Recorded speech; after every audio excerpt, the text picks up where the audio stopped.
Alright, ladies and gentlemen, good evening, buenas tardes, guten Abend. We have ourselves a new installment of the monthly Rumble tournament number 17 this time. In a few moments, I hope we will be joined by Boss and Slaneshi. Let's see whether I can get them.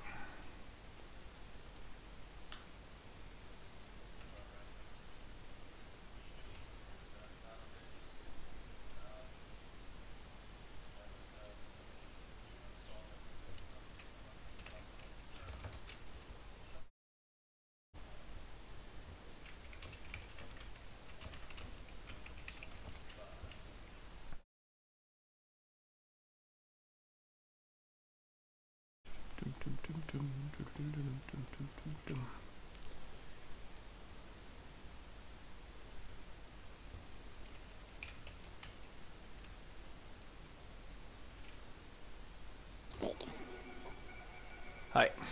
Hello. There you are. I mean, turn my mic settings back to what they were before. Hello. So, Mr. Champion Daddy is not... let me invite you to the lobby. I actually created the lobby already. Okay. Let's hope they see it and don't actually start without us. I'm just gonna turn my volume back on in the game and turn it off. Okay.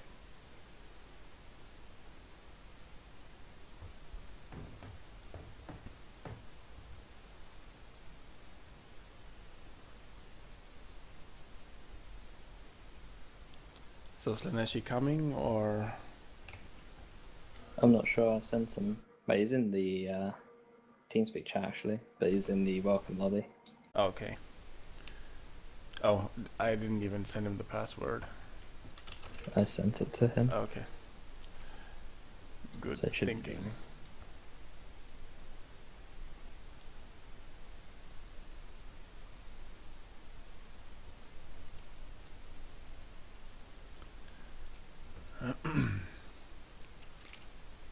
He says that he'll be on when he can. Okay. Then he'll just join later. He's taking care of something. That sounds very ominous. I'm going to close the observer slot then. So He says if the first two lads come on, just start without me. okay. Oh, Cyrus has joined the chat. People are very excited because he mains Grey Knights. But Crufinity is also in this tournament, and he might be. I think he's playing Grey Knights as well, isn't he? I don't actually know off the top of my head. I'd have to check the brackets. Which oh, there's a Steam overlay browser. Awesome. Let's see how useful that thing is.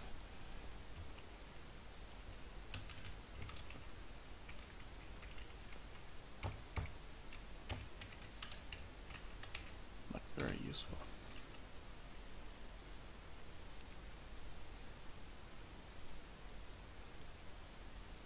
Actually, it is. So let's see. Good thing to know which heroes they can choose and which they cannot.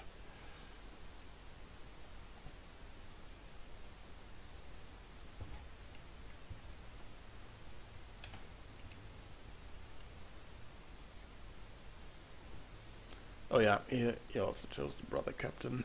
So it's Cyrus, Biotech, and Crufinity. Let's see. Wait, Biotech's also picked Brother Captain. Yeah. These are going to be some interesting matches.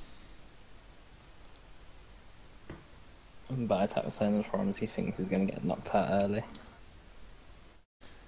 I think With it's the Brother Captain. okay. He might just go Paladins and just win the whole tournament.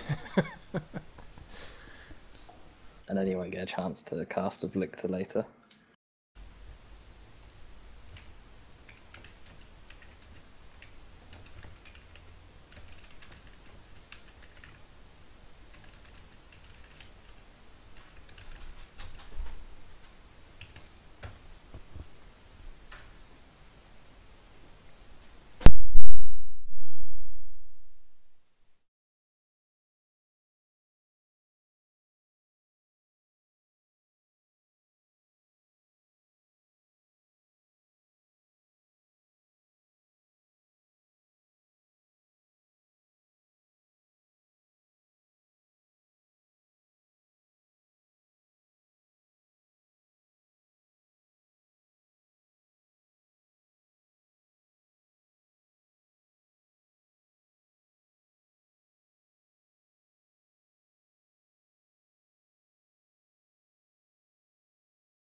I'm just gonna go see what other lobbies there are. Make sure they haven't hosted their own.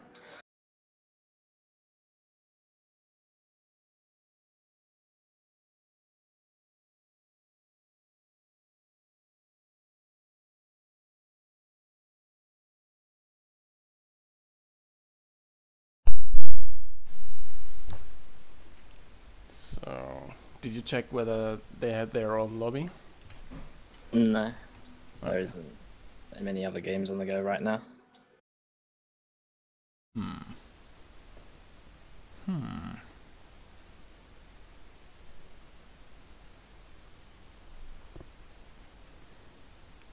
I have Adila is online, but he hasn't started the game yet. I guess we can wait for a few more minutes. Yeah. People are always late. Yeah. It's not like they ever show up on time. Should like reduce the amount of prize money every second they take to get in here. You'd be seeing people being like in the game 5 minutes before it even starts. That would be a nice thing to see.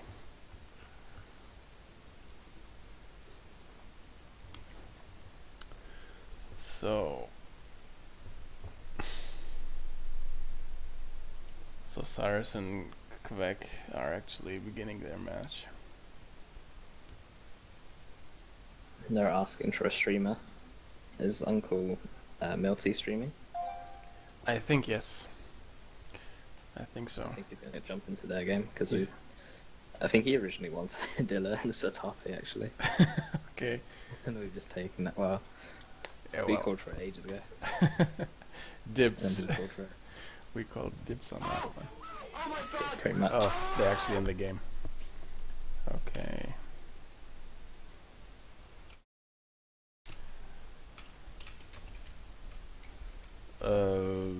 Wait, what was it? It was top of the bracket chooses first. Calderas Refinery. Oh, yeah. I mean hero pick. Adila's top and then Satafi in the bottom. Yeah. Forgot to open up the thread so I can see what champions they've picked as well.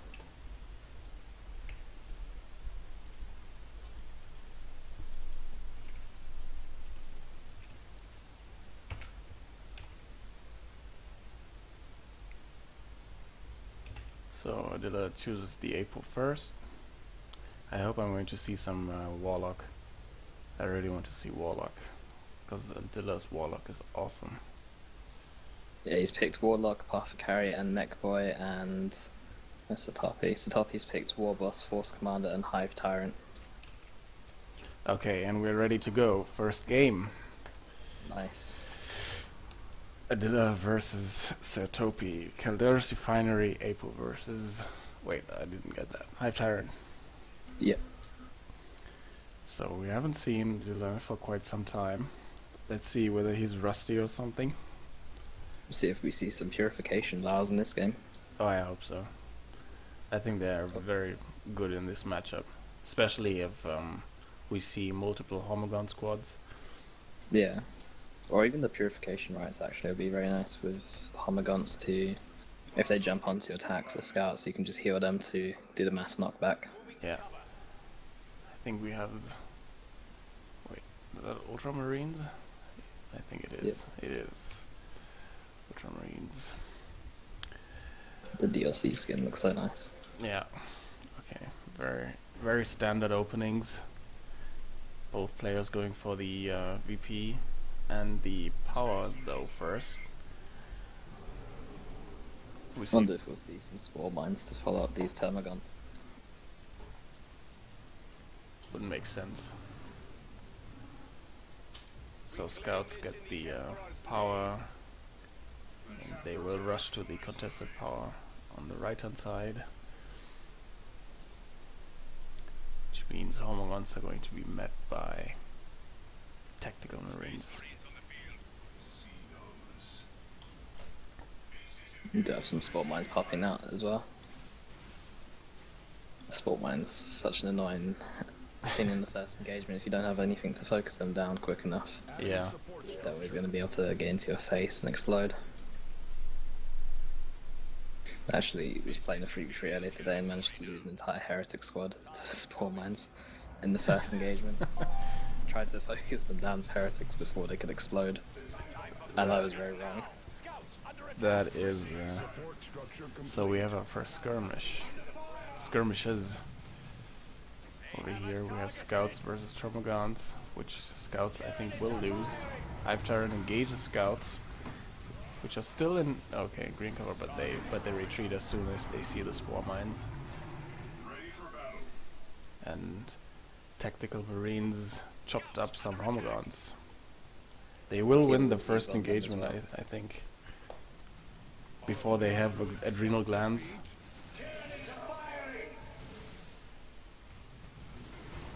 Oh, nice special one. Hive Tyrant followed up by small mines. Yeah, and they might lose a model, the Tactical Marines, if the heal doesn't come soon. Yeah, there it comes. Let's see. Very annoying, these spore mines. Yeah. I think the Tactical Marines will lose a model. He retreats them, but now, yeah, here goes one model. There goes, oh, two models. That's harsh. That's harsh. Spore mine's just so nasty. Yeah. I think he should have retreated them earlier. Yeah, after that heal went off, they should have just retreated and got out before losing the model, otherwise Yeah. that's going to cost them 150 requisition to replace those two models. But we see some ASMs, which makes sense, because he just put down a node, didn't even note the contested power. So let's see how that mixes things up. But we already see warriors from Sertopi. So, map's looking pretty red right now. Hive Tyrant decapping this very natural requisition point over here. Deploying war gear. So far, so good.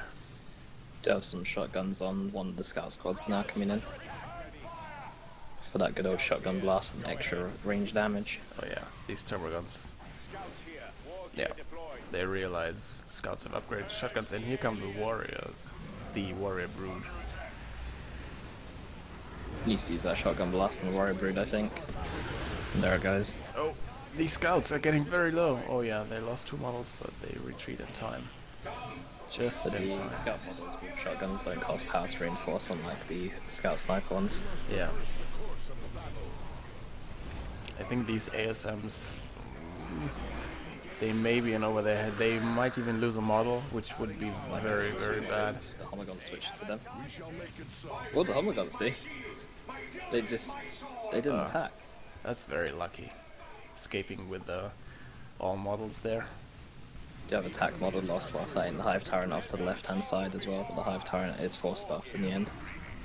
And the second shotgun scouts. Second shotgun upgrade coming out now as well for the other scouts.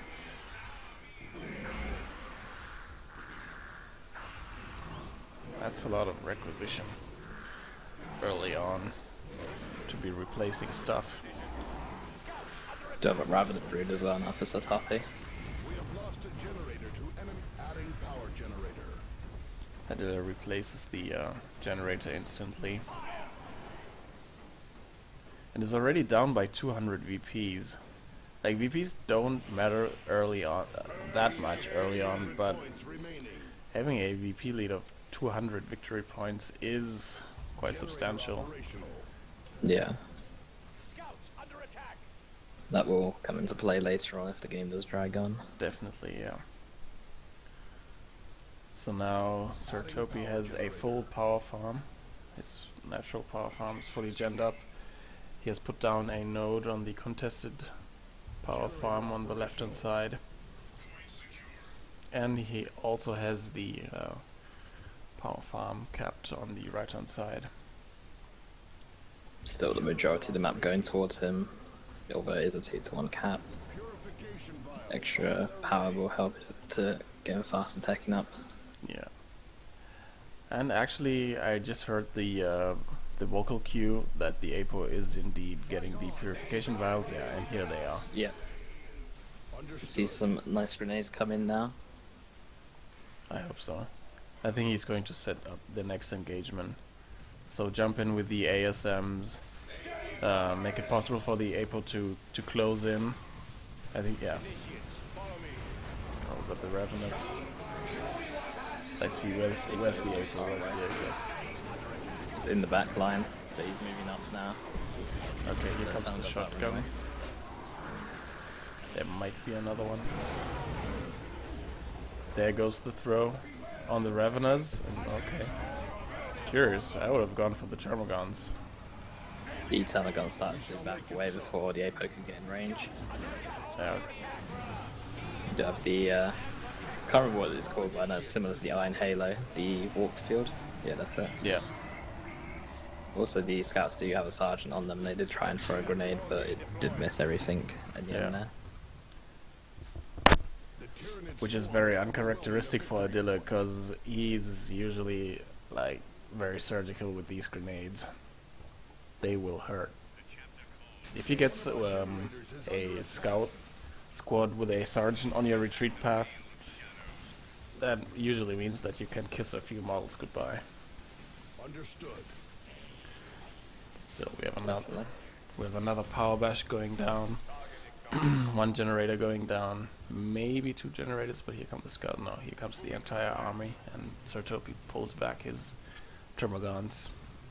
You do have double sergeants as well on these scouts, and also the elite training upgrade for both of them coming in now as well, for the extra health and energy regen, along with the infiltration. But at the same time, Sertopi has started to take up to tier 2, and Adilla isn't close at all.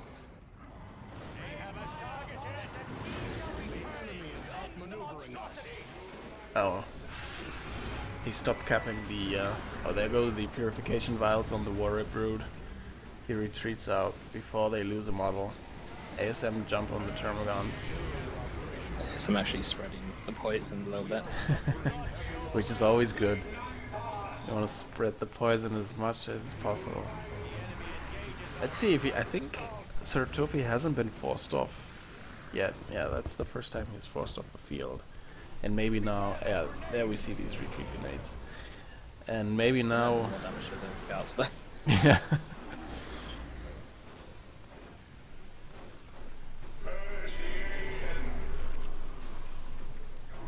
These Ravenous proving to be a real pain. Okay. And now Adilla has time to actually take back some of the map.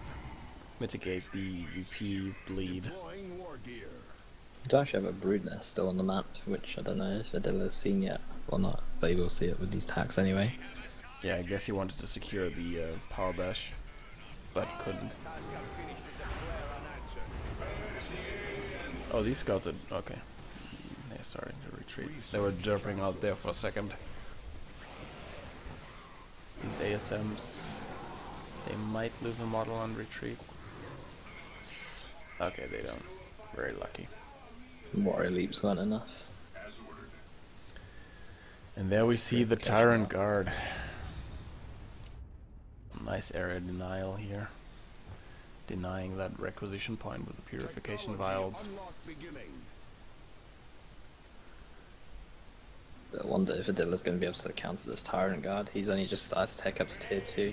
Oh, nice grenade on these Termagants and he wipes them! That is what I mean! This is Adilla for you. He just wiped them outright. Yeah, and they retreat. They're outmatched, but they done their job. His warrior's actually losing in melee against Tax up in the top here. Let's see if you can take another model. 95 HP, and they retreat with 2 models, which is good. I think the Tyrant Guard is not going to be such a huge pain now. Now that Adilla is going tier 2, I think if he would have foregone the Ravenous and gone straight for a fast tier 2 and then gotten the Tyrant Guard, would have been a much bigger problem. Yeah. So let's I see. think that he needs some Devastators or something a bit harder of a counter towards the Tyrant Guard, because I don't think the ASMs and attacks are going to be enough to bring it all the way down. Yeah, and as you said that, he actually started purchasing a Devastator squad. So we might also see the maybe. Let's see if he combines that with the not Razorback, but Librarian, which would be very nice. Time. Yeah. Do you have Endless Swarm as well coming in on Homogons to give them 2 extra models and allow them to reinforce 2 at a time? Since they do bleed quite a bit, saving a bit of money. So we also see the Sergeant on the ASMs, which gives them the Merciless Strike ability. It's great. Let's see. They jump in. Do we see the Merciless Strike? Nope. They get pushed over. That's a very big shotgun blast though to follow it up. And there we see the Merciless Strike not doing very much, and they lose a model. Luckily not the Sergeant. But the Sergeant needs to be careful, he's getting focused down by a Tyrant Guard. The Sergeant does go down. He actually loses the Sergeant. That's a big loss right there. You have the Crushing Claws on Hive Tyrants. Hive Tyrants absolutely destroying the AFO in a fight. And also has the improved snaps as well. But he might use Larimer's Blessing. These scouts proving to be a nuisance. Yeah. And interestingly enough, he got the look at these scouts. They're doing very well. They're the devs, but they have advanced targeting. It's interesting. If they get close enough though, they'll do a lot of damage to the Tyrant Guard. And it also does quite well against the rest of the army as well. Yeah, I think he just didn't want to lose the ability to suppress. Like, okay, there goes the charge. There goes... yeah, but he'll have to retreat. Like, I think he needs the snare, yeah. He actually gets the Melter Bomb on the ASMs, so he can snare the Tyrant Guard and actually deal more damage. Let's see whether he also gets the missile attacks now. He goes for plasma guns. Yeah, he got plasma. Yeah, which makes sense. Do quite well against the Tyrant Guard since it's super heavy infantry. Yeah, as long as it's not using the shield wall.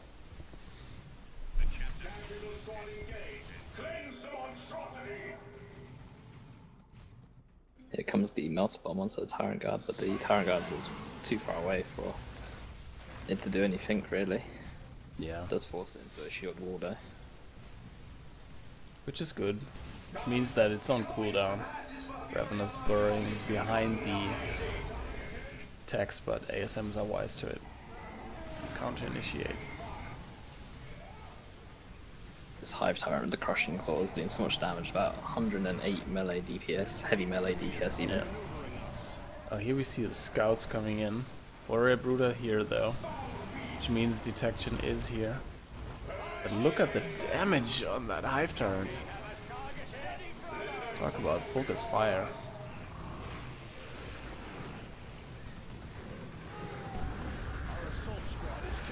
Scouts are singling out these warrior broods.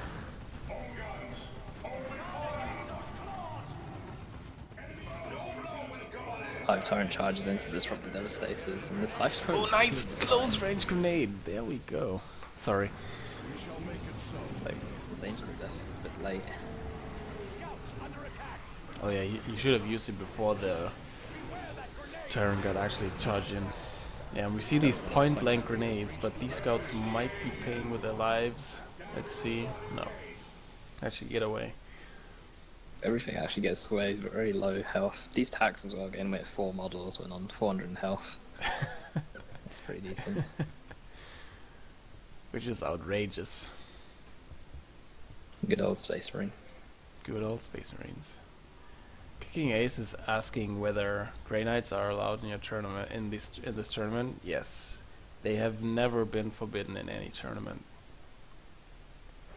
We shall make it so. Do have the shield wall and the Hive Tyrant again, so I can heal up this time. And we see quite a bit of health. we see the global drop pod being used to reinforce all of Adilla's units, giving him another sergeant straight away. Oh yeah. I think they might be going for Stone Guards even, sorry, not Vanguards. Stone Guards, yeah.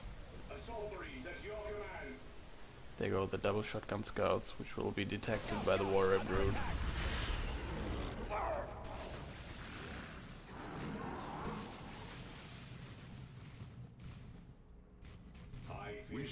it so.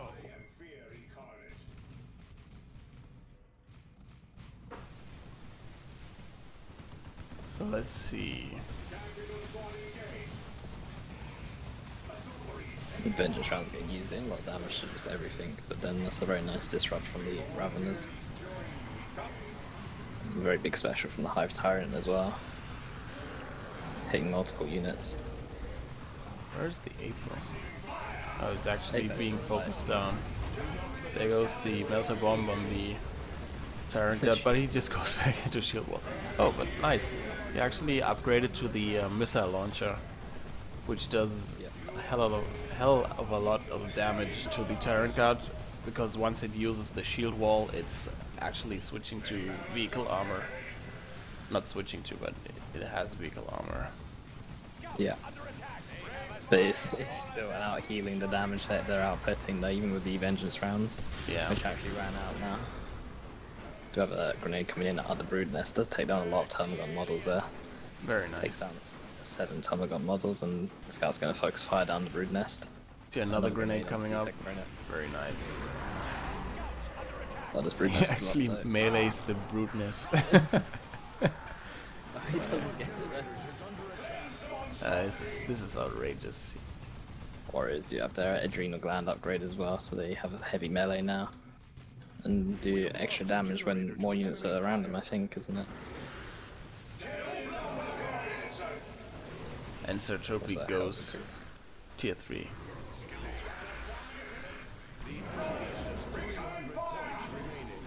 But it has caught up in VPs now. It's only 150 difference compared to earlier where it was 200 to 250. Yeah.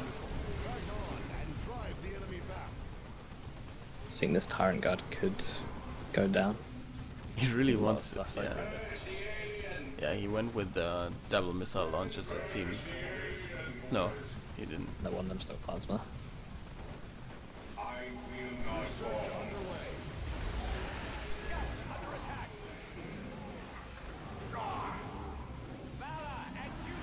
Apparently my stream is really messed up. Okay. I'm watching it with, oh no, actually I'm not watching it. We see a very messy engagement. Tyrannoformation going down on the Devastators. No, actually not on the Devastators, but it still went down. Forcing off the Devastators still. We see And They Shall Know No Fear being used on the Tactical Marines, which are still shooting at the Tyrant Guard. I think they could have done better. Oh, bad luck for the Apo. Gets caught in retreat by the Tyrant Guard, who just got out of shield wall. I think the Tactical Marines should have actually participated in the firefight.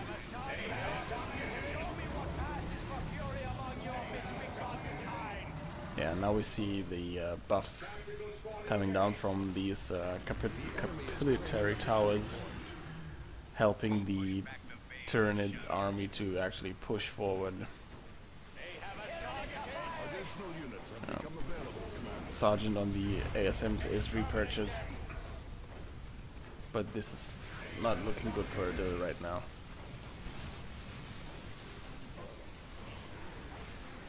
Sergeant does go down again, and I have no idea what is going on, but I can't. My OBS is just flickering red all the time. Let's see if my stream is working. No drop frames so far. Okay. And we have a triple cap against Adilla. I think this might be the first game. So Tactical Marines are desperately trying to decap, but they might be paying with their life, and they will actually pay with their life. So Adilla, not somebody to actually give up. Fighting to the end. Scouts ready to earn our place. But this is very much GG. He has no power income, he just has the 2 natural requisition points and a triple cap against him.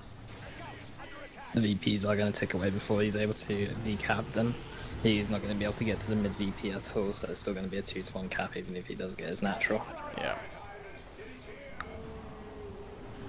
This Tyrant Guard doing a lot of work this game. He's level 4 as well. He does have a massive health bonus because of that leveling. Going from 2,500 health up to 3,300 health. And there we go, first game. I'm being told to fix my overlay. Which means exactly what? I don't know. Better than dropping 10,000 frames though. Which is apparently 10% of the stream. Wow. That has already been dropped.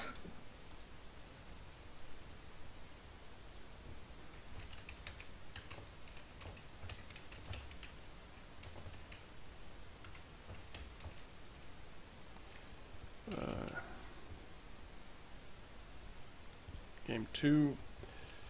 Loser picks map. Going to open 2 slots. Oh, the VPs. I'm such a scrub indeed. I'm so sorry. What happened? Actually, I'm such a fucking noob. Wait. I can see what you've done on the Yeah. on the preview bit. Oh, that's classic noobus. Yep. Oops. Okay, loser picks map.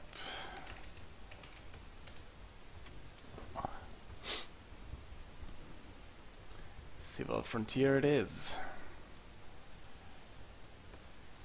Nice little map.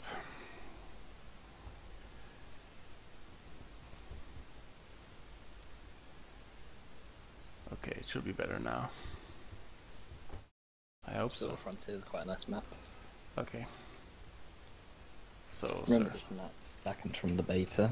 Actually, I played the Dawn of War 2 beta for like 2 games, and played it both times on this map.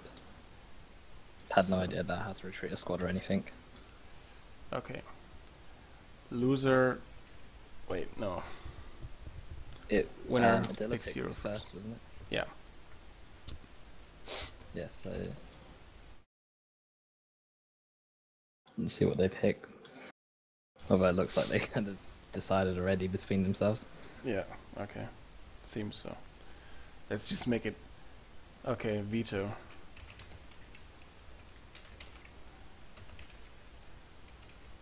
And this map is quite big, so a lot of people don't like it. So Duffy says that map is cursed. You always lose on it.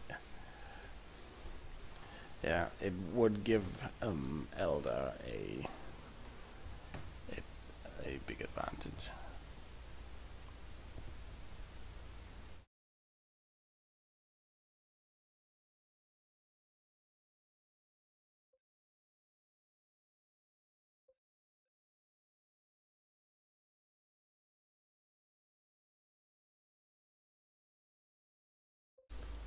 Pale Tooth Gorge. Fine. It is on the map rule, is it? Yeah, it should be. I think so. Or Greentooth Gorge is anyway. Yeah. And Pale Tooth is the same, but just reskinned. So With that nice desert theme. So Tuffy picks in the Force Commander, Okay. and Dilla picks the Warlocks. They've already decided earlier.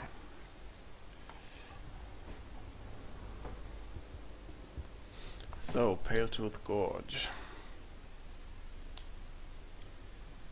It's a tidier version of Green Tooth Gorge.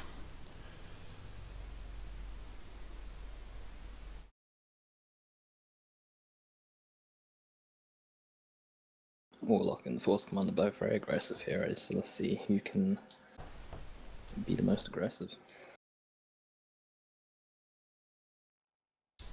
We shall see, and we have us a game.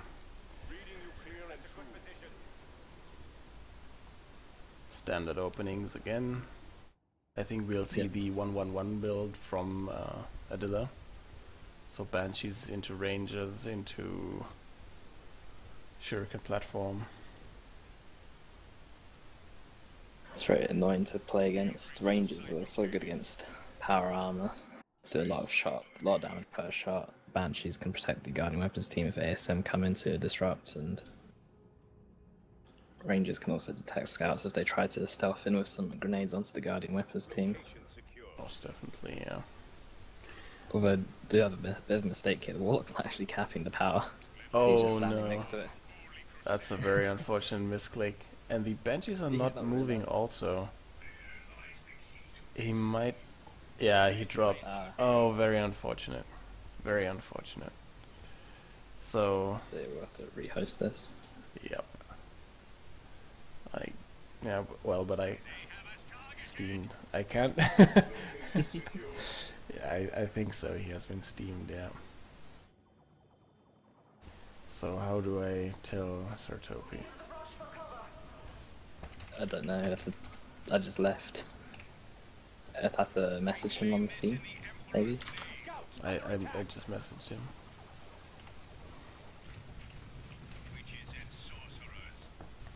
The Eldar are So I'm guessing we're going to replay this one. Yeah, I don't think the game went on long enough to just say who was going to win and who wasn't. understood. Yeah, he also left the game, so there we go.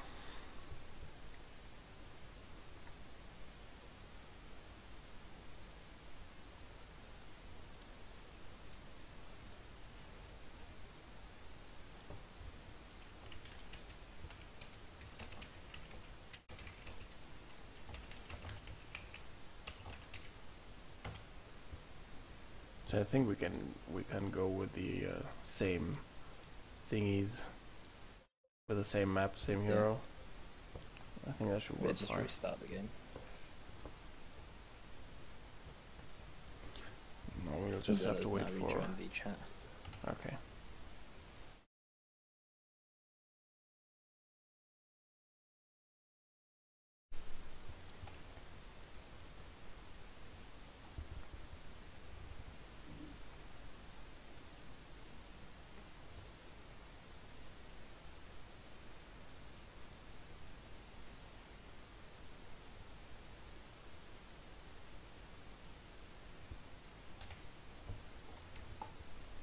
See what the whole of this is in game. Should be finding this lobby soon. And we can go on with the second game. Yeah.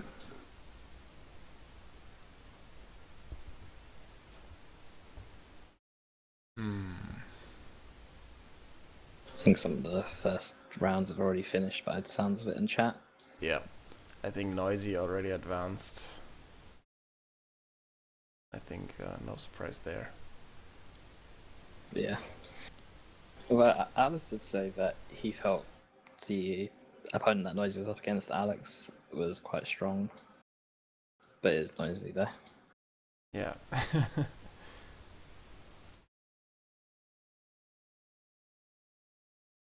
Have a look at the stream links. There's a lot of casters today compared to the previous tournament. We got us two, Red Rupee, Son of Malice, and Sir Lictor. Lots and lots of streams. I think Dilla just disconnected again. Yeah. I think he might be having troubles with his internet. Yeah. Well, I think he has something like 15 minutes before it's automatically decided. So... Although if his internet's constantly playing up like this, he might just give up, because internet's just unpredictable sometimes when it's not your fault and it's your internet provider.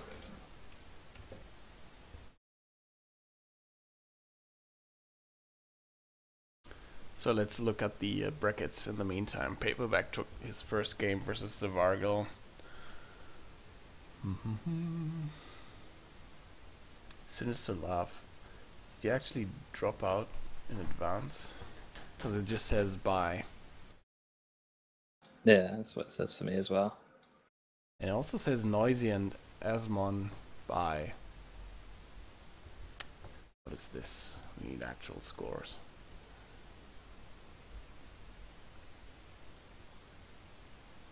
There's quite a lot of people in the tournament today.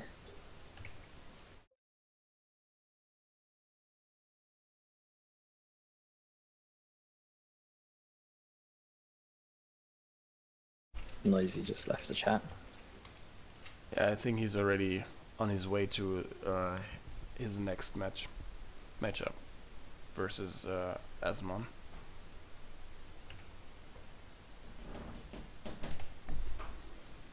Still no word from Adilla yet.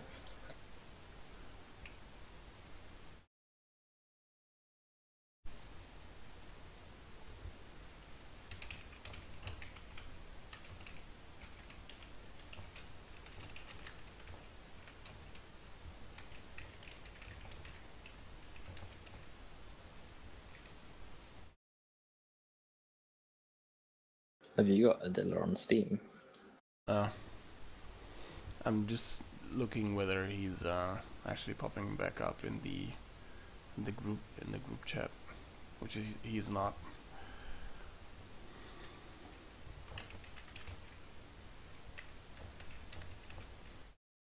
I'll see if I can find his profile and see if he's actually online or not.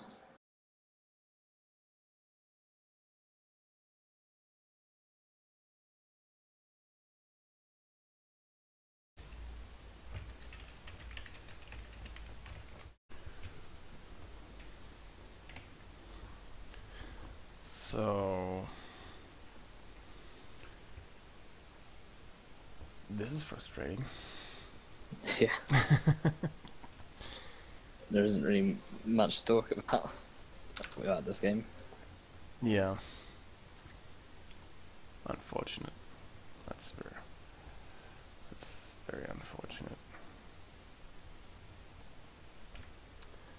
I think we'll wait for a couple of minutes. Yeah. Because the game already started a little bit late as well. Yeah. Compared to some of the other ones, so don't really want to be spending an hour just on the one round. Unless it's like a really epic series.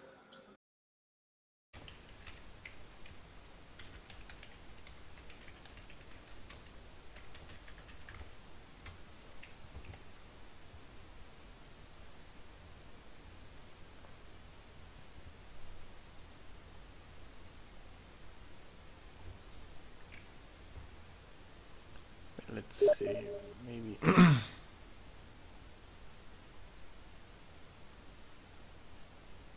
just going to see if there's any other lobbies up quickly. There is Redbeard versus Forest. If we want to switch games. I think their series has already started.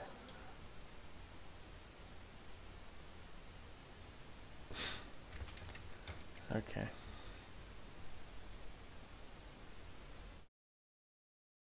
Are we joining? Wait, I think someone else is casting actually, never mind.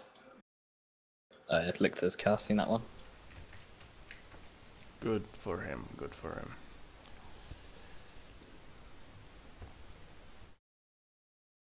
So I think we'll give it like...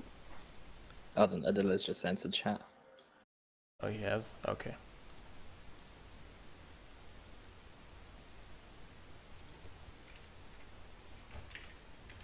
Says that he's in game, so he should be joining soon.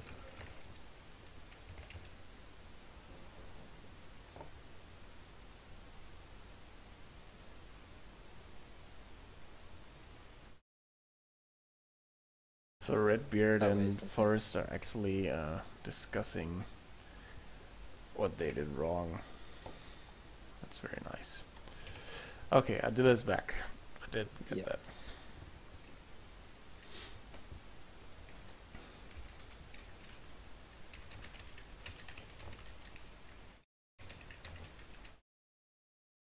Well, at least he's back now and looks like he'd be ready to go in a second.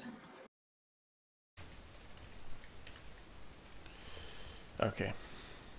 Then let's do this. And second try. Yeah, let's hope we don't have a repeat of that previous game. Oh yeah. Which was he actually went for an interesting capping order by sending the Dire Avengers down the requisition lane. They would have met the scouts, which would have been advantageous for them. So let's see if he does it again. Yeah, he sends his warlock to the power. Dire Avengers going for, let's see. Last time he went for the requisition point first. Yeah, this time he goes for power first. Yeah, which makes sense. If he wants to go with a 1-1-1-1 build, I'd go for double power first too. Yeah. Rangers costing 30 power, Guardian Weapons team costs 30 power, and then you've got the upgrades as well for Banshees or your Dire Avengers or even the Warlock himself. Yeah, to actually make them viable at all. And see a very early double load as well. Oh yeah. So that means he's definitely going for those fast ranges. Yep. So this is what I'm talking about. The scouts over here, they're capping their victory point, and they're going to be met with they're going to be met by the Dire Avengers over here. Force Commander sees the noted power farm. He must know that Dire Avengers are here. Okay, well, but never mind. Scouts already found out. These guys really need to start retreating, I think. Yeah, but here come Banshees in for support. He's still going to lose a few models on these Dire Avengers, which is not cheap anymore. Do cost 30 requisition now to reinforce. Yeah. Also these Banshees. Well. Yeah. But while all this is going on, Warlock was off to the side and does get another requisition point. Yeah. And he's going to go straight for the mid VP. The Eldar are claiming a victory point. Orders. We see a forward node from Sertopi, so that the Warlock or the Dire Avengers that might have gone down this route here are not going to decap the spawn node. Warlock's now engaging tactical marines. I was hoping to see him leap into the... Yeah. But instead he just and then walks in. Then retarget to the Force Commander. There's that very annoying leap. Nice special. Yep. Guardian Weapons team is coming in to support the Warlock. Might be able to protect the Warlock. The Warlock will retreat anyway. This Guardian Weapons team needs to focus on Force Commander before he gets up close. Oh yeah, he does. But not before he's leaving, but not before he is getting a nice special in on these Banshees. Yep, scouts off to the right hand side, actually going to decap and get that right hand VP while Adilla secures mid. But here comes the Devastator squad, laying in some fire on these Banshees, who will lose a few models, but they finish the cap. I don't know whether that was worth. Yeah, actually it was worth it. And he's going for double Guardian weapon squads. That's very interesting. He might not have wanted that. No, yeah, I'm surprised not to see Rangers. They might see Rangers come in, but that'd be quite expensive. Like, you mean double Guardian weapon squads and Rangers? Yeah, but I think that'd be too expensive, yeah. Unless he doesn't get an upgrade on his Banshees. I don't know. Actually, he does have an upgrade in his Dire Avenger. He's got the aspect of the Avenger for the grenades and fleet of footness ability.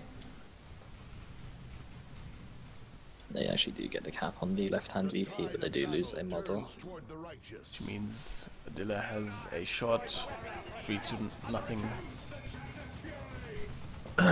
cap. We see ASMs coming out from Sertopi, which must be in response to the, which not must be, but definitely is in response to the Guardian weapon squad. Yep. But let's see what he'll do about... I mean, they can double jump, which means they can jump the first one and then the second one.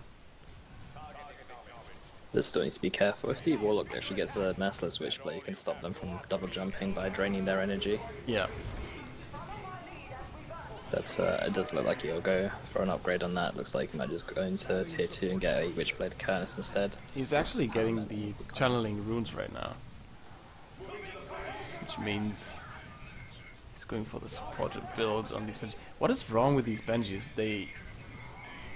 When they retreat, they make a few steps toward the enemy and then run backwards. I've seen them doing that 3 times in a row now. I think it's because when they start to retreat, they group up together. Ah, okay. So they kind of all meet at like a certain point, and then they start to retreat as a group together, rather than just every model for itself. Doesn't dies versus tax, and the grenade going to come out now. Okay. Will they catch one model though?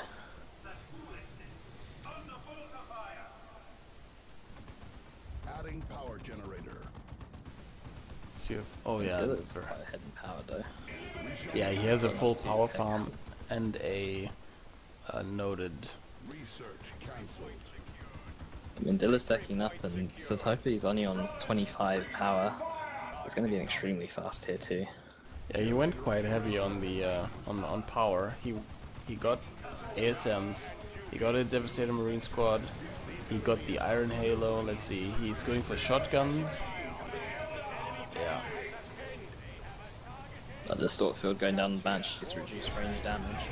Did a lot of damage to these Devastators. They might take down another model as well. Yeah, and there's a full retreat from Sertopi.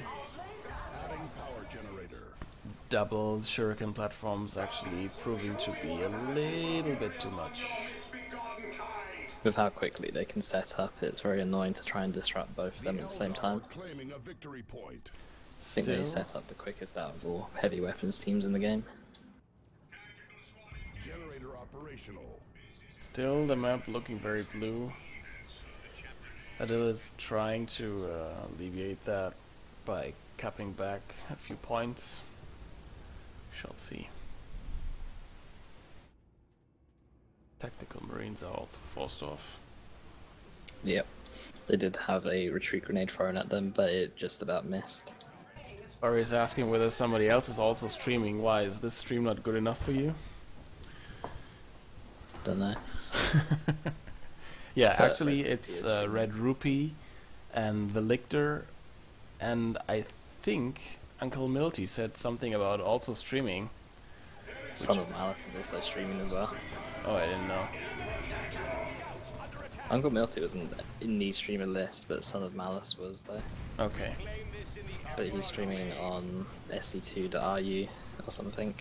Okay, yeah, he's the streamer for the Russian community. Do have a fully upgraded Warlock coming in now. We do have the Merciless Switchblade Yeah, he's to drain the energy from the ASMs earlier, the Champion's Robes and Channeling Runes. which is going to be very annoying. And we see a Flamer for the Tactical Marines. So he went quite heavy on tier 1, because he's still in tier 1. No, he must make this count. Do have a Guardian Weapons team off to the left hand side, but it's just sitting idle instead of bashing at the moment. Understood. I think it's starting to fire now, yeah, point blank into the power node, but it doesn't do as much damage as it did before the hotfix. Yeah, which was a mistake. One of our own has died. Oh yeah, and he actually defends his power farm quite well. He loses only one generator. And Sertopi's still in tier 1. He's quite behind. I mean, Adilla went for upgrades on his units. Like he fully kitted out the the Warlock. Banshees also have their Exarch and their aspect of strength as well. Yeah, I don't know whether it would have been better, because he also upgraded one to the Brightlands. A victory point. I don't know why he did that. He should have gotten a Wraithlord out first, because Sertopi went so heavy on tier 1 that yeah, he still wouldn't have any answer to it.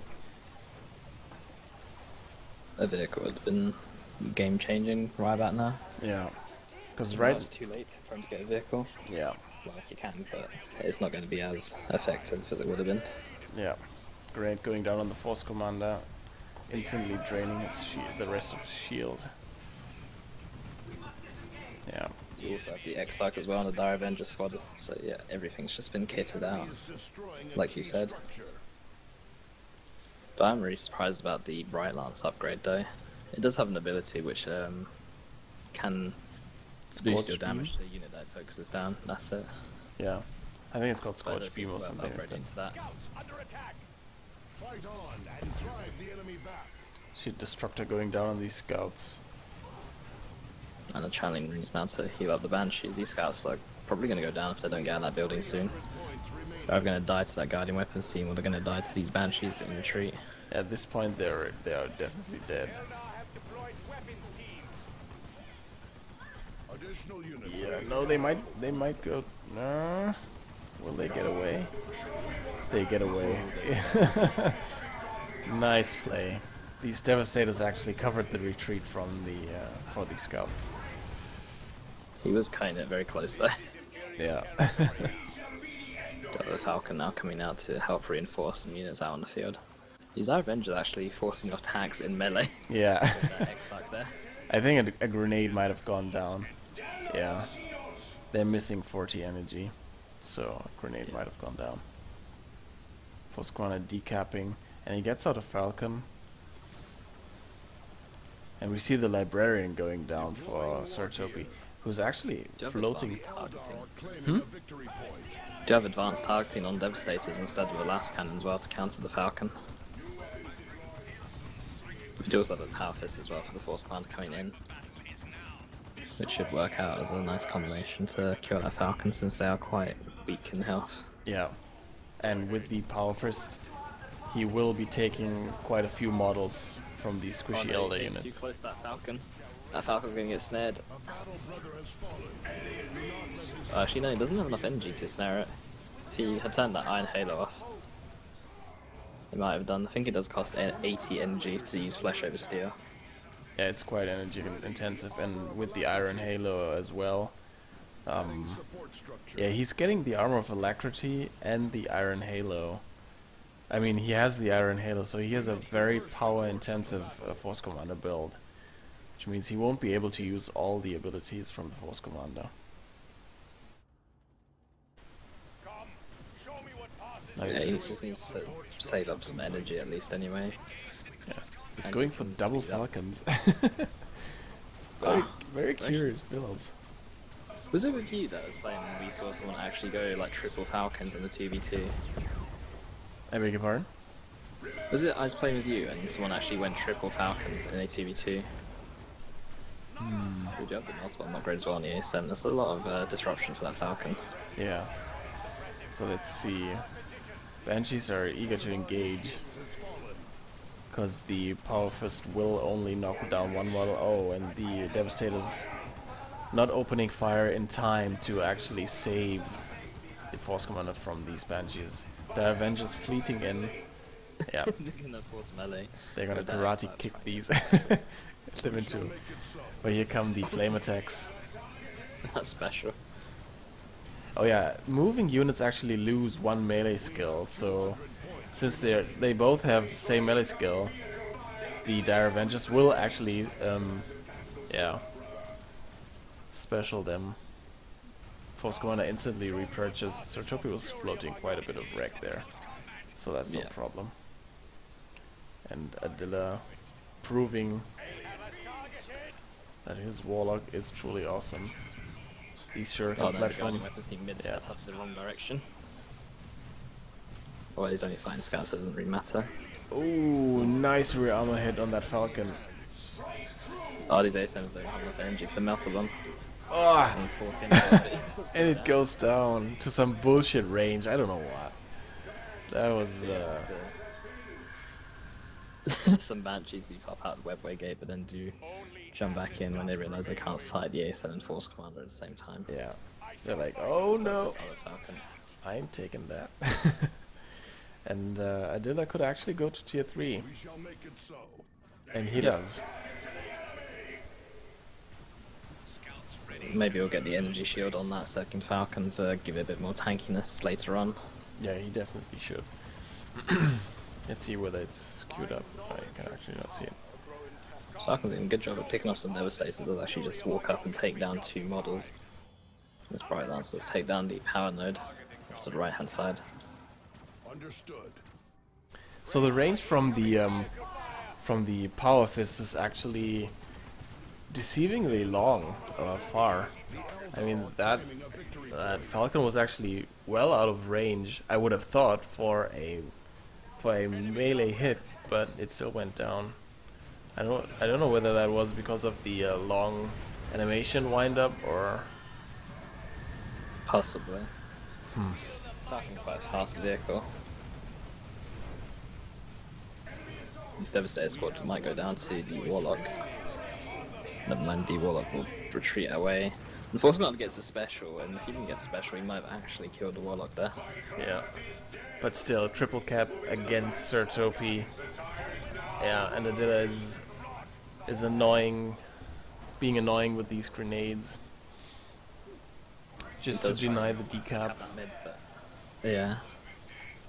The Bright Lance and the Shuriken Guardian Weapons team is just gonna sit there and protect mid along with that Falcon as well. Yeah. It's gonna be difficult to break with the ASMs not having enough energy to jump right now. You could have even gotten a what's her name? The Autark, yeah. Autark drop in at the natural victory point. Oh, but it's not necessary. Banshees are coming back in to actually decap. We might see an Autark drop on these Devastators though. Oh no. Actually, we see the Distort shield. Distort field or shield? I don't know. On these Banshees, and they're taking quite a lot of damage. It's not damage immunity, it's just damage reduction. They're almost going down. But still, I think this should... Focusing on this mid-fight. Force Commander with his Power Fist is going to try and come in and hit this Falcon, but with the Energy Shield, Falcon's actually going to be sitting there a bit more comfortable now. There we see a grenade coming in on these Tactical Marines. Warlock decaps again. They must cap now. Yeah, but I think this is game. I don't think that they will make it in time. No, One VP. just about. Nice. And So that's 1-1 now. that's 1-1. Yeah. Very nice, very nice. Oh yeah, thank you, Ojarp. So, Dilla versus Topi. What? No, Topi. Game 2. And we're seeing a Game 3, which is something we are not used to, having cast the beginners tournament. We did see that best out of 3 with the Baneblade in each game. Oh yeah. That was an epic series. That was actually very epic indeed. I mean, you never really get to see avatars fighting Baneblades and 1v1s. That's true. And somehow it's not happened. So Game 3 it is.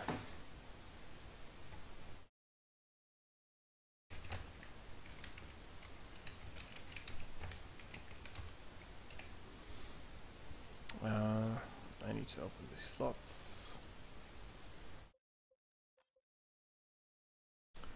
Let's see whether Slanish is coming in now. Is he actually online? He is. Ah, but he said that he'll write when he's ready. It just says that he'll be on when he can. So Cyrus actually took the first game against Kavak. Graffinity advanced 2-0. Dark Rico actually drops out. He's defeated. By who? 2-0 by Yaya. That was interesting. Wow. Yaya, of course, being a very, very good player. He has an interesting hero choice. Warp Spider, Exarch, Macboy, and Warlock. I'm going to enjoy these replays. First Radio being ahead 1-0 against Redbeard. Paperback versus Zavargil is 1-1 right now. He asked for Ashes of Typhon. Okay. Oh, I'm not even paying attention. So top is going to switch up to the War Boss by the looks of it. It's going to be an Orc Mirror. This will actually be quite interesting. It's not every day you get to see an orc mirror. So, I did a... Well, actually, if they do play these champions, then we would have seen each of their champions at least once that they picked throughout the tournament.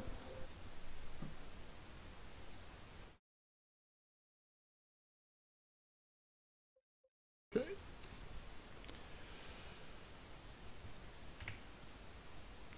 So, which means... Okay, so Toby's going with the...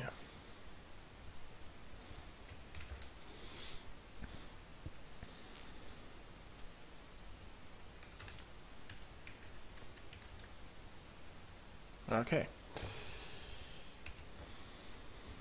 So, we have our final game on... Oops, I should ready up. Riku got owned, says Stopsky. As in owned, or like, well, he was beaten. Probably Defeated. owned. Okay, it can happen. I mean, we have all seen Noisy being owned by Holy Hammer. Seen everyone get owned by now. Yeah. I was actually playing the Force Commander. Thought he was going to stick with that War Boss pick. Good old Orc mirror, but now we do have Space Marines versus Orcs instead. So let's see. MacBoy obviously being a teleporting commander, having a not only slight but huge advantage on this map. Yeah. The mobility The advantage. cliffs and stuff is Yeah. just being able to teleport over there is very good. And what he can do is, if he gets the mines, he can actually mine these choke points and really make them into a death trap. Yeah.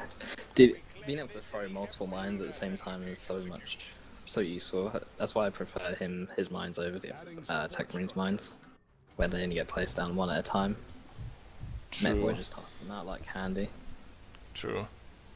But let's not forget these mines. Yeah, actually, I think the benefit from the Artificer armor is the health regen.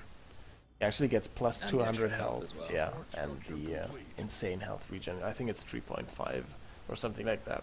I think it's only 3. It's slightly higher than Bionics, but not by much. Yeah. But overall it does make him very tanky, and it's just very nice early upgrade if you want to just stay on the field for as long as possible. Yeah. I The think, Sluggers have already got their burner upgrade as well. yeah, which makes sense. He's playing versus a power armor race, so you want these burners up. Yep.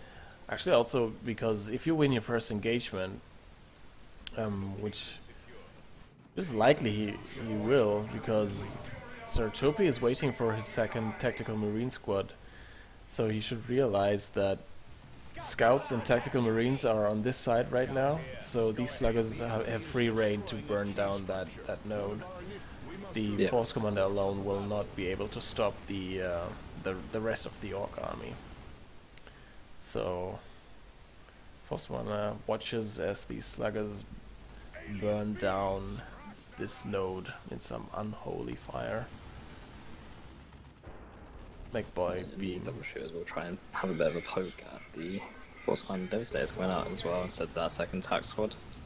Interesting, so you went for... Versus the MacBoy? I don't know.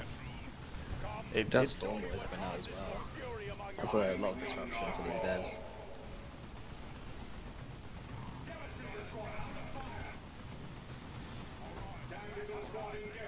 These tanks actually getting out with 3 models. I thought they were going to lose a model down to that power melee from these sluggers, but they do get out of there. Luckily, Dilla's only bled 1 slugger model as well in that push. And even in the face of those Devastators, big VP advantage, or the VP advantage is going towards Dilla's favour anyway again in this game. Yeah. I think this has lots to do with the MacBoy obviously having superior mobility, even to the Scouts. So Scouts and Tags actually retreat as well. I think they want their health back for the next engagement, having seen that the Orcs actually full retreated. Do also have the battery pack coming in for the mech boy. It'd be very nice if the storm boys. Storm boys jump in, mech boy can follow up and use the battery pack on them. Yeah. The storm boys also do power melee as well, so they will be quite a big threat to those status even with their melee resistance. Yeah. In tier 1 they bleed quite a lot, that's why they are also called bleed boys. But once they get their knob leader, they become like extremely powerful in melee combat. There you see it. I mean, they lose models like they drop instantly, almost. They still have full models though. And they do a lot of damage. Those devastators actually force them off with only one model. Yeah. But they need to turn back to base and start to run now. That's power melee for you. We see the big shooters on the shooter boys. Actually, we see double big shooters. Yeah, Adilla has fully gemmed this power farm. He might actually... will he note this? Yeah, it's quite a nice requisition income. He might note this contested power on his side. He forces off the force commander. Devs reset up. Where's the mech boy? He's actually very low in health. He might actually go down. He will go down. Yep. That's quite a big loss. So now he'll have to decide whether he'll actually rebuy the mech boy and not go tier 2. I don't know. Actually, I think I'd leave the mech boy B and go tier 2 and get the fast dev dread. Actually, he rebought the mech boy. the battery pack upgrade is just too good to have with the storm boys or sluggers when fighting some ASM just right now. Okay. And you still got time to set up some requisition for when he reaches 125 power anyway. He hasn't been bleeding very much, so he should be slightly ahead in requisition. True. I'm pretty sure he's only bled about less than 5 models, which is very good for an orc player. Yeah. Orcs normally do bleed quite a bit. These devastators, actually, yeah, he might get into melee range. Yeah, he's going to melee them with the shooter boys. Devs lose a model. Shooter Do boys. have the armor of alacrity coming out for the force commander again. Yeah. Zootopia again going very heavy on power in tier 1. Which means he will not have an answer to a fast dev dread. Yeah. We shall make it so. Which hopefully we see a vehicle this time and not upgrades on squads. Support structure complete. We could also see a Sluggernob. Sluggernob would be very nice as well in tier 2 with a 70 power True. melee DPS. These devs will not get out. Oh boy. That is painful. That is very Battery painful pack is indeed. used on the sluggers as well. ASMs will have to get out. The VP lead is becoming quite big right now. Sluggers engaging scouts. We see a close range grenade. Nicely dodged though. Shotguns now up on these scouts. Again, that's a lot of power investment in tier 1. Yeah. You see the Emperor used on the Force Commander, weighing in on these Slugger boys, but they just retreat. That's Yeah, and fine. he didn't get any extra models with that for the Emperor there. Yeah. They were already on 5 out of 6. Big And we see boy. it replacing his Devastator squad, but with the Death Thread coming out, the Death Thread is going to have free reign of the entire map. Yeah. MechBoy being very annoying and capping this victory point even under Force Commander. I don't know. It's not melee fire. So it's looking it's not looking very good. He actually repurchased the Devastators. Yeah. Which is a good idea, because he knows the Death Dread is coming. Death Dread should the be... Slugger Knob Slugger and knob? Stormboy Knob. Okay. Some knobs getting purchased on the Sluggers and knobs, and the Death Dread has already used its sprint ability to rush out of base. It's going to be a very big push now from Adilla. Yeah, I think we're gonna see Burners and Bits on the Death Dread next. And The green yeah, flames are taking a yeah, victory point from Sertopi us. just saw it. Adilla doesn't know yet that Sertopi isn't tier 2 Technology and is unlock afraid beginning. because he saw these Devastators and he's afraid that he might go for a less cannon, but he should push his advantage because he still has it. I think And- he's also waiting for those burners and bits as well. Oh yeah, that might be. They've only just finished. Yeah.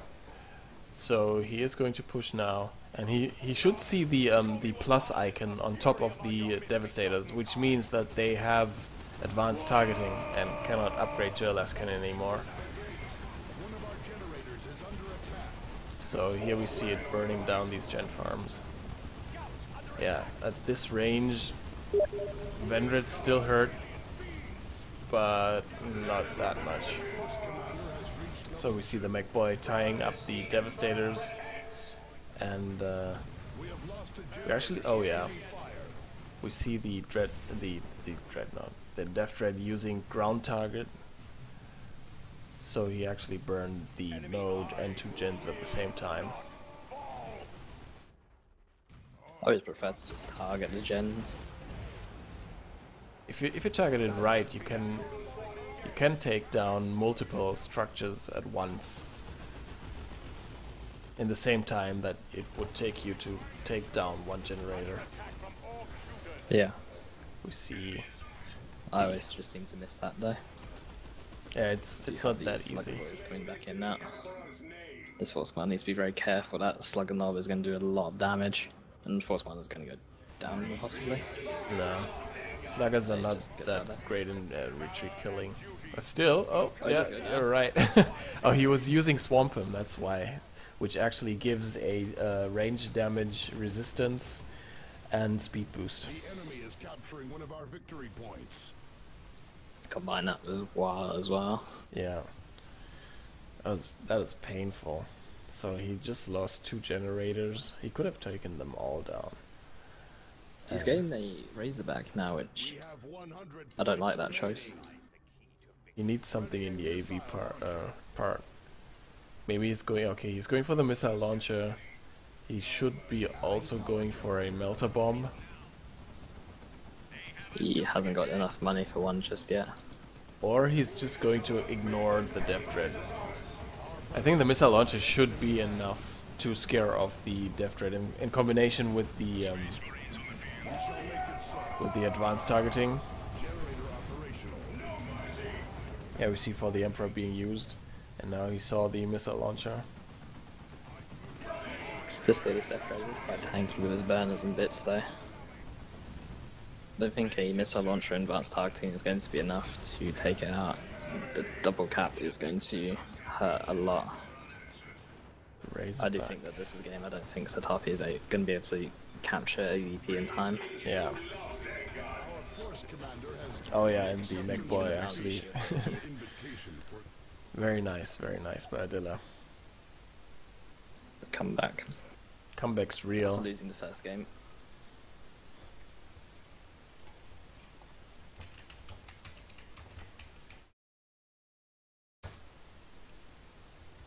Very nice. So, So Cyrus and Sinister have already got someone to cast their game by the looks of it.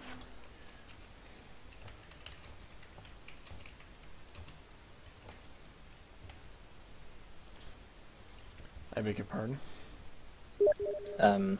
There is a game by Cyrus and Sinister, but it looks like someone's already there to cast it.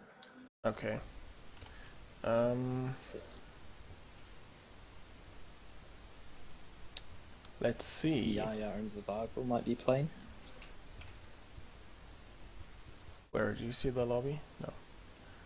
No, just in the chat. Okay. I'm not sure. Oh, so I'll message and see if anyone's ready.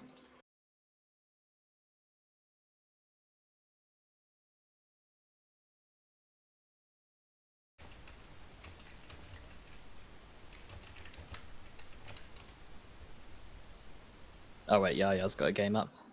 Okay. We can spectate those two.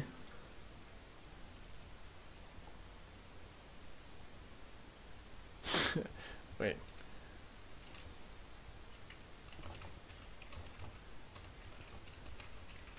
Okay.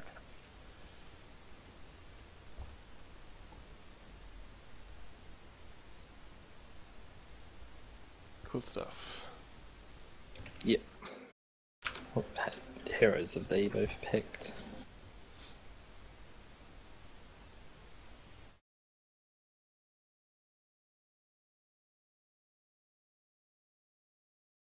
So Yaya has Warp Spider, Exarch, Mech Boy, and Warlock, and Zvago has. Where's Zvago? Zvago has Chaos Lord, Inquisitor, and Force Commander. Okay.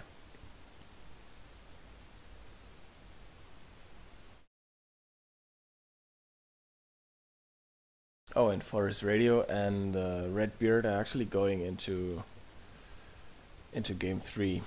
It seems that Forest Radio had a bug where he couldn't cap points.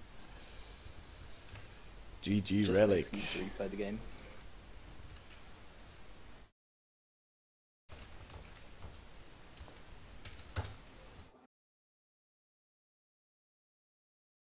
So what's where's the brackets I got open?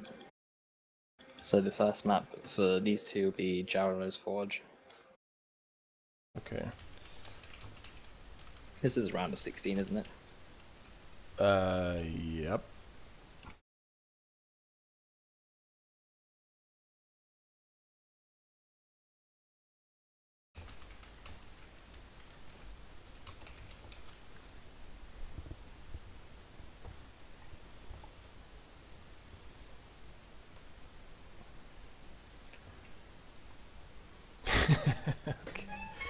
Okay.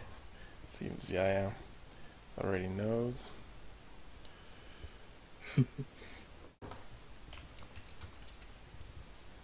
So I'm ready. Everyone's ready. The game's gonna start. Warp Spider's gonna be very annoying for the Chaos Lords. Being how slow he is unless he's getting worshipped. I think this is going to be a very interesting matchup now with the latest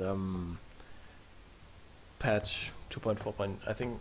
I don't know whether the entangling web was already moved in 2.4 or whether it just came in 2.4.1 or 2.4.2. But now that the entangling web has been moved to tier 1, the Warp Spider Exarch actually has a good chance of controlling the Chaos Lord. You can also use it on other squads as well if the Chaos Lord isn't there. Be nice on Heretics as well. Oh yeah. Putting them in their tracks and then be able to quickly bleed them before they retreat. Yeah, or set up a nice grenade or something like that. Yeah.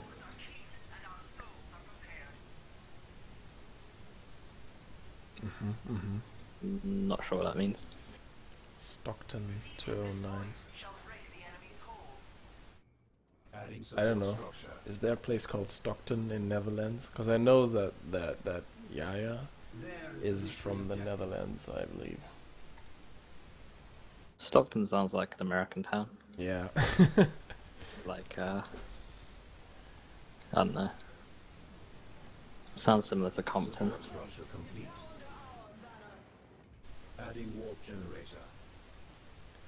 Yeah, I think this movie is really hyped right now. But let's talk about the game, because this is not a Max Power stream. What movie? I think straight from Compton or something like that. The one which tells the story about Dr. Dre and his friends. Oh yeah. So yeah, the Chaos Lord actually chasing away the Warp Spider and the Banshees. Yeah. And these heretics are going to be met by Banshee Lord. It's going to take a lot of damage. I think the Warp Spider Exarch might teleport after them. Maybe? No. Yeah, I think he could have taken It was them. nice to save the heretics though. Yeah. From the Banshees. Banshees actually do get out there with 4 models.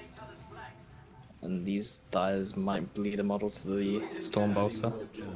Yeah. If he Chaos focus Lord, down the correct obviously. target. Yeah. Chaos Lord obviously cannot be suppressed. Can chase into base, but now he has taken a lot of damage and will be bullied off the field. Yeah, they retreat. Yeah, the Guardian Weapons team as well now coming out. We see Where the Chaos Lord can't be suppressed, everything else around him can be. yeah, true. We see 2 generators being dropped from Yaya, which means he is, and also from Zervargel, who went for double heretics. Let's see. Aspiring Champion does get purchased on one of the heretic squads, and we do have the entangling web game made onto the Warp Spider. Let's see whether the Warp Spider is actually going down to these to these CSM. What? No! It actually goes down. His 3/4 done.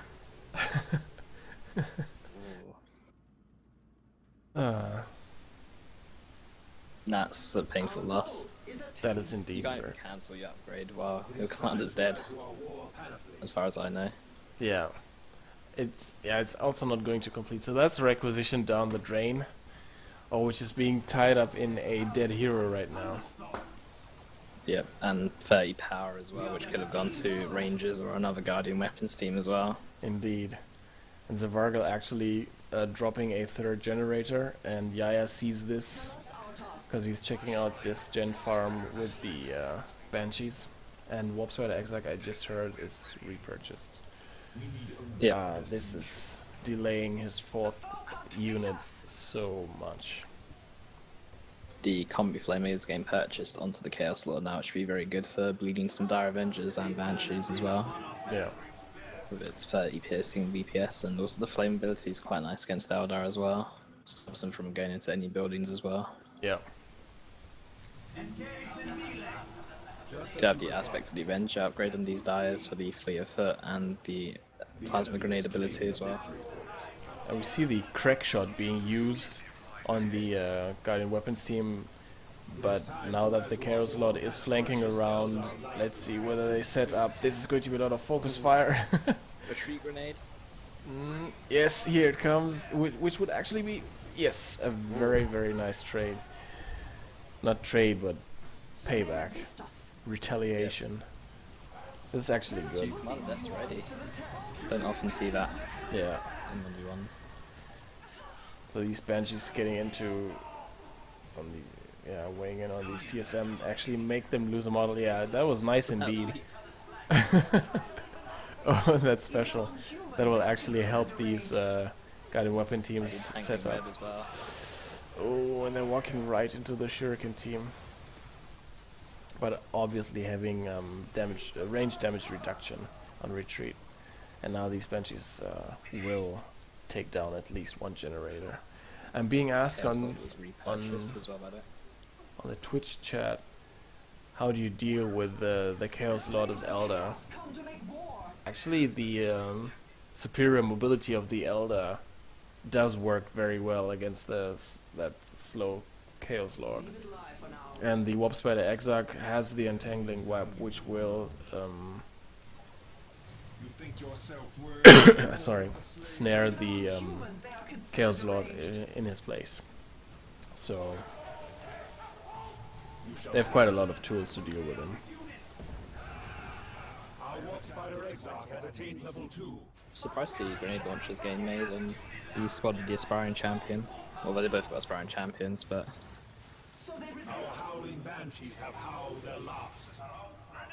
Ooh, this Guardian Weapon team, that was very greedy. Okay, but they get out. Yeah, this is what I mean by superior mobility. Let's see. So Warp Spider Exarch just has the Entangling Web. Actually went for very, very low unit counts, for low unit, tier 1 unit. What the hell is wrong with me? Low count tier 1 armies. Because Zervargel just has double heretics and CSM, and Yaya just has Dire Avengers, Banshees, and the Guardian Weapon team. surprised to not see the advanced targeters as well on the Warp Spider just yet. Be very nice with the Entangling Web giving them a lot of damage, able to pick off heretics much quicker. Yeah, I think I talked this one over with Forest Radio, I believe, who told me that it's just a waste of power actually, because the entangling web actually already gives him a DPS increase and makes the advanced targeters superfluous, because they are quite steep in power. I believe they cost 30 power. Yeah, Yeah. I think so. So that's 30 power on the entangling web and 30 power on the improved targeters, which is already 60 power. Add to that the unit upgrades and the Guardian weapon team. That would be too much power spent on tier 1. But will we see it maybe later on in the game, or maybe a different upgrade instead? I believe so, yeah. Because improved targets, they do actually increase the damage by quite a lot. See these banshees attacking heretics, which are AC heretics. I mean, these banshees, oh wow, they're already halfway through to level 2. That means they will win against these level 1 heretics, even with their sparring type and green. Ah, he takes these heretics. Nice. Very nice. Very, very nice, yeah. We do have a Blood Crusher coming out, but at the same time we do have Wraithguard with a Warlock coming out as well. So let's see if the Wraithguard can actually land their shots on a moving target. Banshee's taking out this contested power node over here. Map looking very blue right now. The Avengers spot the Blood Crusher. Just going to charge in on these Guardian Weapon Squad, which might... Let's see whether he's going for Fire Dragons now or for the Bright Lance. Warp Spider Could Axe. actually just get a Warp Spider squad to get a Haywire Grenade and let the Wraithguard take out the Blood Crusher. True. Oh yeah, because it disables them completely. It disables the Blood Crusher completely. We do have some Bloodletters now coming out to follow up the Blood Crusher. They work quite well together since they can both be supported very well by Worship.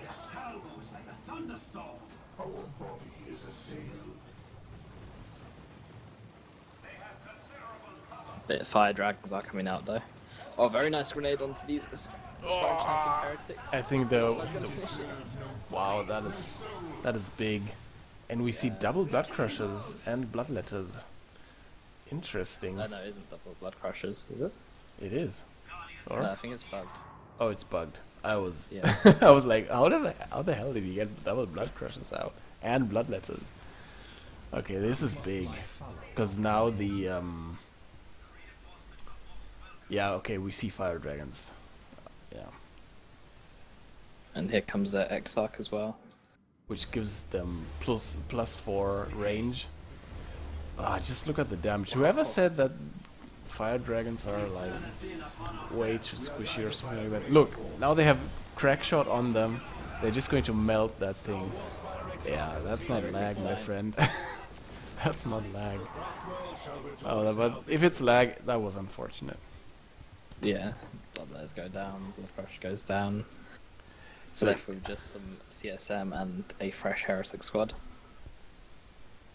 So Slanishi seems to be on now. Titus, if you have the Warlock, you obviously have no access to...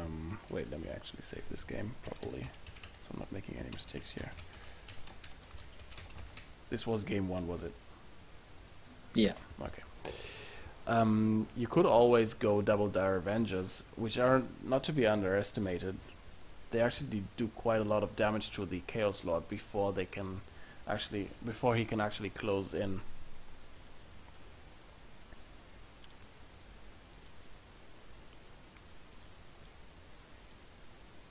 Yeah, I've got another game up. Yep. Way ahead of you. Elder was fine, right?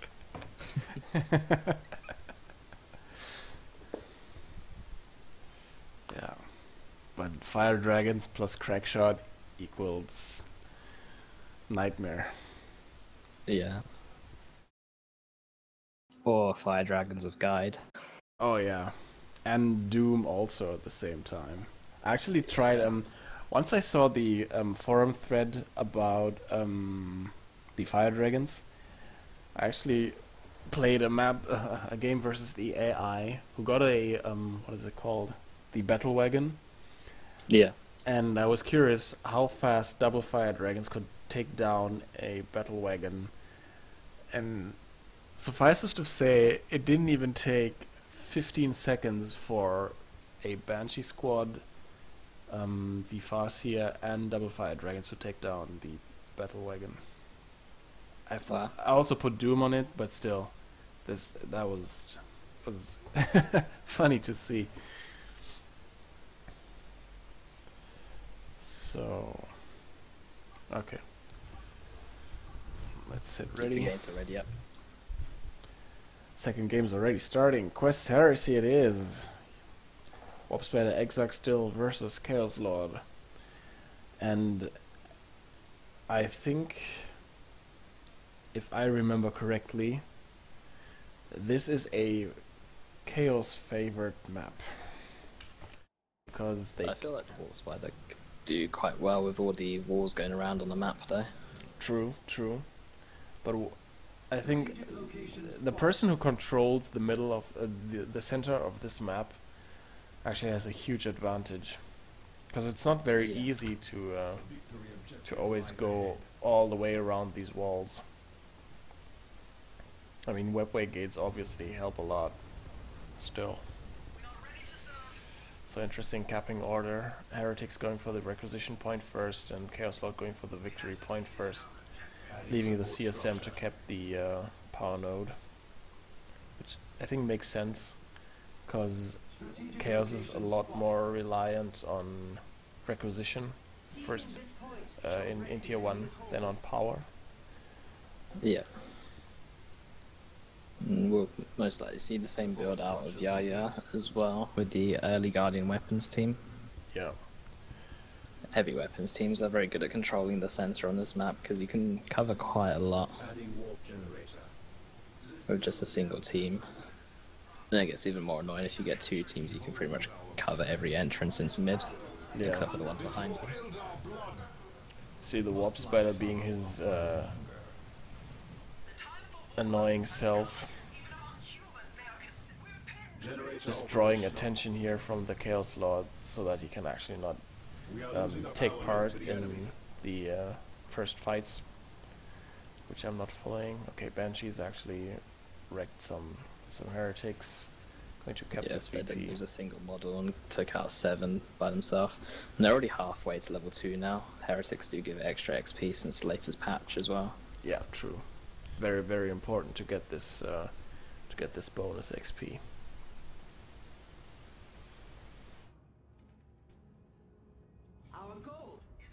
Chaos Lord returning the favor and going to annoy the Warp Spider Exarch here by decapping his natural victory point. Yep. You do have the Aspiring Champion coming out on the Heretics as well, so the Banshees will be forced to not engage in that fight there. Yeah. But still, this early gain of experience is going to be going to play a huge role later on, or in the next few engagements. Because if they manage to actually level in tier 1, if they level to tier 2, this is going to give them a huge advantage over these aspiring champion heretics. Do you have aspects of the Avenger coming out onto the Star Avenger squad for the E-grenades? And the Guardian Weapons team is going to take back the VP that the Chaos Lord did take away. The Chaos Lord is going to try and come in to interrupt it though. But it's a bit too late there. Second Guardian Weapons team coming out this time. We'll see a bigger tier 1 than we did in the previous game then.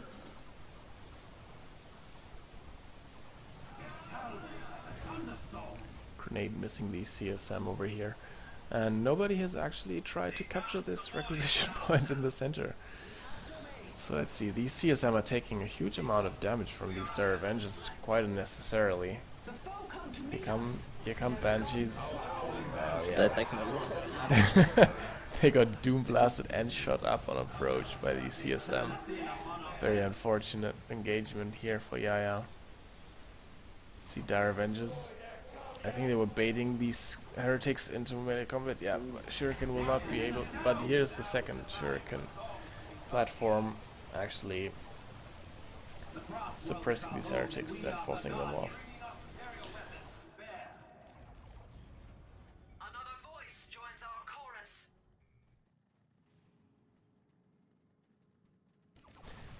Double Shuriken platforms means that Yaya is going to rely on these on his Warp Spider Exarch to actually do a lot of capping and not to participate in any skirmishes from these dire Avengers or these Banshees. Oh, nice one. That could have wiped them. That could have been GG right there. Because I was wondering what he was doing with these Shuriken platform. With this Shuriken platform. Do have the combi flame it once again onto the Chaos Lord as well. Very nice for leading units, and there's a ridiculous amount of damage actually. Yeah, and also increases his melee damage. Does it? It does, yeah. I didn't realize that. It's quite an awesome weapon. We are losing a victory objective. And 31 piercing DPS is actually, I think that's Tech Marine level. Yeah. Tech Marine might do slightly extra, but still. Yeah. 31 piercing DPS on a melee hero is plenty. So we have Zervargel going into tier 2 first, but he's going to be followed by Yaya. He has the Requisition now. You'll notice in a second, I guess. Banshee's engaging these heretics. They're going to, yeah, they level up. Retreat grenade? Maybe? No, he didn't see it. Maybe he was focused. Yeah, he was focused here on the center. Actually forcing off this entire Chaos army, just the Chaos Lord on the field now, trying to mitigate this VP bleed. It's a slow VP bleed. But still, map looking very, very blue right now. Banshee's decapping this power node over here, which always comes into play. It's very nice to have, because it's actually not that difficult to defend. And we see a Power Bash coming in. Let's see, Warp Spider doesn't have the entangling web now. Blood Crusher coming out, and it's going to come out before Yaya is going to be able to get a Bright Lance upgrade on his Guiding Weapons team, so you could see that force him off a little bit. The Exarch is already queued up, and he already has enough power to actually purchase Fire Dragon, so no problem there. I think he might also consider a Bright Lance, but that would be, I think, a little bit over the top with the... Maybe we see a grenade. There goes the grenade. It was a little bit too early, but still very nice. And here comes the Blood Crusher charging in, and Fire Dragons are immediately purchased. Yeah. As you said. And that Blood Crusher is going to struggle against Fire Dragons if they get supported by another unit. Yeah. I don't know why he went for the fast Blood Crusher again, having seen how bad it actually did last game. I mean, this time it has support from Heretics, which it didn't have last time, because the Heretics were actually spectacularly wiped. But still, with these Fire Dragons on the field, they have speed 6.5. That means they are as fast as Scouts. Having Melter Guns, immediately purchasing the Exarch, which increases their weapons range to, I believe, 28, which cannot be knocked down. It's quite a lot of AV capabilities on the field right now. So especially with the options with their heavy melee, and the auto drop actually coming in onto these worshipping heretics. Yeah. Which, just look at the damage these Fire Dragons actually put out. And they can increase their damage by, I think, around 50% for a short duration if they go into Dragon's Fury mode.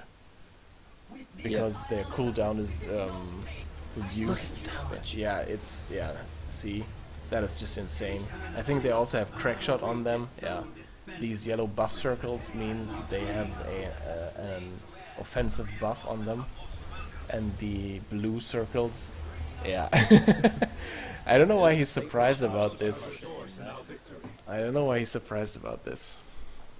Yeah. Fire dragons will completely rape a blood crusher. Especially I also think it was a mistake for him to charge the blood crusher in, because fire dragons can't be knocked back. And by when you're charging, you're not forcing melee onto them, so they're just going to continue to fire at you anyway. Fire dragons are fine, just melee them.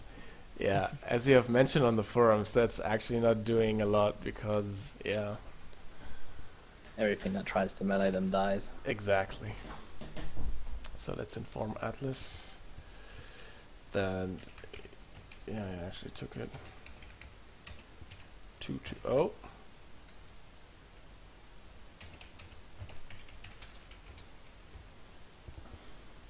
And let's see what news there are concerning these. Okay, Cyrus took it 2-0.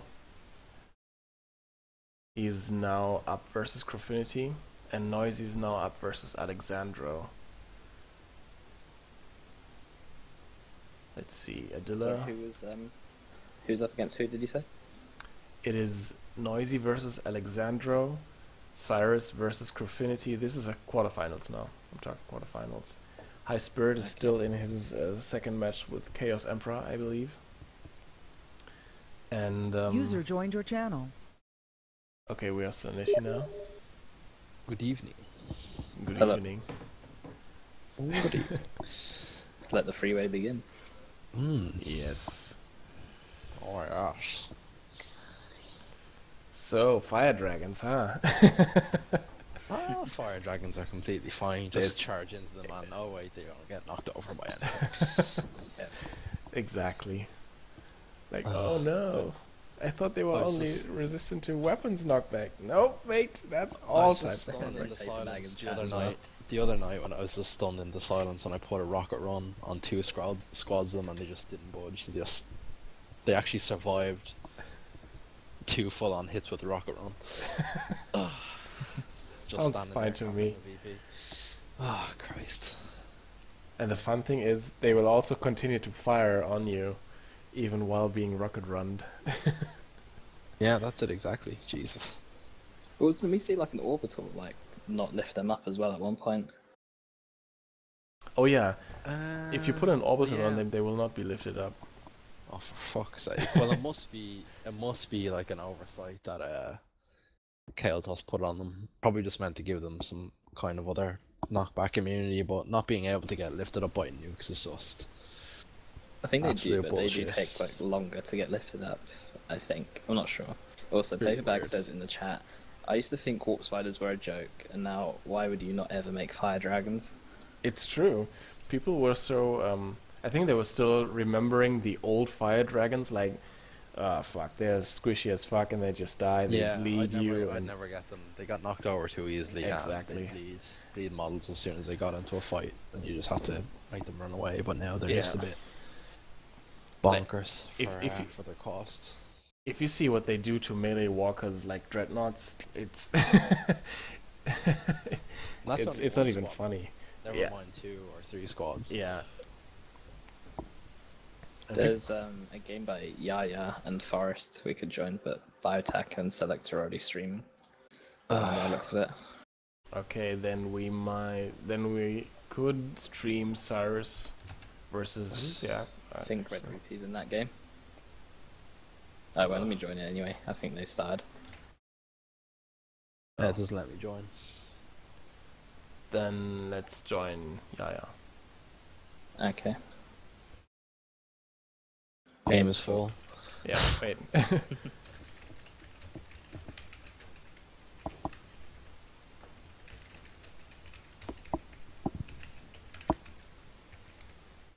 Okay, 2 more slots. Cool. Okay, I know which map. Wait, Yaya is in the quarterfinals right now, yeah? Yeah. So, quarterfinals is Federate Folly.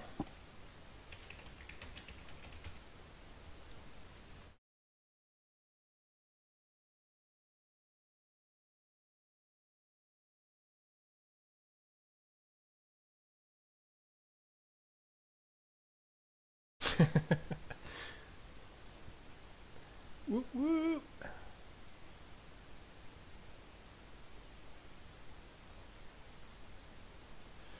Okay. I don't know who's top in the brackets, so actually yeah, it's Yaya. Retribution. So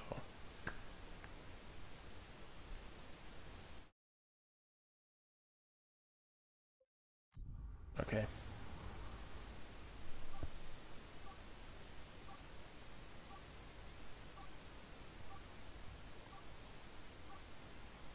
I think that's me that readied up. I don't mind. Well, that was me. Apologies. This is tabbed out. No problem. We're just gonna blame it It is on what it is. biotech or Lictor. Yeah, the rivals. Exactly. So, is this Yaya guys? Did he beat Riku earlier? Yeah. I think I heard somebody say. Yeah. Alright, very interesting.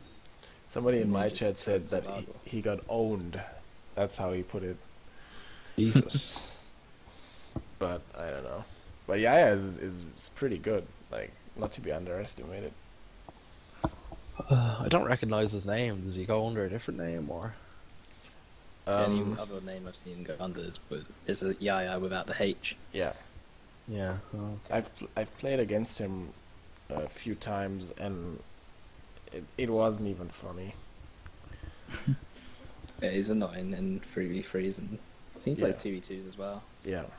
I actually played in the 2v2 monthly Rumble tournament, but I can't remember who he was playing with.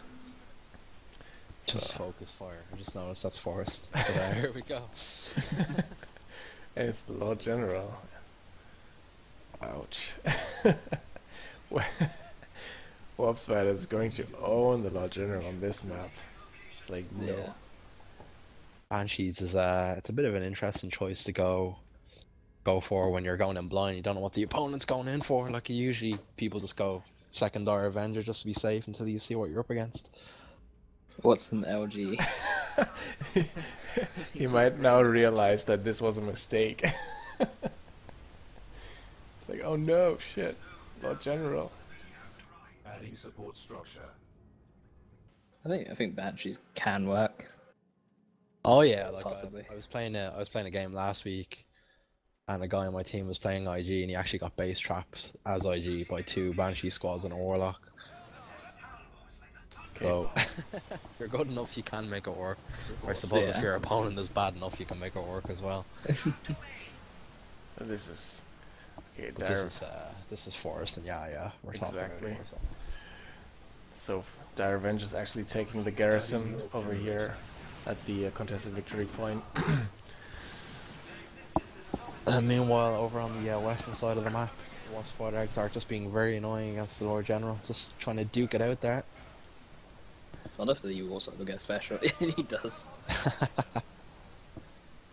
Warp Spider X. Generator operational. He's going to decap this natural requisition point. God damn it, Warp Spider X is so annoying. Even watching him is so annoying. Forest is trading blows there over, like annoying blows. He's setting up a turret or a multi-las turret on that Shen farm there of Yayas. I think he might get a full bash off here. Yeah, Yeah. this is definitely a full dash. As well now. We have lost the generator to enemy fire. Not sure why he's not using his turret. Okay, now he's using his turret to focus down generators as well. Banshee's going to come in to attempt to return the favour, but there's only no generators for them to take. Mm-hmm. That's a thing I've first seen Toiler Lee use, like putting down turrets to actually bash nodes faster. And since these nodes are, I think, only something like 150 and 5 power, and can be what are they called? What's called scuttled or something? Salvaged. Yeah. Thank you. Salvage, yeah. Yeah. Didn't actually look like the last turret was firing on its own on the node for a second, and it didn't look like it was actually doing any damage, which is weird. But these Banshees are returning, not only returning the favor from the bash, but completely decapping and now starting to cap. Well, here comes the Sentinel having a word with these Banshees. Yeah, he's gonna get away. Even though there was the power bash going on, the majority of the map is going to Yaya by a lot. Yeah, that's the Warp Spread Exarch for you. Yeah. And Forest. Guardsmen could be in a lot of trouble here actually. They're gonna get suppressed by that Shuriken, and they've got Banshees to contend with in retreat path. They don't even get the cap either. There's also a grenade as well. For Grenade definitely coming a little bit too early. Could be awkward throwing grenades on terrain as well. Yeah, trying to be a bit cheeky here. I thought he was gonna actually reset up the team, get the Shurikens in the path of those guardsmen to get a bit of extra damage, but here we have spotters on the field. Very nice shot. Very, very good and annoying Crash on the counter to range Avengers as well. Ooh, interesting. Seems a bit of a waste Only though, one to keep model them. firing. Yeah, putting them on capping duty right after you put crack shot on them. But this is very annoying here for Forest Radio, because now he's denying him his power farm, which means he'll have to go all the way to the contested VPs and actually kill that very power farm close. over there. That was very close to death there. I think it might have been more beneficial to actually put crack shot on the Shuriken team rather than the Guardians Indeed. or Dire Avengers. And now even an energy shield, this is going to be extremely annoying. So as long as you can knock them back, and already use the knockback shell on the Shuriken instead. Yeah. They just walk into the energy shield too with the Sentinel, but might be a bit difficult to get him. Bit close there with the Shuriken bearing down, but he does go into a retreat. Yeah. I think he stalled them long enough, because Forest Radio is actually floating a lot of requisition right now. Yeah. Still no power. I mean, Yeah, not power out in sight. Yeah, it has got so much power advantage right now. 59 power per minute compared to 10. I mean, IG can pull it off to go without power expenditure, but they still need power to go into tier 2. Also have a cheeky gen as well over to the left hand side. Oh Yeah, as well. very This cheeky moves. That's a huge power income. That means tier 2 is almost up. Lord General should be able to see the extra generator there as well.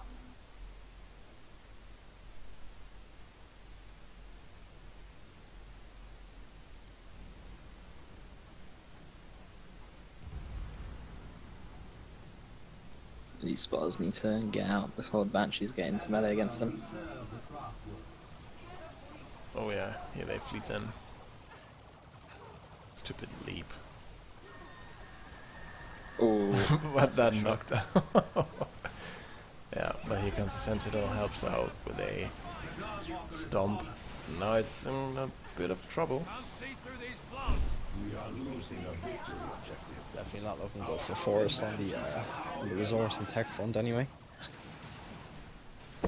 Guardsmen forced off, and now these Banshees will get back to bashing the power.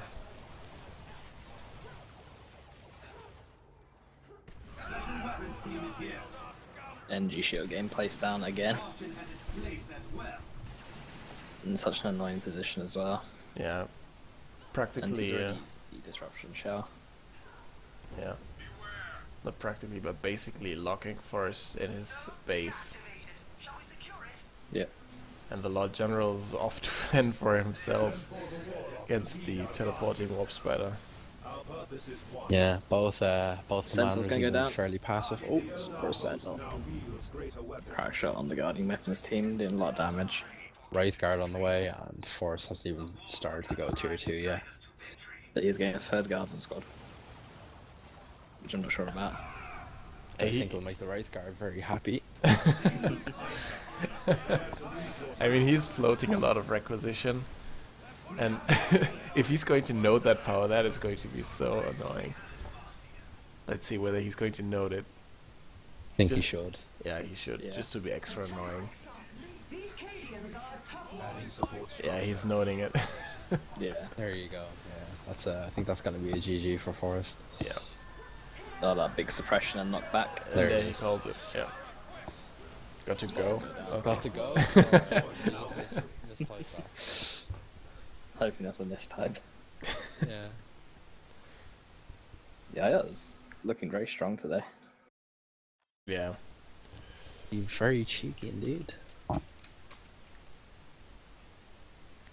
Wonder if we'll I'm see just just going- evidence by that. Well, that's weird that Yaya got 20 units. But 20 units killed and 7 lost, but Forrest actually killed 12 units. But the It's from generators and the Oh. nodes. For some reason they count towards the unit score. Oh really? I never knew that. I think he actually took quite a few members from the retinue. He kept on taking members from them. Interesting.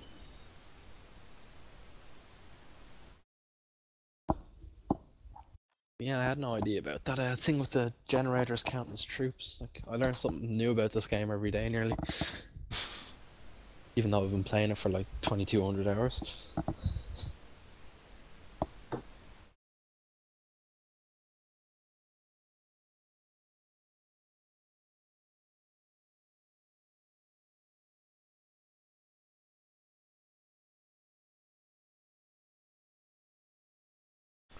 Mr. Zeragel, you will have to leave. He was in the previous game or previous lobby. He was? Yeah. Okay.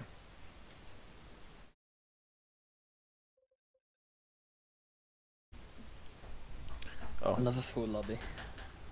Blue team casters versus red team casters. indeed. But obviously we are the better casters. Yeah, So, definitely.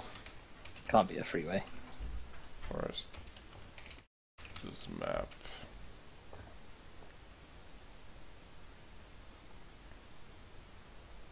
You know, I think we're just lucky that Ven isn't here to steal the casting spotlight. You mean in his awesome co-cast with Max? Yeah, oh yeah. Where they talk so much about the game? The emotional abuse is a breath of fresh air, though. really brought something unique to the Dawn of War 2 casting community. Indeed. Who Poor was Ven it that... has battered wife syndrome. Yeah, yeah, I was just about to ask it. But he took it like a champ. I mean, just like Oh, a yeah. battered housewife would. Like, oh yeah, but he loved me though. He loved me though. Max would beat the shit out of him, then come back like 5 hours later with a bunch of flowers, saying he's sorry. You know I love you though. Yeah. Then the process would start all over again. Circle of When life. was this? Hmm? When was this? No, that never happened. No, but the emotional and verbal Yeah. abuse that Ven took actually equated to, battered housewife syndrome. We took a bit from, what's his name? The guy Mara? that sounds like a vampire. No, Oh, Yarrick. Yarrick, that's the one. Yeah. Yeah, true. Yarrick is also... he has also not always been a friend to Ven. Hmm. Poor Van. Just thinks without opening his mouth sometimes. But anyway, here we go. Game is loaded in, and we've got... he's gone Lord Commissar this time. Wow. Inquisitor for game 3. Oh. Apparently, you need to fix your overlay as well. Me? I'm being told, yeah. Yeah. Because it's blocking I the forgot last game. PvPs as well. So, Lord Commissar, you think he'll fare any better? Banshees again. Wait, doesn't Yaya know the IG heroes? I don't know. Commie again. Different. IG are just all the same. Yeah, they are. No, All the actually they're not. guardsmen. Just walking XP. It's if only, if only. So we see, I was gonna say the Lord Commissar's refractor field will go a long way to negating if he decides to get, or if he decides to get heavy gauge death spinner. He'll stop that knockback once he puts up the shield. true, yeah. So that Of means course, he's probably not going to get it. yeah. Of course, you can still get that tier 1 entangling web. Indeed. Yep. So awesome. Lock down some guardsmen for the Banshees to just run into. Generator operational. Let's see, he's going for triple guardsman this time. Obviously being... having been outcapped the previous match. Outcapped? Is that even a word? No. Probably. But having lost in the capping game quite badly. Yeah, I was not wasting any time either, going straight for the shuriken platform with his first 30 power purchase. He always throws down these very quick double gens at the beginning. You think maybe he'll go double shuriken platform again? On what? I don't know, he started to upgrade his DoW Avengers with the aspect of the Avenger. Okay. So if he's going to go double, guiding weapon seems going to be a bit delayed. Both comms are probably gonna get retreat here. Yep. And we no grenade. Okay. Grenade was not worth it. Wouldn't have been worth it. Yeah. And we see triple generators. The guiding weapon seems set up a very awkward angle. Still gets shots on the sentinel.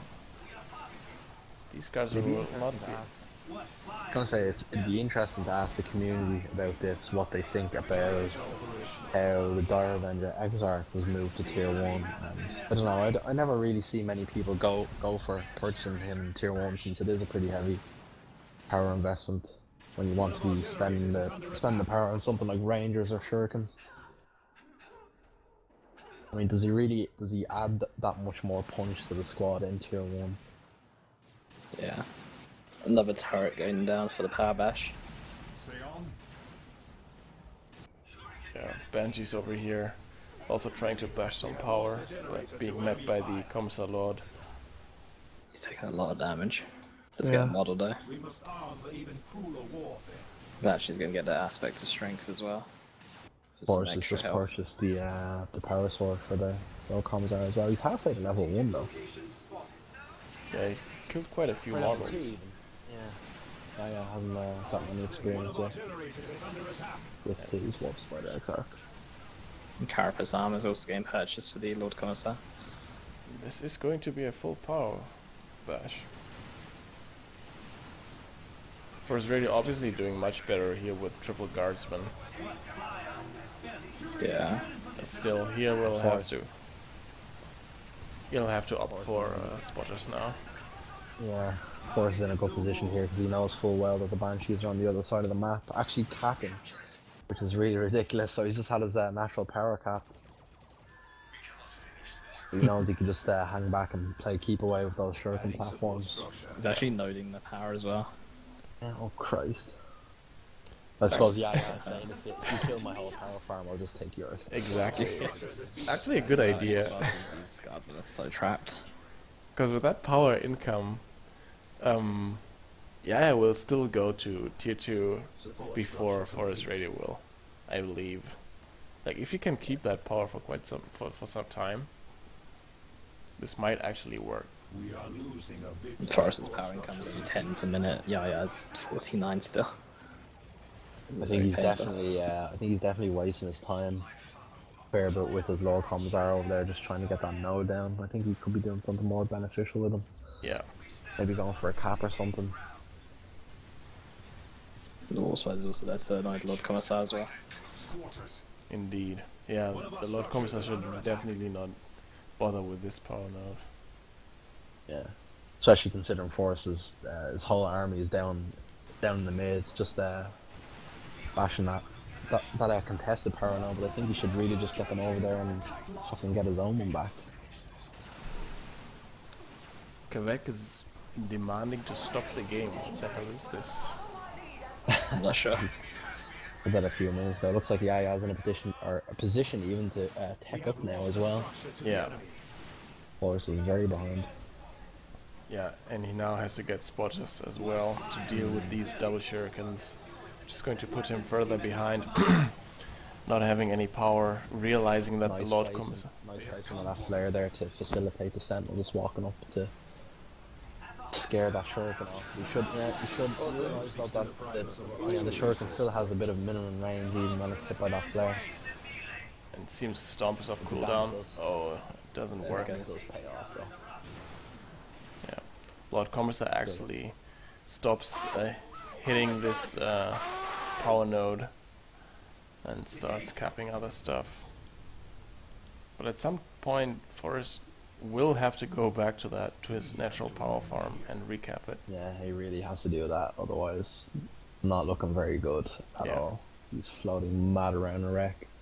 I think we could see Wraithguard hit the field fairly early as well, just like last game as well. He's got enough power to get them. Yeah. Could even see an early Falcon as well. Let's see these spotters. Enemy has targeted our structure. Even Fire Dragons just to be cheeky. They are making a thrust. Let's Once see. again, the Lord Squad like starts, yeah. The Lord Commissars just hit level 2. Spotters are recapping natural power now. But Our host now Yaya has been sitting on that way too long. If he could have gotten that earlier, like break off the power bash on the contested power node and just gone to his natural power, he could have actually denied Yaya quite some power because he didn't have anything else. So he's in a very bad spot right now. Some guardsmen did get executed by Lord Commissar, but He I stopped don't know if the tapping damage with was his... going to last them long enough for them to get in the fight. Yeah, I think that was a bit of a mistake as well to put his spotters on that capping duty as well, because he just stopped completely to use those shells and now they're not capping it at all. Yeah, he should have just left those guardsmen to do the capping, I would say. Those guards are in a bit of trouble there now. And Yaya, I think, is positioning himself for retreat grenades. Yep. Okay, we're gonna see one here. Yeah. Oh, will he get both of them? That would be so cheeky. Actually, yeah. Just a little bit off. That would have been devastating if it would have just been a little bit more to the left. I think Forrest is about to see the Wraithguard come into mid now as well, already with their Warlock leader. Yeah. Yeah. Let's see. He's actually got a Gen Farm bottom as well to try and compensate. He should be able to see them now. Sentinel actually getting very low and dying in base. This is not looking good at all. Wraith gotta have purchased their Warlock leader. Lament. Putting down the flare to actually deny the Wraith God any shots, but they don't care. They'll just walk on, they cannot be suppressed. So they resist us. Yeah, he'll have to tie up these Wraith God immediately with the Commissar Lord. Warlock might also be able to get a special as well. That's the range stuff, yeah. You get a good leap on him. Another grenade here from the DoW Avengers, expecting the lob to run into it, but Lord Commissar's Lord going to go down. Commissar is caught, he's gonna die. You can attack round with the Wraithguard, that could do it as well.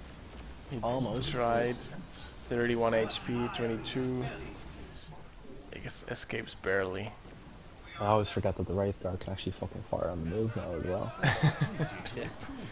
Which is okay. Warlock getting dropped in, but all the grenades are going to miss by the looks of it. I think this is just denial. Yeah. And so much of the map is blue right now, and Yaya's even taking Forrester's farm at the bottom of the map for that extra power and can. Yeah. Just that sweet extra power. Yeah, because without Forest's natural power, I actually didn't have any power. The enemy has 300 points Yeah, remaining. Nice tasty blob for the Wraithguard there again. Yeah, and he actually put crack shot on them. Oh god. So now they're on crack. Yaya's going to 2-0 another person. Yeah. So Yaya actually advances to the semifinals. Very strong performance from what we have seen so far. He's playing it very well.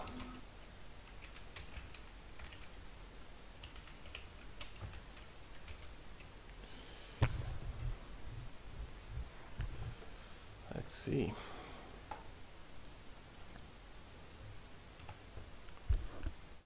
Inform Atlas.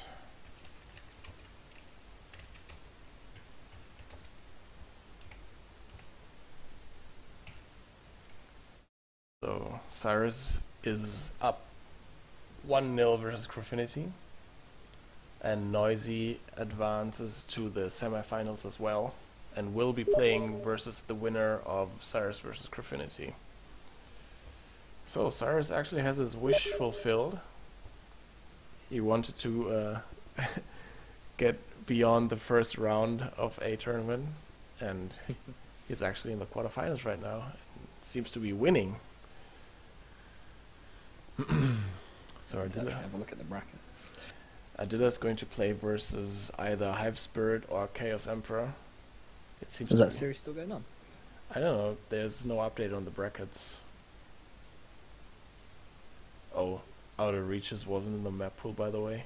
Oops.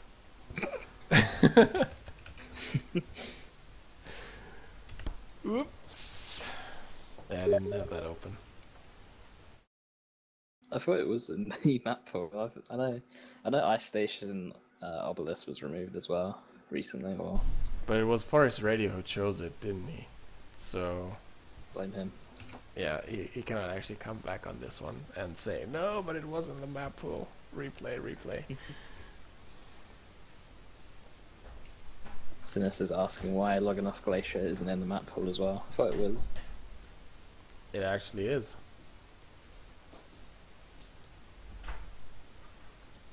What actually happened to Swift Sabers?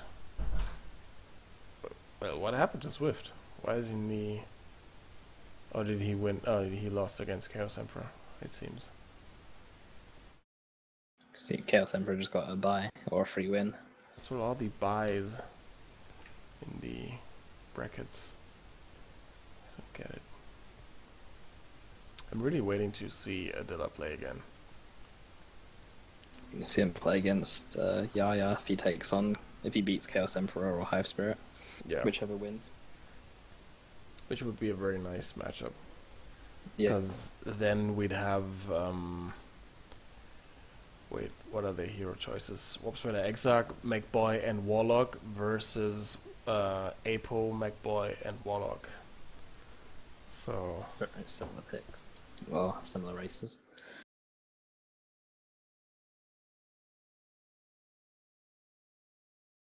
I'd like to see Yaya actually play Mech Boy after seeing his Warp Spider. Yep. See how annoying he can be with the Mech Boy.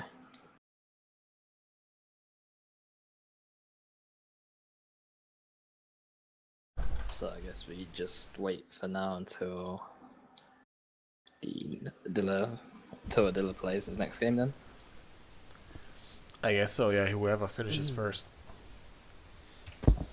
Because if Cyrus and Graffinity actually finish their next match, and it's Cyrus who comes out on top, then we could cast Noisy versus Cyrus. Yep. In the meantime, I'm just going to get something to drink real quick. I'll be right back. Okay.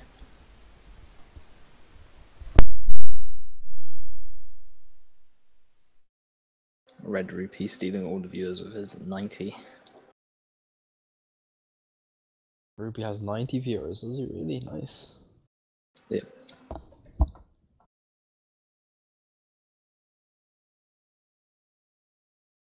I was thinking about putting my stream up on YouTube as well. If people wanted like an alternative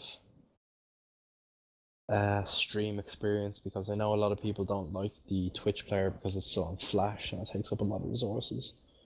Yeah. But the YouTube one is on HTML5, so it's like a lot more. I think Twitch were meant to be updating theirs or something. Yeah, I hope so.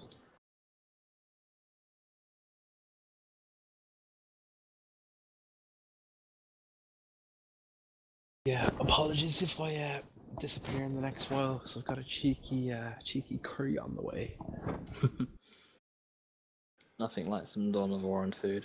Oh yeah. I'm fucking starving, I haven't eaten today at all, and I've been up since like 10 o'clock, so... Have a cheeky curry. Cheeky chicken curry. Here I am again. Blood. So let's see what is... Cyrus and Graffinity are on the second game now.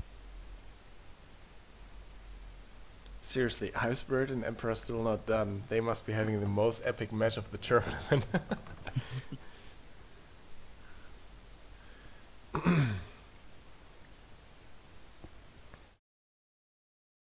So it's chill out time. Yep. So what's the map for semifinals? Green Tooth Gorge. Okay.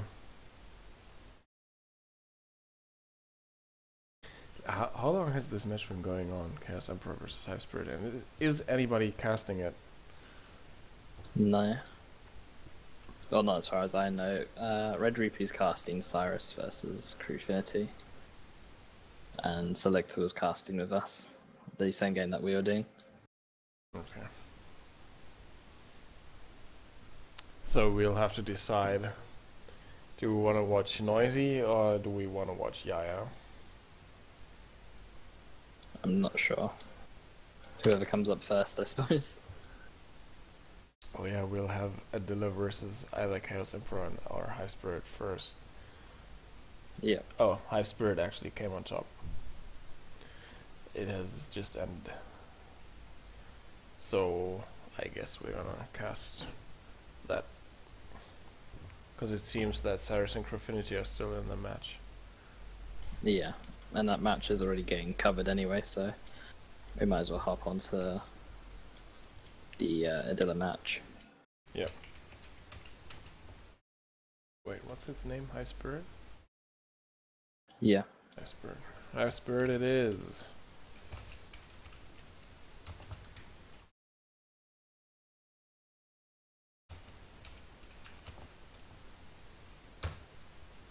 I've created the lobby.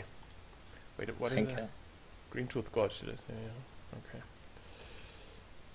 This. Basic Green Tooth Gorge. This. Move this. There we go.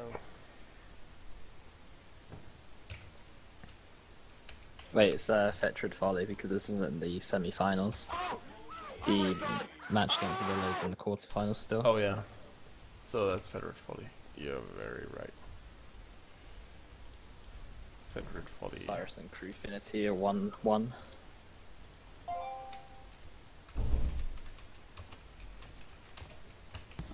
I'm gonna eat this guy, so feel free to start without me. Okay. Okay. So Selector and Biotac are gonna join us, I guess. Since they need a game to cast as well. Okay. Or Selector just left. They could actually. they should wait for who comes out on top. Cyrus versus Crewfinity, because they are in their third game. Yeah. Hello, Mr. Counter-Strike.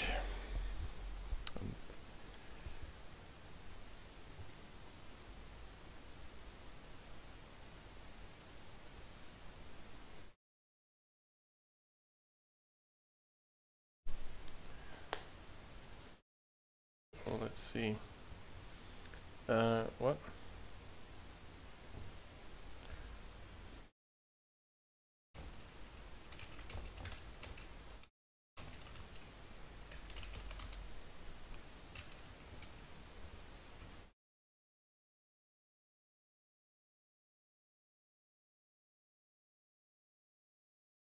Wait, who are you? I'm not sure. Who's Master of Souls? Oh, it's Son of Malice, Ah, I guess. would help if he had the same name.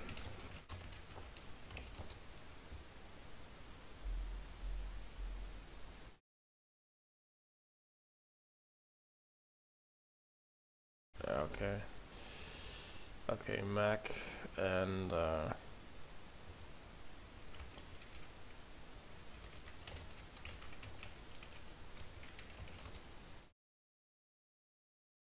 Free streamers to cover this one game.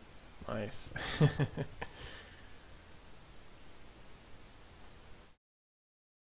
Okay. Sorry. Oh, Lictor.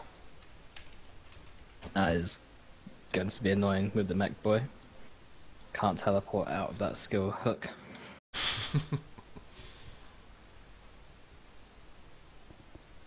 mean, if he does an aggressive teleport and the Lictor just pulls him in, the mech boy is going to be very screwed, so he needs to be very careful about how he uses his teleport. Especially with the Lictor stealthing around, you might not notice him in a fight, and then he, boom, just pops up and pulls him in to a group of Homagons.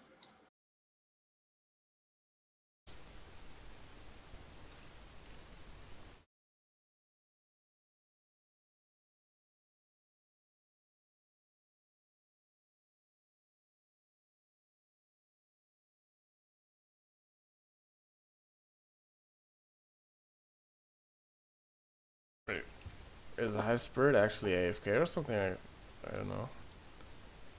Not sure.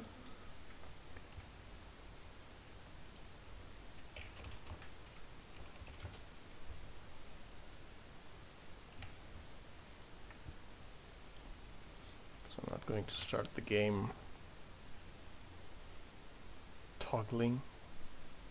What's that? I don't know. These two seem to be on crack or something. I mean, I suppose they need like some kind of boost to get through the 6 hours of streaming. And I'm actually going to write to Hive Spirit.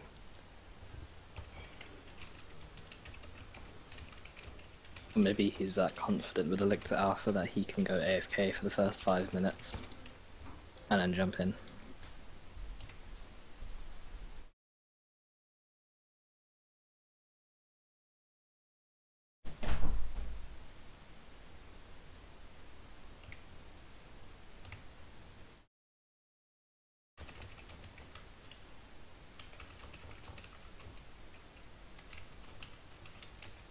Has Hive Spirit said anything to you?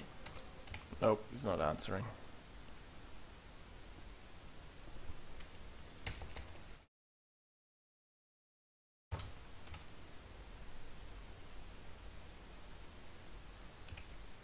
So much easier if this was like a in-person event. It'd be easier to keep an eye on everyone.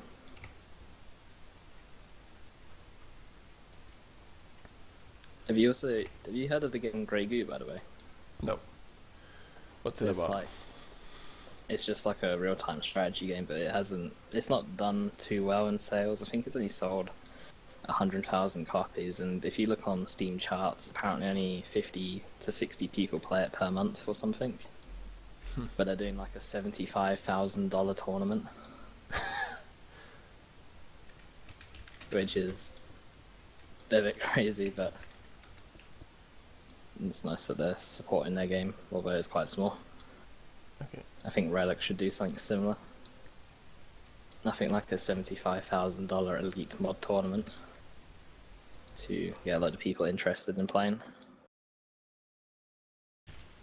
Alright, Hive Spirit says that he's ready.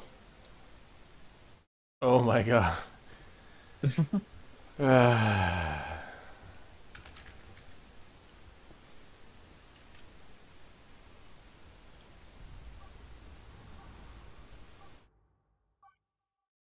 And now the game's going to begin.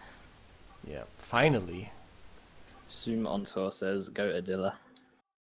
We have an Adilla fan in the chat. Go Team Germany. As a fellow German, my vote... Nah, actually I have to be impartial. Being a caster and a referee, I have to be impartial.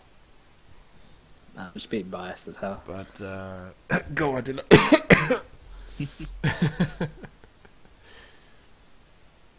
Have you actually seen Hive Spirit play? I've not seen him play before, so I'm not actually sure about his skill level at all. I've not seen him.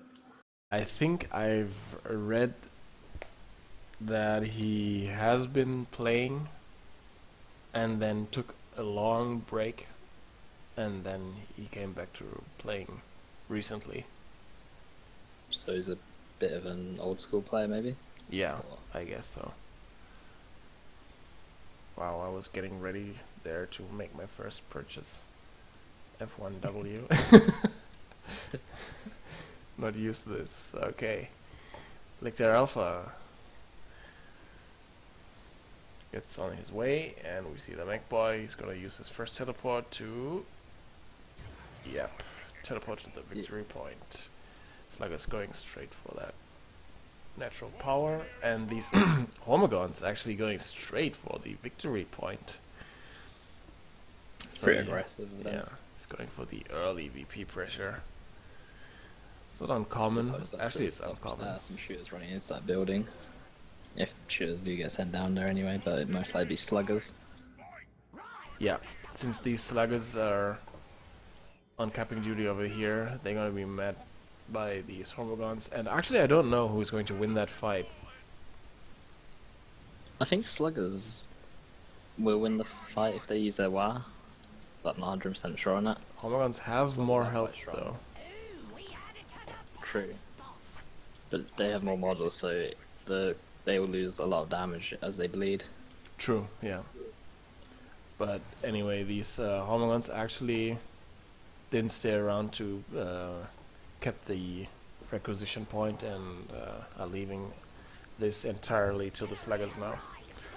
Shooters are meeting the Hormigons now in mid.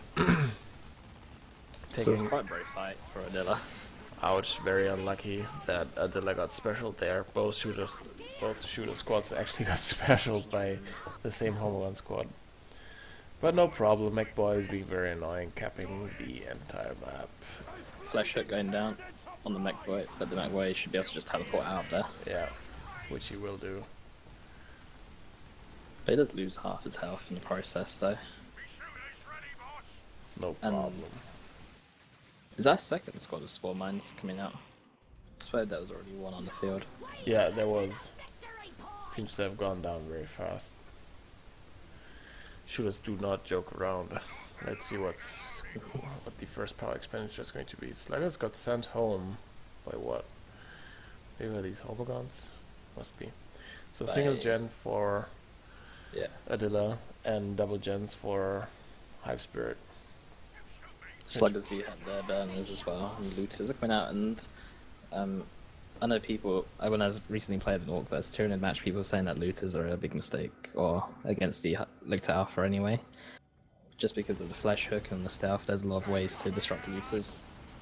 That's true, but the shooter boys can always get the, what is it called, the knob for detection, which renders Lictor Alpha infiltration useless. And these shooter boys are not in green cover, and they are losing quite a few models. Actually 2, that's not quite a few, but still. And they lose one on retreat to the skill hook. Yep. We do have some Ravener Brood coming out as well now, so that's even more disruption for the looters as well. And I think that was an unnecessary retreat over here. I mean, the Lictor Alpha could have just infiltrated and walked away, be annoying somewhere else, but now he's just given Adilla the field, at least the center of the map, and the contested lane. Not the contested lane, but the victory point lane. Spore Mines taking position at the contested victory point. I like what he's doing with the Spore Mines, keeping them off to the side to fight any capping unit, because the capping unit is not going to be able to do anything against Spore Mines, really. Yeah. And we see a nice power bash going down, taking both nodes to half health. So he will be able to, That's a very nice interrupt. Knocks back the sluggers into the Lictor Alpha. But the sluggers are just going to go straight for the Ravener Brood. Let's see, we see the shooter boy knob actually having been purchased, which means Ravener Alpha can now be detected. These Hormigons getting dangerously low. They will go down if the Mech Boy forces melee on them in retreat. Yeah, didn't even need to. Go down to range fire. That's a Spore Mines are a bit vulnerable. Yeah, Spore Mines. I think he won't even bother to actually. Actually, he does. Yeah. And now he can go in and finish off these generators. Which actually, I don't know if everybody knows, but since Tyranids don't have access to repair units, Tyranid generators actually regenerate. This is going to be a full power bash. Yeah. Sluggers going in. I don't know. Shooter boys taking it. Looter suppressing this entire mid blob, but here comes the skill alpha. Skill hooks Just get a hook onto the the looters one, looters, there's a and flank he, of oh yeah, he Homagons as well. repurchased Homagons also. That's scary. These looters are getting low, but the battery pack does come in to heal up the looters. And These Homagons might go down again, yeah. That's Lictors will unfortunate. go down as well, actually. These sluggers are doing a lot of damage. Oh Lictor boy. goes down as well. And now we see Laughter Daka on these shooter boys, decimating these Termagants. Wow, that was a very, very bad engagement for Hive Spirit. He purchases A very Warrior good Broods. purchase. Good position, sorry. Yeah. Go ahead. Warrior Brood coming out as well now.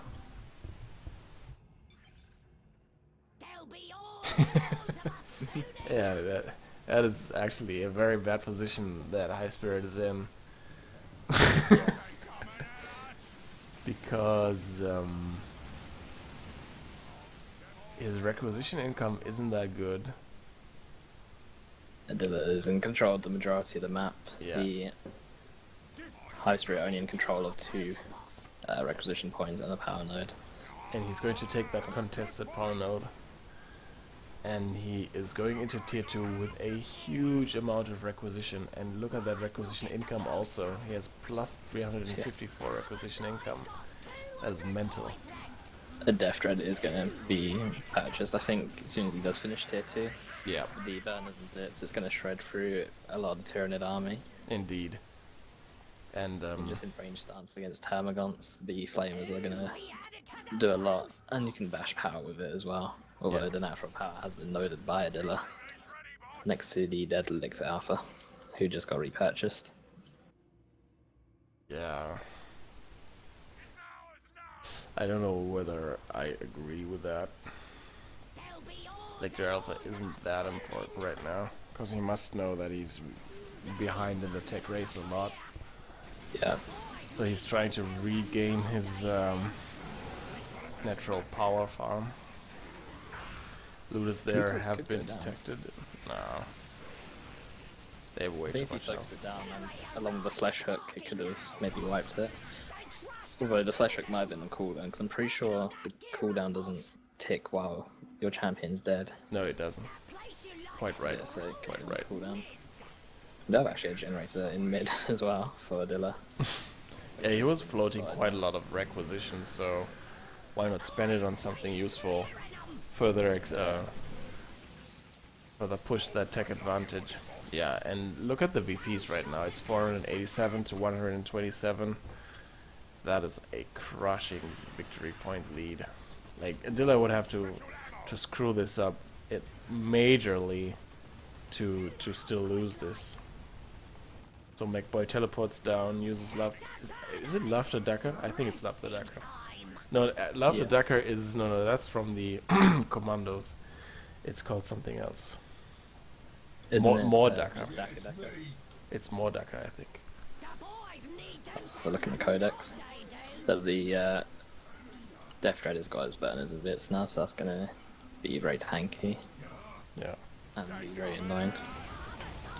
And Sluggers just purchased the knob. They use Swampin to get into combat faster. It's just called Mordaka, you're right. Yeah, Modaka. Because Laughter Daka is the ability from the commandos that actually does Yeah. chain knockback and is extremely annoying. Yeah, that's GG indeed. There was no way he was turning this one around. The early loss Very of strong the performance. Homagons was yeah, it was very detrimental. Yeah, 2 Homagant squads wiped and the Lictor Alpha getting wiped as well. Exactly.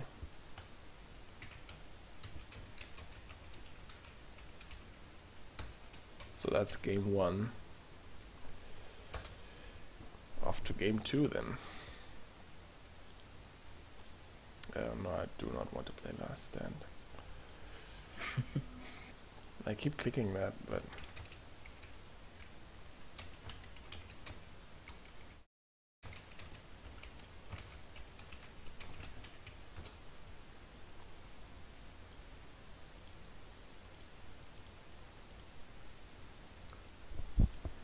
Should show you if I can figure out how to get like polls or something to work in chat.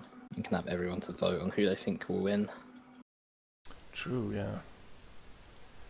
I'm pretty sure it can be done with Nightbot actually. It can be, yeah. Shit, I forgot how to do it though. But while we're in the waiting lobby, I'm gonna quickly check.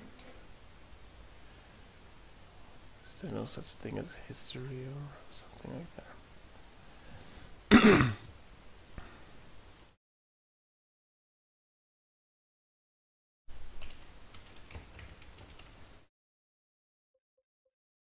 So we're waiting for Hype Spirit to return.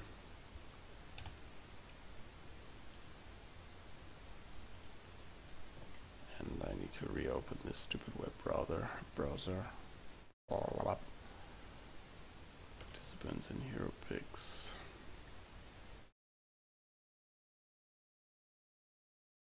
So Inform Atlas.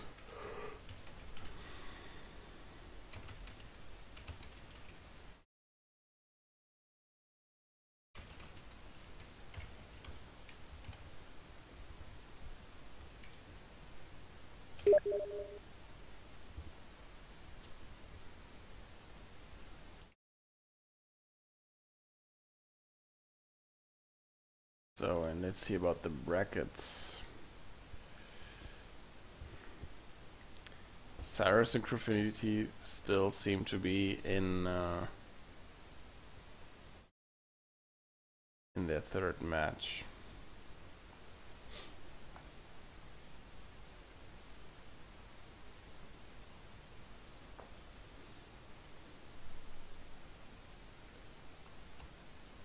No, my friend. You have to do it like this, exactly. So, yes, you choose the map.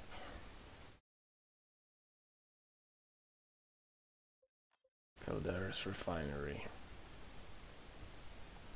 I think I might just know. So, Ravena Alpha.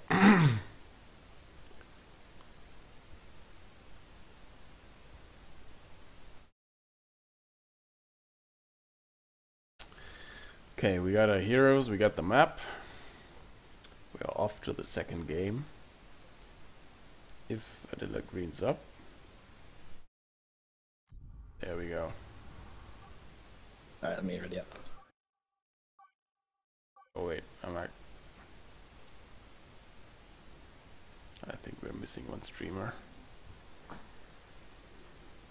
Oh yeah, Son of Malice. I actually dicked him out of this one.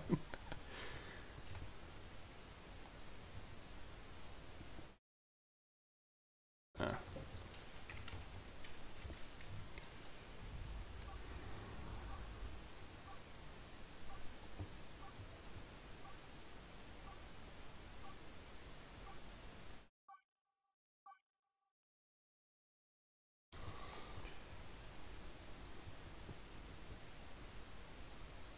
Forrest also votes for Adilla. Everybody votes for Adila. So that's just 4 votes for Adilla, 0 for Hive Spirit. Poor Hive Spirit.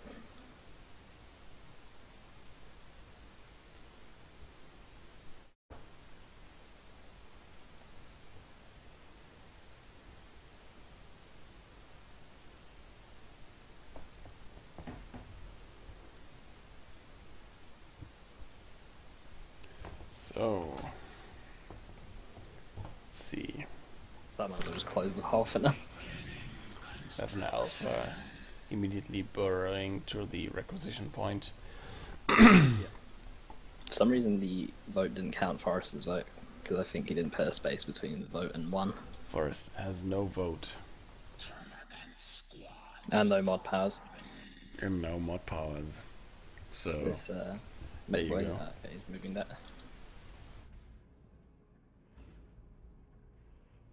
So, pretty much the same build as we saw before from both players. Yep. Double shooters, the double termagants, and probably some sport mines to follow them up as well. With the exception that Hive Spirit this time not going for the early VP pressure, but securing this resource lane to his right.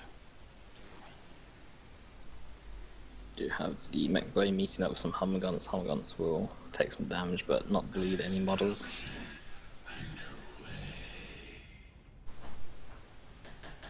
And here comes the Revenant Alpha to actually support the Homogons, and they will be enough to chase away the mech boy, or at least make him teleport away.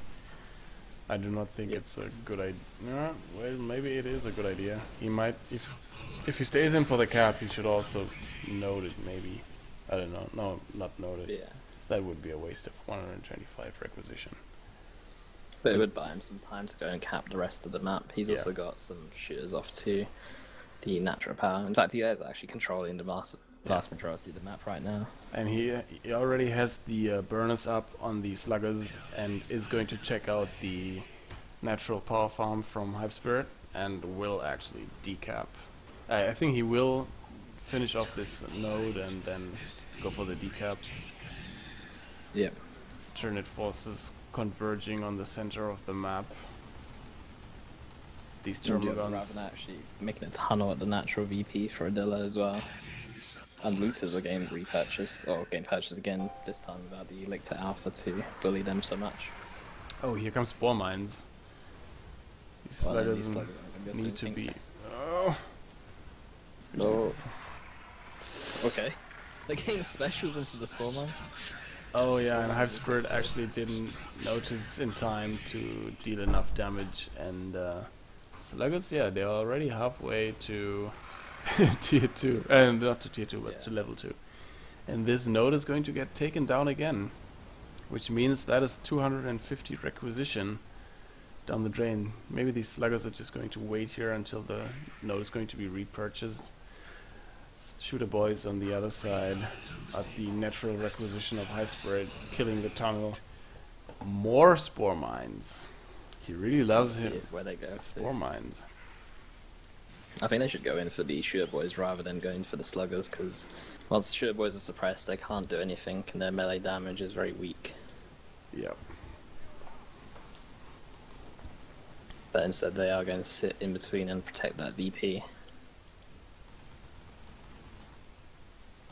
So shooter boys have realized that Spore Mines are, yeah. Slugger boys have been purchased as well on the shooters that have taken down these Spore Mines. See, these Slugger boys are going to engage these Spore Mines and actually take them out. Which is level, yeah. They're well into level 1 now, almost level 2. This is just feeding them XP.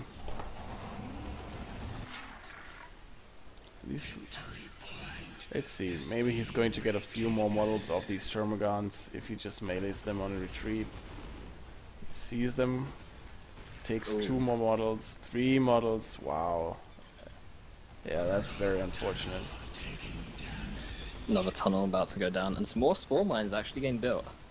Like, does he have them on, I don't know, Oh no, he does oversight? decide to cancel them and go for some Raveners. Maybe he had them on oversight, which would be very unfortunate, because that's just wasted requisition. But if he did do an Overwatch mistake, he could actually just group up multiple Spore Mine squads and then just send them all in together. And very nice to get 2 explosions off at the same time, if you're fortunate enough. True.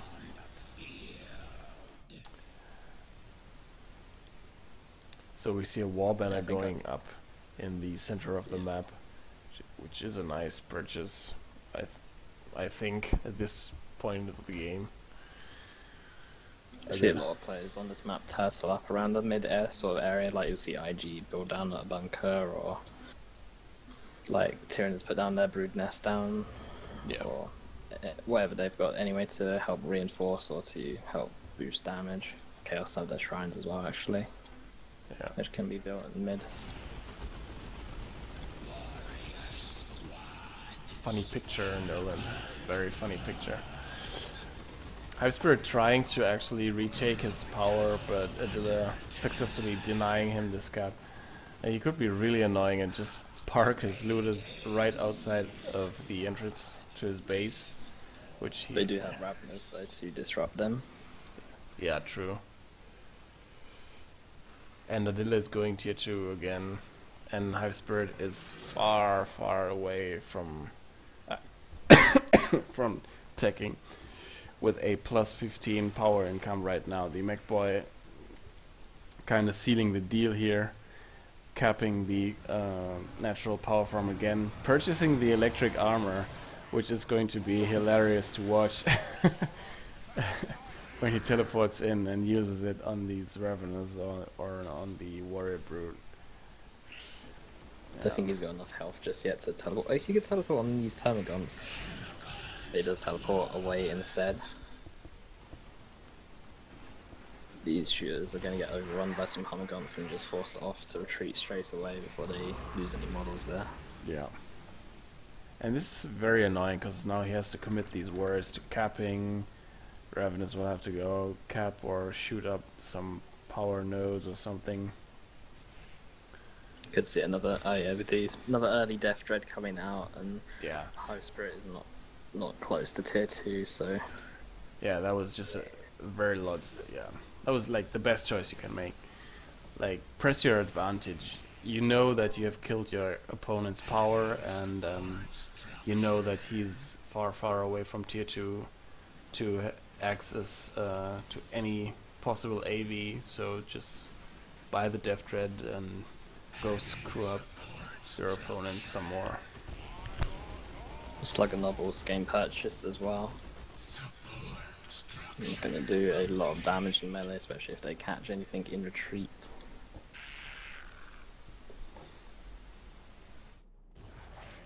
You see these Warrior Broods, what's the health pool? They have 990 health compared to the Sluggers, who are already at 1235 health.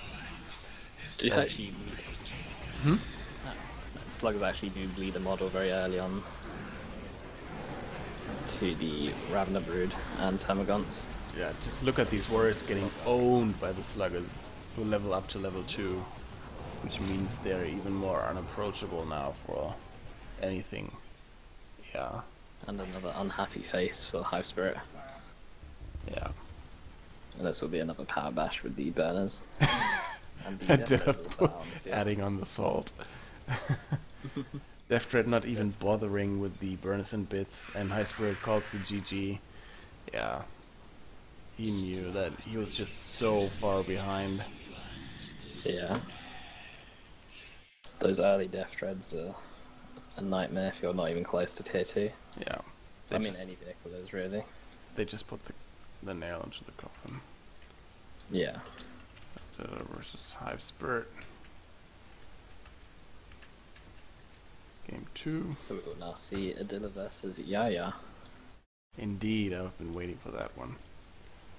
Yeah. Let's actually see what about the brackets.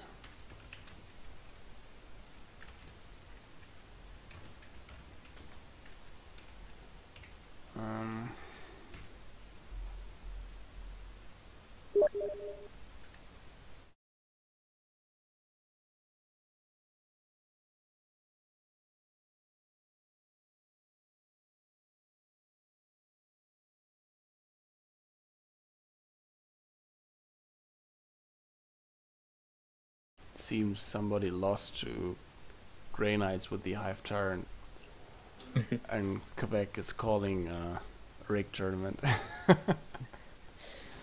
So Crewfinity actually advanced into the semi-finals, and now has to fight Noisy. That's going to be a tough match. But I'm also looking forward to the Adilla versus Yaya matchup. Yeah, definitely looking forward to that one. And let me actually host it.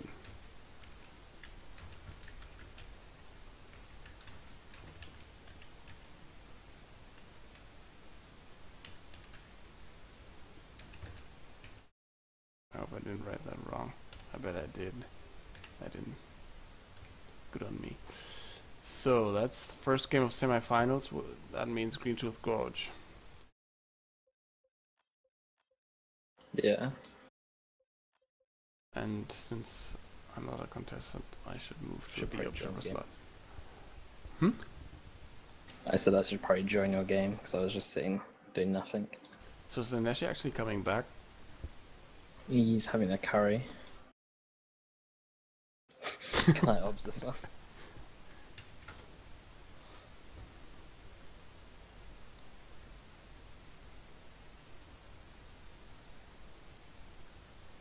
Wait. Was he being serious? I don't know. Maybe he was like high out of his mind.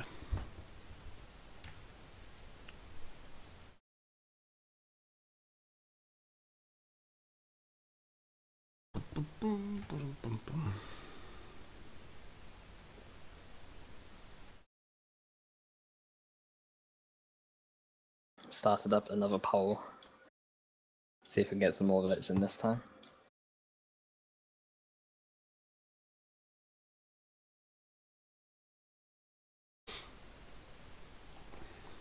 Okay.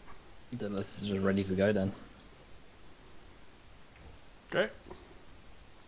Yeah, I'm just asking because Adilla thing has been playing non-stop. Okay. Yeah, he just wants to crack on with the game. First game of the semifinals between Adilla and Yaya. Both teleporting heroes as well. Who is going to be more annoying for the other player to deal with? I don't know who I'm going to vote for in this one.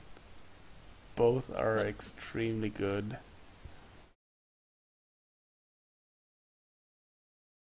Have a vote each. Wait, why has Yaya got 2 votes?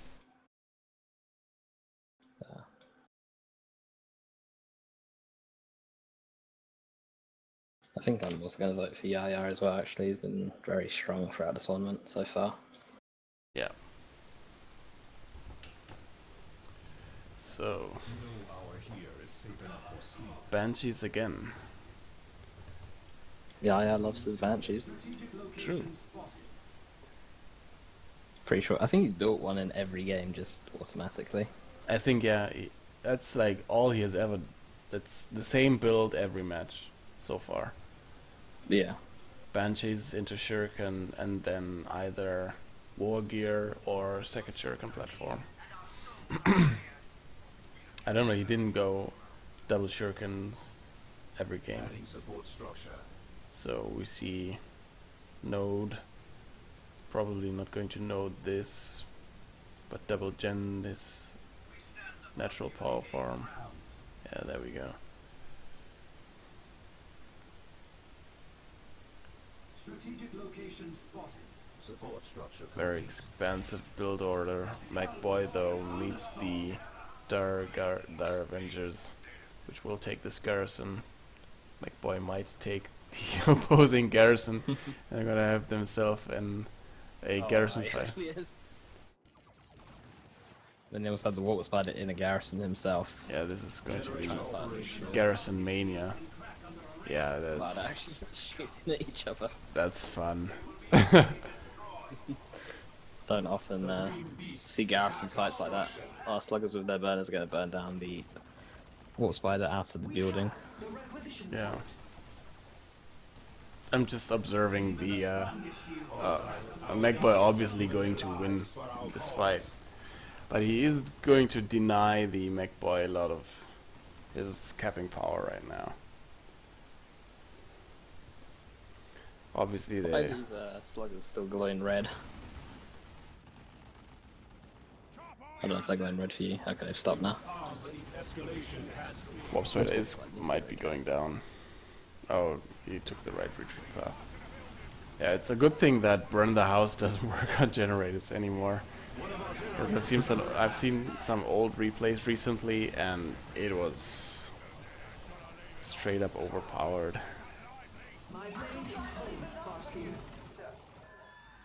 I saw that it was banned from tournaments as well.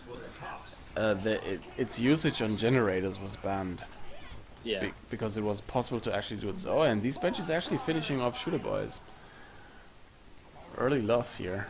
and no. Oh, grenade just purchased, and let's see. Yeah, There's a very good opportunity here. Other models are kind of splitting apart a little bit, but still Ooh. one model only. One model. Still, one model is Worth one it. model. The foe seeks to deprive us of a vital resource point. so we're going to ask if we're uploading the matches to stay onto YouTube, and I think we're both doing that, aren't we? Yeah.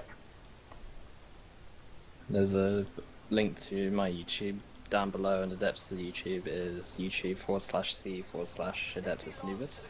Yes, I it think is. Yeah. Adding warp generator. Actually, since I'm not doing a local recording, I'm just going to let Twitch upload it. Okay.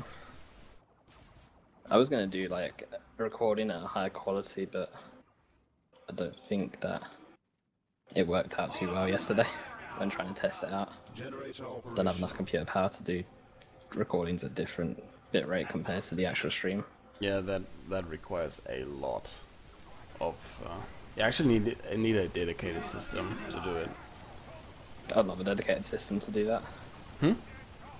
I'd love to get a dedicated system to do that, but not really much point right now anyway. Maybe if it was like a full-time streamer. Start investing in like a secondary computer. Just for recording. That's Well, recording and streaming. And just video processing, because that can take a while. true. So, Yaya is making a push on the Adulus power farm. Storm Boys being met by Banshees immediately. The battery pack is up for the mech boy, but That boy is definitely going down. He's getting specialed all the way. Oh, these Banshees are actually... This is a crazy engagement. And Stormboy's using their second jump to jump on these Guardian Weapons team again. This is a crazy engagement. Very sloppy for both players, somehow.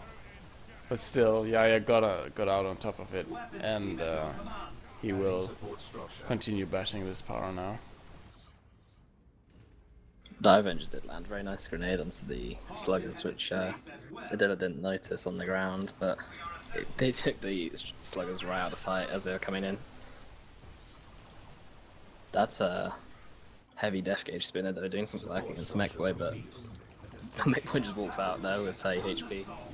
And this time he actually goes for the heavy gauge death spinner and the improved targeters. So that's a lot of damage that will be coming out of the warp spider, bleeding a lot of orc models. The orc player. Yeah, I mean, look at the damage he's doing yeah. to these shooters. So improved targeters is actually plus 50% in damage increase, and also increased weapons range, and then the warp spider exarch's range damage is 34.09, piercing DPS. I don't know whether the improved targeters actually just improve base range damage or the damage of the weapon that has been purchased. It just says range damage, so I'm going to guess it's the total range damage. Yeah, So that's about 45, 46, or 40 to 45 to 50 DPS he's going to do. yeah, that actually makes more See sense. that, figure it out.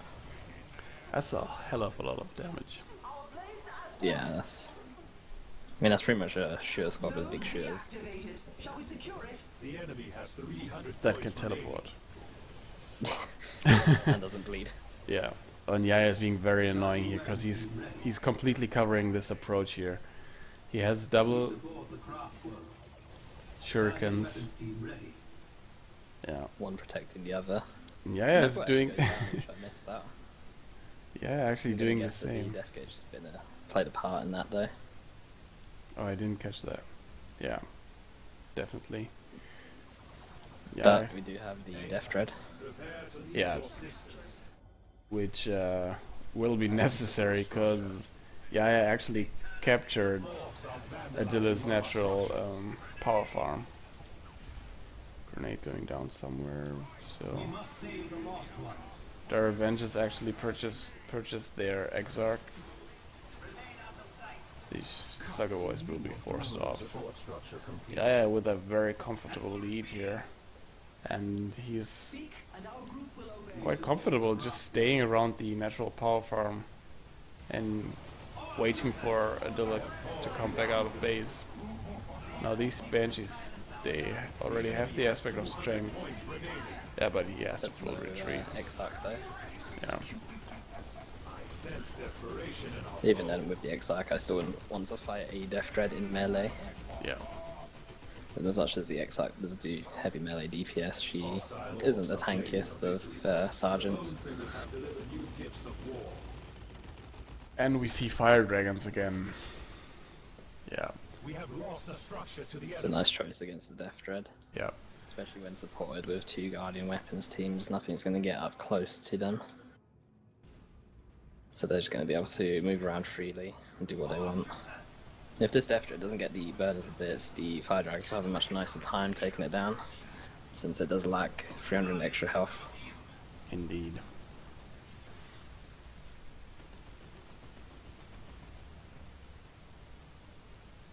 resetting to monofilament. And the victory point lead is actually huge. It's 477 to 137. Yeah. But he's And banished the Exile, shredding these sluggers. yeah, I think this might be over. Because look, these Fire Dragons with crack shot on them are just obliterating these Storm Boys right now. And that Death Dread, well, yeah. Look at the damage he's taking from that range. Fire on the move also.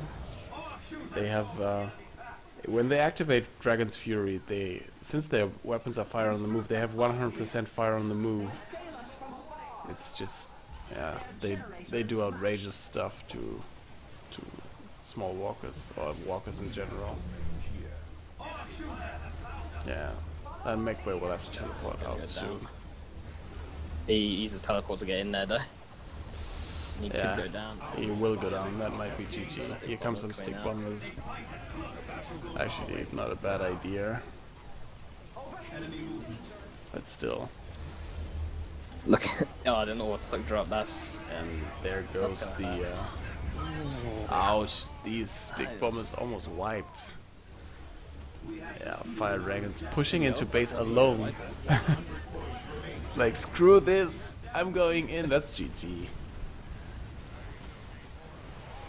But Adilla, as usual, playing this to the bitter end.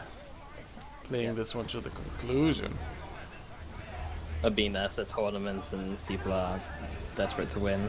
Well, not desperate, but wanting to win. Yeah, but Play it out. this time he's not even waiting for it to end on VPs alone. It's very difficult to come back from 60 VPs while being triple capped into your base. Yeah, having no power, and yeah, that was a crushing victory for Yaya.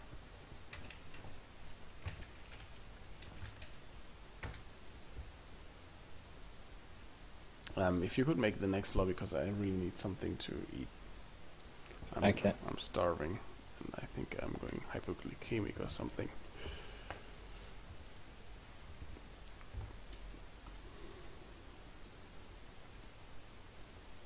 Oh, there's a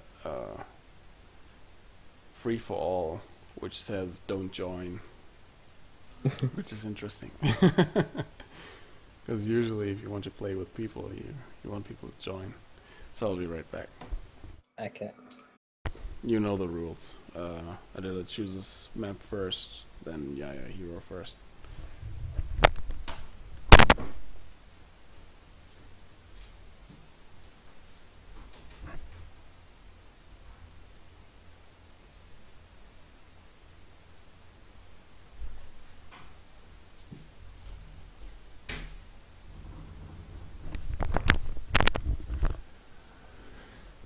Okay.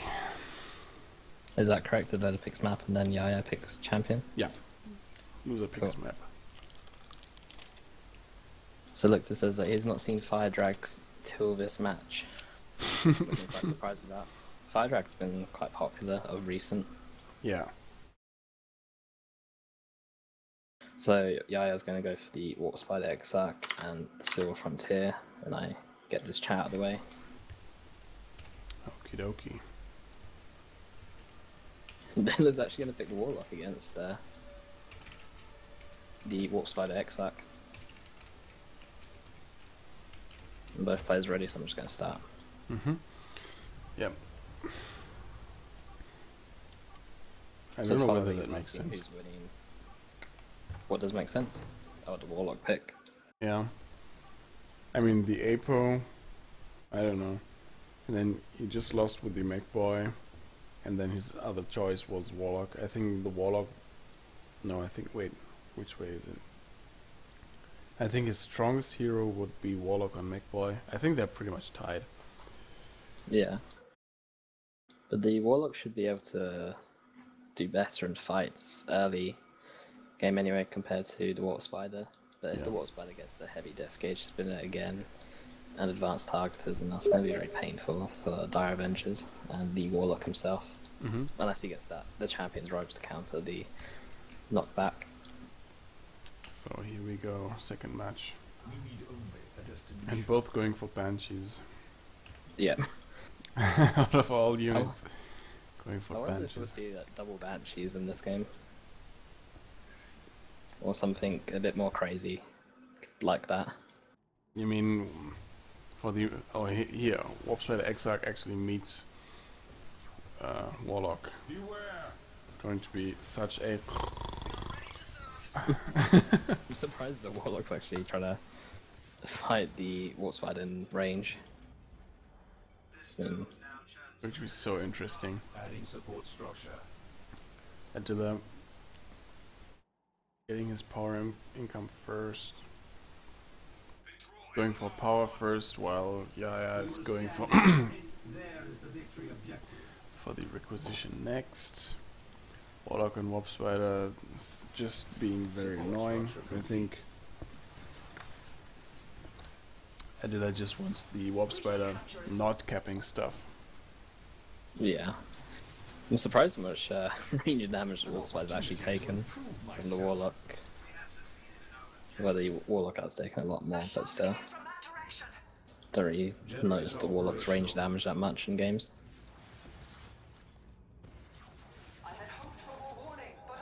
Let's see. Attila having his Banshees. Careful. Pray forgets Indeed. its place. And model goes already. But he will get the cap. Yeah.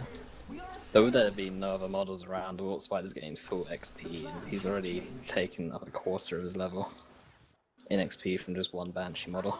Yeah. Destructor going down, but it seems that it completely missed these Banshees, as they have lost no damage. And Attila's Warlock and Banshees will have to leave. Their Avengers being met with by the Warp Spider Exarch. And let's see who wins this pew pew. Pretty even so Someone just far. wrote in the Twitch chat, is Yaya Holy Hammersmith? Yeah, he seems very strong right now. Also, Holy Hammer went for the Warp Spider Exarch. It's the last time he participated. And he only played Warp Spider Exarch as well. Mm-hmm. Didn't even pick anything else. Yeah. Banshees find themselves some Dire Avengers, chase them off. Let's see. Nah, it's actually not worth it going for the Gen farm, because Warp Spider Exarch and Guardian Weapons team are already in pursuit.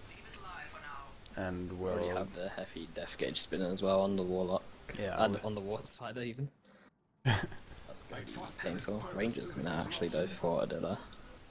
Compared to the Guardian Weapons team for Yaya. but it seems Attila was expecting the heavy gauge death spinner and purchased the champion's robe, which gives him knockback immunity as long as the champion's robe is up. Yeah. But as soon as that shield comes off though, it's free game. Indeed. But until then, the Warp Spider might have used up all the energy. If he makes sure, if he checks to see if he has got the Champion's Robe and then make sure that the Warlock has no energy, then Yeah. can use that a bit more effectively. And we see him getting the improved targeters again.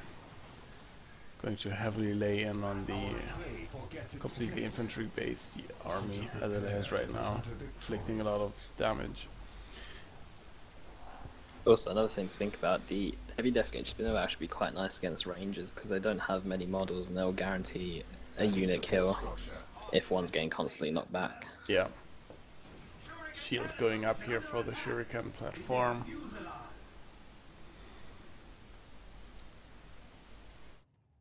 And oh yeah, also a very nice shield that went up here at the top victory point, because now these Star Avengers can cap without having. Could see a grenade there coming in.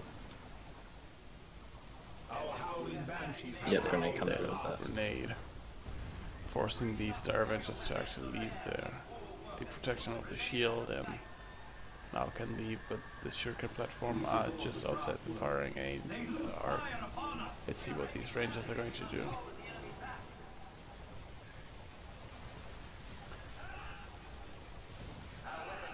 God, this match. He also has the advanced targeters as well. Yeah. Gonna do a lot of damage to these guys. Bench. Rangers there. And bleed some of them.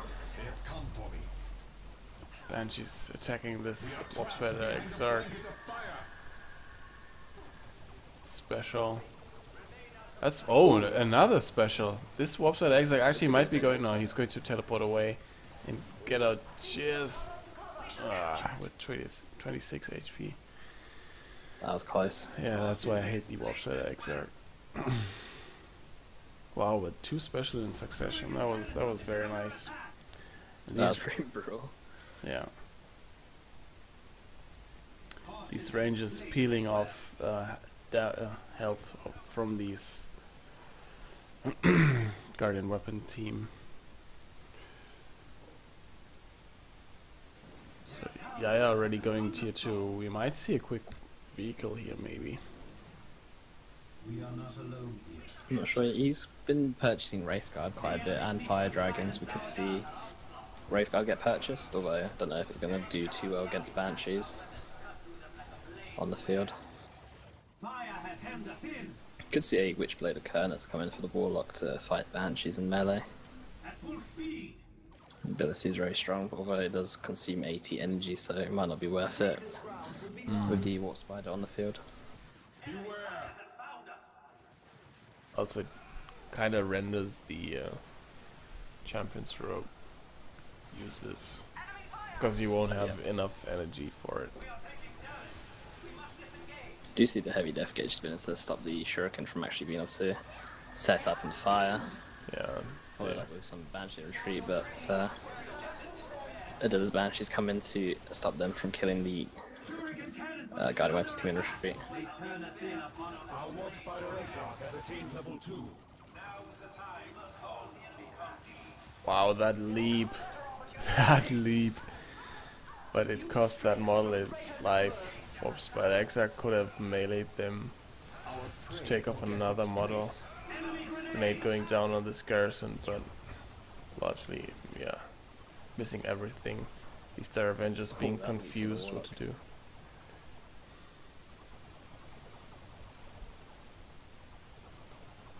Champion's Robe being used here to be extra annoying. Send forth a warlock to lead our guardians.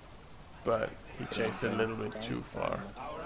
Let's see, yeah, there we go. Wraithguard from Yaya. Wait, what did Adilla go for? He went for upgrades, I believe. A warlock has arrived to guide us to Triple victory. Exxon leads us. Banshees. Strategic location spotted. We shall not be This is going in favor of Adilla right now, VP wise. But let's see what he'll do about these Wraithguard. An opportunity to improve myself. Our goal is attained.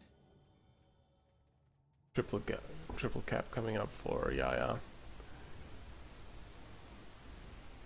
The enemy is claiming a victory point. And we see the first power bash of the game coming in.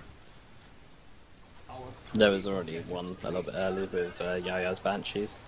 Okay. I'm not sure if they took any generators, but I think they just damaged that one on the bomb right. And here come Wraithguard, and they will ensure that this power bash will actually take place. And we see the Warlock turning into a Jedi here. With the Master Purchasing. Switchblade as well. Yeah. Actually, you're gonna go into the building here. That's dangerous. especially with the Wraithguard. That building only has 450 HP. That building is gonna take damage, 200 HP. 2 more shots and it will go down. 1 more shot. So close, this Warlock though. Yeah, 13 HP. That was very risky. Everything. Oh, nice kinetic pulse on these Banshees, which gives the Banshees from Adilla the advantage. Very beautiful retreat grenade. Wow, that was a big loss. Yeah. And he repurchases his Banshees. Wow, that was a big one. And Adilla's got some balls there to go in that building and bay out the fight.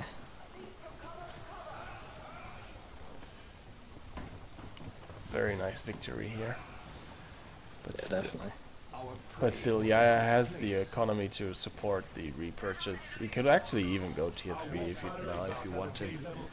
Wouldn't make any sense though, but still, he could. Dive and just use the X-Arc to walk Spider in a ranged fight as well. But that's not too bad of a loss. Guardians have given their lives for our cause.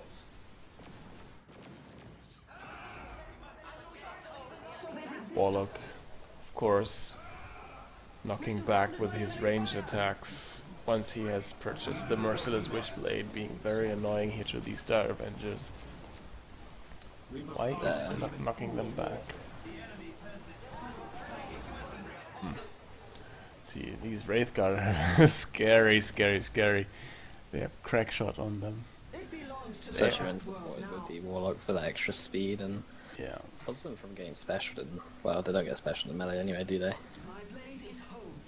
I don't know. I think so. They The should. Warlock can also get specials on the odd occasion, I've seen. Well, that's usually with other non-melee units, like Tax or something. Wow, these Dire Avengers are getting shredded. Yeah, and they retreat before the next volley actually hits. Prepare to meet your sisters. Some Rangers stealthing in top, and they do get detected by Dive Avengers, but I don't think Yaya's noticed. Oh, he does notice now. Here goes the grenade. Down the Rangers. Rangers. Wow. Oh no. Rangers are wiped. That's also a big loss.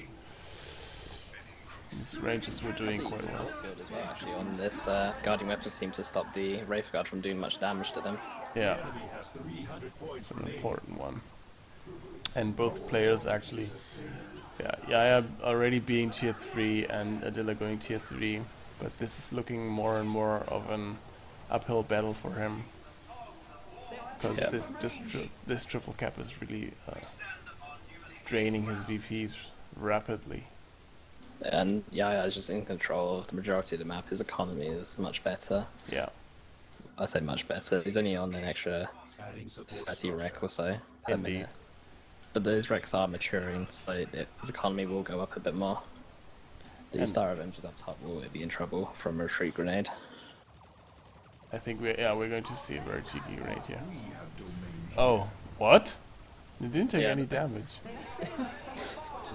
I'm not sure about that. What? Wait, what the hell is wrong with these ones? Adilla actually realizing that he is outmanned on the field, cancelling tier 3 and going for warp spiders. Yeah, he needs map control, and these warp spiders will actually give him more map control. Yep. We see Banshees actually, engaging in melee combat with these rival Banshees. Let's see, wait, they are level 1. They're also level 1. You have the heavy death gauge being used on the Warlock, but the Warlock will retreat out of there. And here are the Warp warp Spider have their spiders. X-Arc as well. And they're going to get shredded by these Radiant. Half health gone. My goodness. Damage is just, it's brutal. If they stay still, they would have lost some models there. Yeah. In fact, the Warp's by the Exarch could just teleport forward and pick off some models. If he uses the Hefty Death Gauge spinner on the Exarch model as well.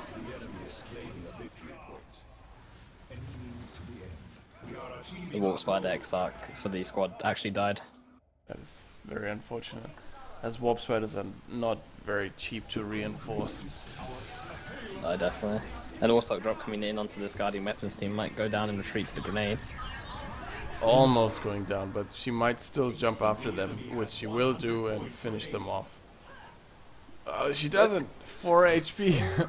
Oh no, but they still go down. Yeah, that's LW mobility for you. On the field now, that's gonna be rough. Yeah, I think this is going to be impossible now.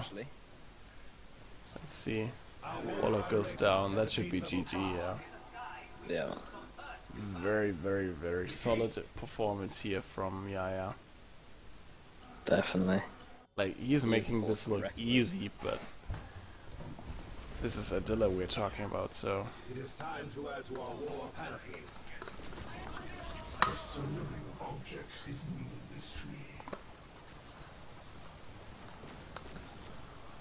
The Wraithguard seen all their shots as the Banshee sprints into this fight. These War Spiders up top are actually taking a lot of damage and will only get away with one model. That's a lot of bleed. Damage. Also with her Executioner as well, that's going to be very painful.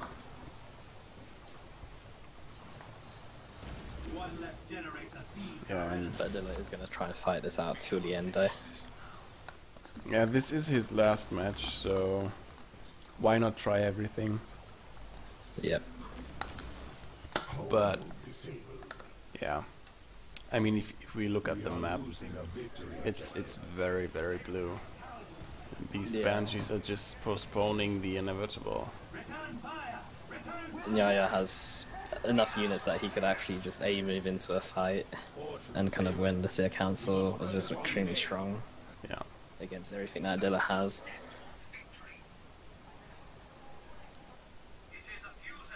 And both players have not even put up gates, so yeah, Yaya is now setting up shop in front of the base entrance. So yeah, there go some gates.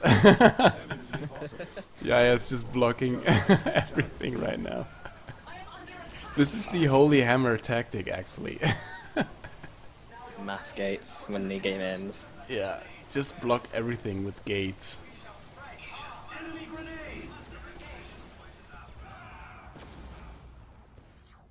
That shuriken platform also didn't take a lot of damage. All the gates have now started to finish. Let's see if Yaya will dump his army in there. Yeah. The gates do not get used this game.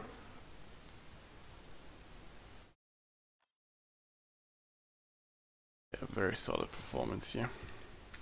Definitely, Yaya is very strong today. He's very convinced of taking some of these games. Yeah.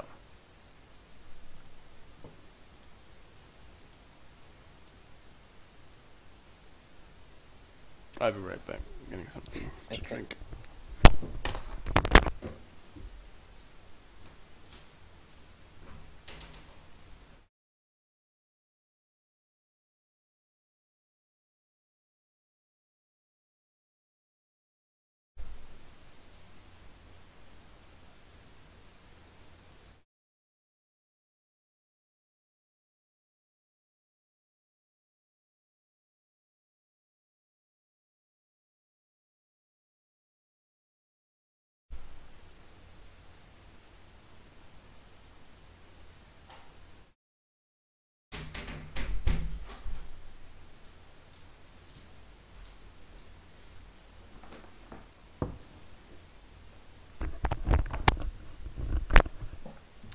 Okie dokie.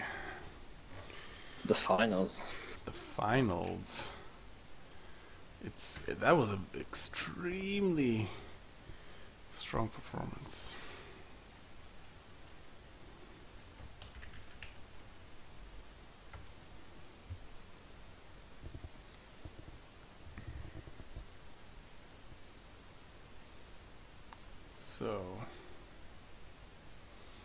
Wait, was there an announcement? No. No Yeah. announcement. Okay. I think Alice just put one up. Must fight in the epic game of tic-tac-toe, says Sir Lictor.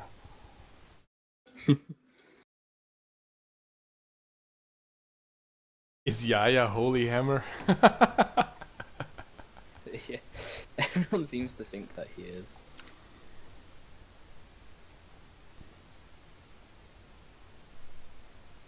There's an Annihilate game for low and mid players on Angel Gate. I think we should get Yaya to play Annihilate. See how that game goes. So I'm going to open up another poll for the finals now. Which is best of 5. We have to remember. I didn't expect I'd be this tired right now. Should have had some of that crack the others were having earlier. What? What crack? I don't know, you said someone was on crack earlier. Oh yeah, Sir Lictor and Biotech.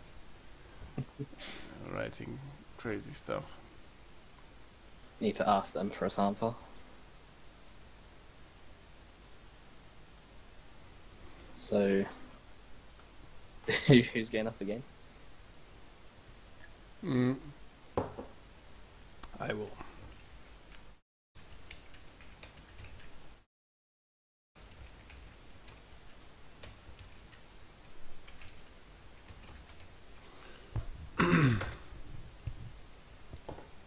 I just did. Cool. So did Noisy. Not Noisy, Yaya. Okay. Yaya has a has a game up. Yeah, it's like, you put it up literally the same time you did. Okay, then we're going to his. Okay. It's only going to be us. All the others don't know. The old bait and switch. Or maybe Nerland can join us on TeamSpeak. Can do, yeah. Who's who are half these people? Who's half these people? Who's That's this right above the Z-Torque. That's Z-Torque. Alright.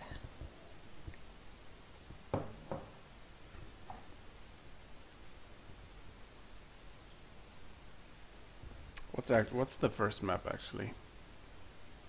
Quest Is Heresy. it Quest Heresy? Yeah, there needs to be room made for Red Roofy because he's primary caster.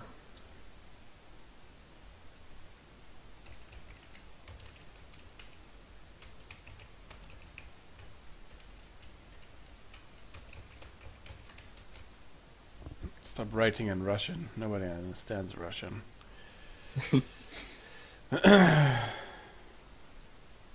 Nobody understands you. Do you speak any English?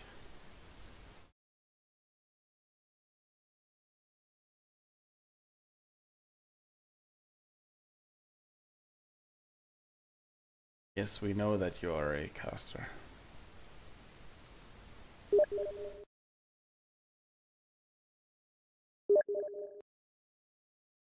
It's heresy.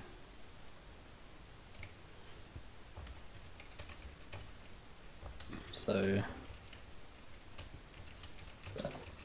Lictor and Biotac aren't going to jump in.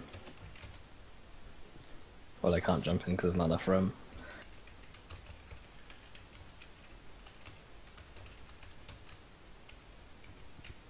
So yeah, I think Zavagel's got to go. As the only non-caster. Is Nerland casting, actually? I guess he is, yeah.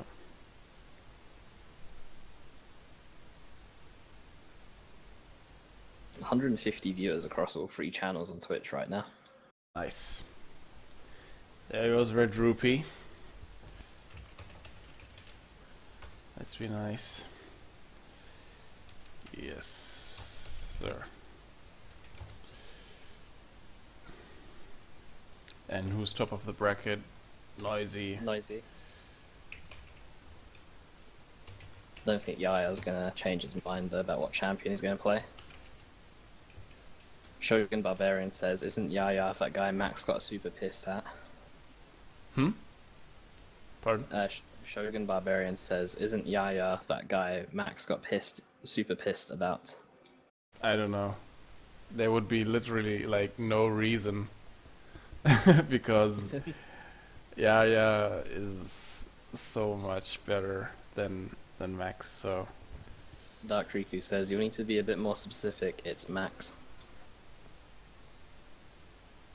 Can you name me a guy who wasn't super pissed at by Max? That's a good question, actually.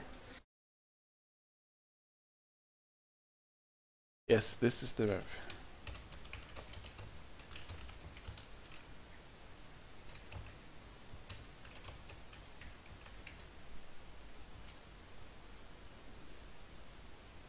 He's just trying to veto it.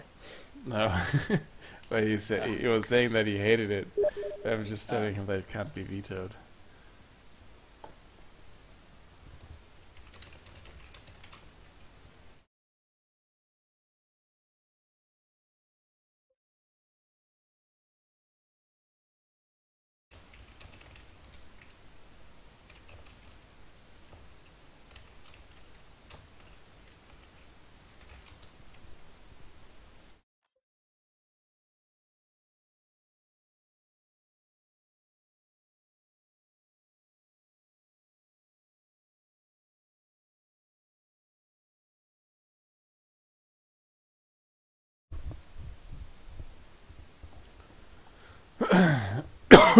So is Lictor jumping in, or... Actually, the stream is offline, apparently. It is.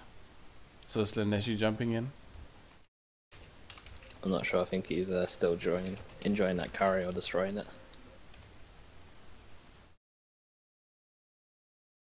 Yeah, the Lictor's offline.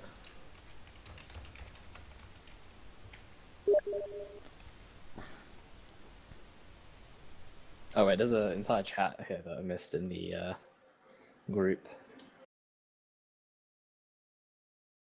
Biotac saying that the finals is full, all the big shot streamers get for finals.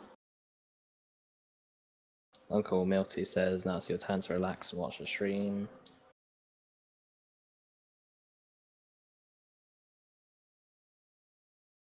Yeah.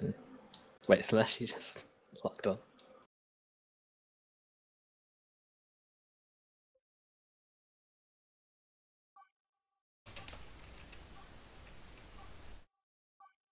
Yeah. Not going to wait. He just started to log on. Yeah, he'll have to come to the second game. This has been Yeah. going on long enough. But anyway, the finals, Noisy versus Yaya. Noisy with the Force Commander, Yaya sticking with that Warp Spider Exarch throughout the entire tournament. Yep. It's gonna be a good game. I'm going to get Red Rupee stream up in the background, just so I can see what he's focusing on. Let's see. So. And we see the standard build orders going down. Noisy going for Tactical Marines, Yaya going for his Banshee squad immediately. And Noisy, being Noisy, obviously going for... Wait, let's see. Contested victory point, and he's going to annoy the Warp Spider Exarch. I don't think that he'll be in time though. No, he will take this VP, but he will delay any further capping. Yeah. He's being very, very aggressive. Very nice play. Force Commander's so good at just walking up and doing what he wants to anyone. Yeah. Especially early on. Might even see an Iron Halo come out for the Force Commander to counter a heavy Death Gauge spinner coming in from the Warp Spider. Indeed. Which I've seen multiple times today. Scouts not returning to cap their natural resource point, and Force Commander being extremely annoying, decapping this victory point. Warp Spider Exarch laying in with some range fire, but well, Force Commander doesn't even care. just decaps it. Wow, Rupee actually has 100 viewers right now. That is crazy. That is insanity. Squad is getting very low and will be forced off the field for now. So Noisy opts for a second scout squad, now forcing off these Dire Avengers. Being very aggressive early on, but this is Noisy we're talking about. It's always very aggressive. Yeah. Scouts get up there, shotguns very fast. Obviously he has been observing Yaya's play, knowing that he goes for the fast Banshees, or like that he always purchases Banshees first. So shotguns are a very good purchase early on.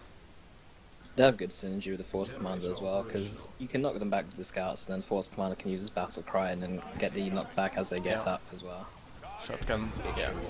Shotgun blast going down on these Banshees, knocking them back, suppressing them. Most of all, annoying them. And on these Scouts, they will be able to outrun Banshees. There we see the Shuriken platform, as usual. He melees it, but yeah, he's kind of out of position, and we'll have to retreat these Scouts. And now the second Scout squad is actually being under attack from the Shuriken platform, and the Banshees. This Force Commander, yeah, he has to think about that twice. Yeah, he needs to walk around or wait for some Scouts to come in from behind. Yeah. We see the first power expenditure, no, not the first, but the second power expenditure from the Force Commander. He actually gets the Artificier armor, engages the Banshees with Battle Cry, but the Shuriken platform was right there to suppress the Force Commander, and he is forced off. See, there was a play on words, forcing off the Force Commander. Yeah. And Yaya's using the walls on this map very well. indeed. Just moving the Shuriken, pivoting it around in the center to prevent Noises from coming in at any entrance on this map. And we see a very early power bash, and yeah, basically babysitting these Shurikens with the Banshees the entire time, so that either the Banshees or the Shuriken platform will not be tied up by the Force Commander so easily. And yeah, forcing Noisy to actually purchase the Storm Shield to counter this Shuriken platform. And yeah, I already took 2 generators. Oh, these benches getting very, very low. This Force Commander is extremely tanky right now, 1120 health with the Artificer armor and the Storm Shield granting an extra 300 health as well to the Force Commander. Yeah. But losing out on that pistol can be quite annoying. Oh no! No! Yeah, dropped. That's gonna have to be a restart, I'm guessing. Yeah. The game hasn't gone on long enough to decide who's won. Yeah. So do we just all leave though? We must arm for even crueler war. Let me just quickly tell Noisy. Adding support. The craft world shall rejoice in our victory.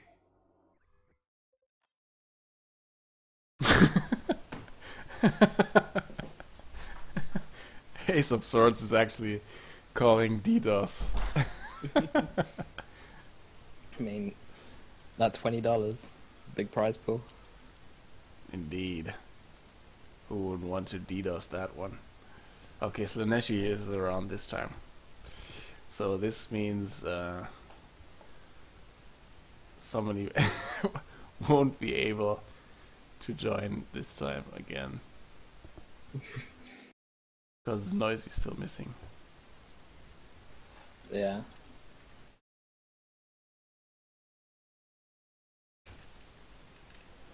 Who left? Sir Lictor. I'm very sorry for Sir Lictor, but yeah, yeah. I'm reading Atlas's chat right now, and I'm not Atlas, but Rupee's chat. And if this has been a teaser of what we can expect from these finals, this is going to be extremely nice. Yeah.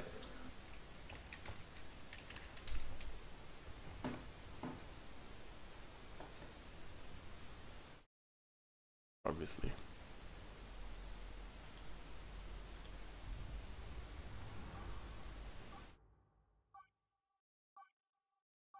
I wonder if Slaneshi is going to come back to our stream now. Or I think he's got his microphone muted. Okay. Maybe he doesn't realise his microphone's muted. Or he's like gonna come in halfway through and start speaking Maybe. and scare us all.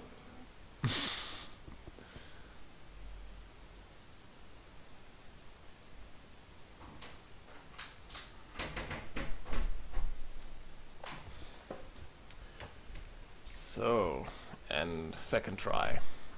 Deja vu. Deja vu.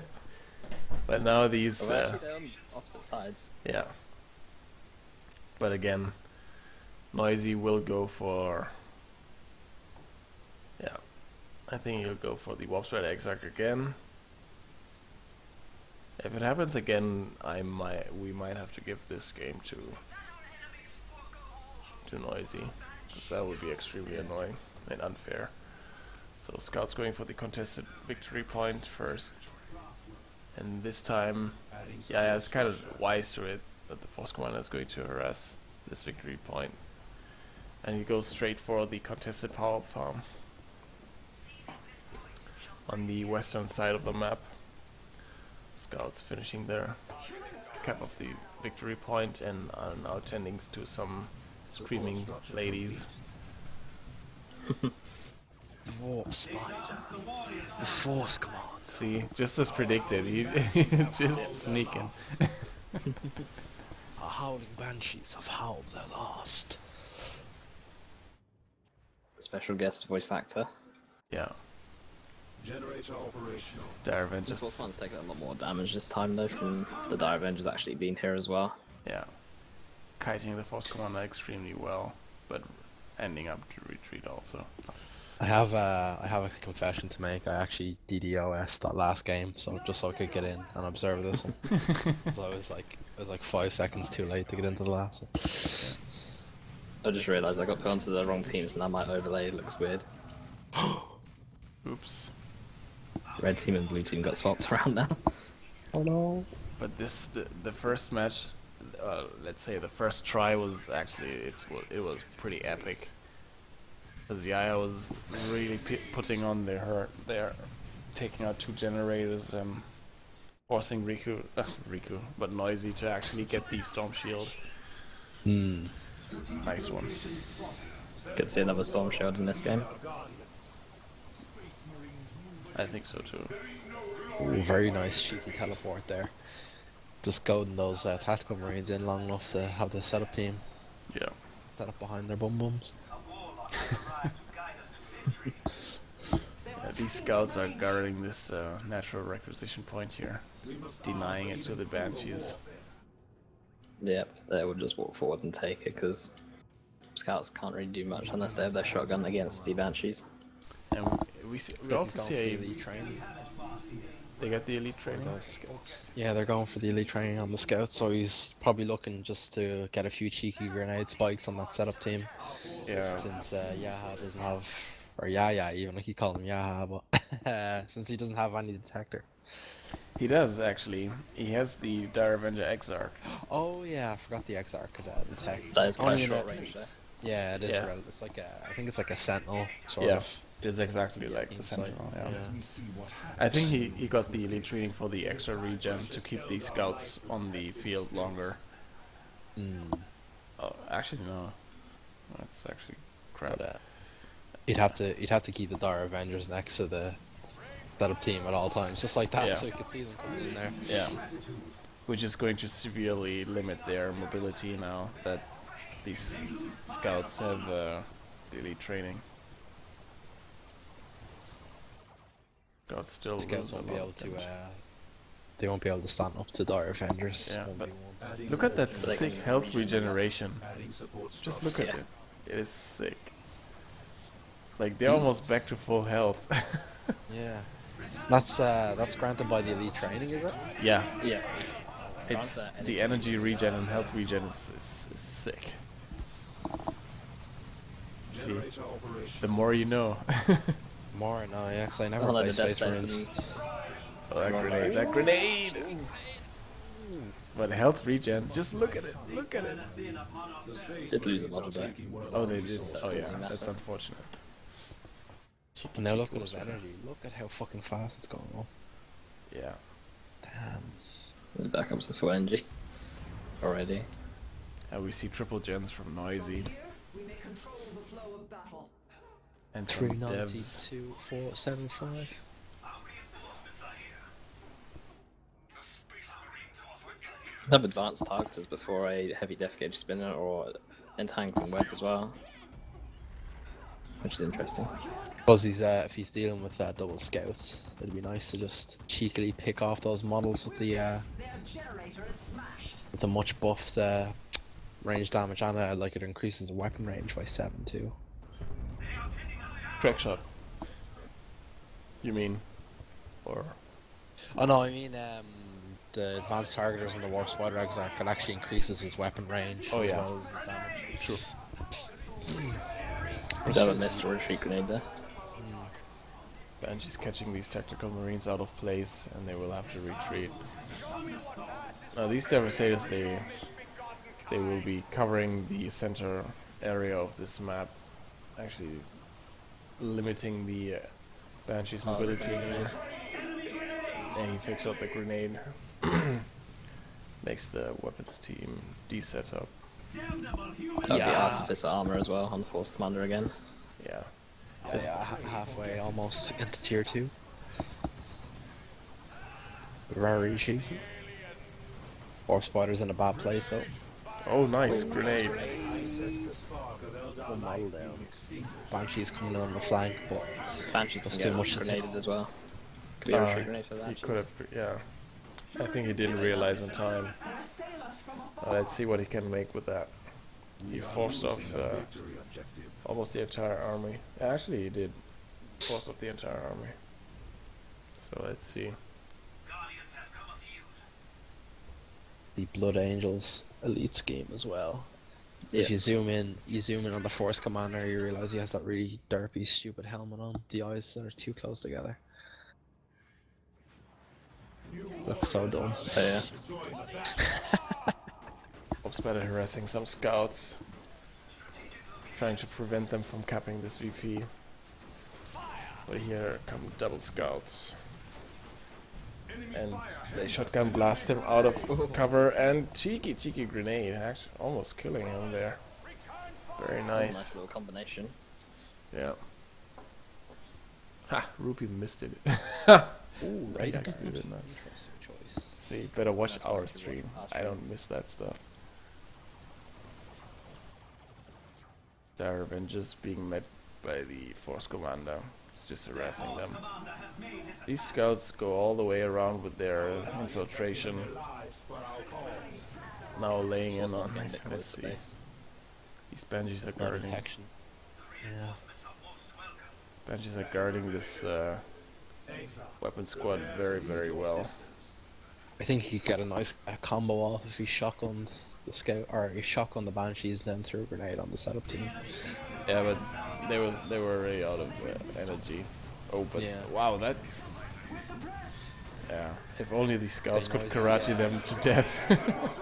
I know he's pissed off he didn't have enough energy for a grenade there. Probably could have killed that setup team. Yeah, that would have been a very detrimental blow to Yaya.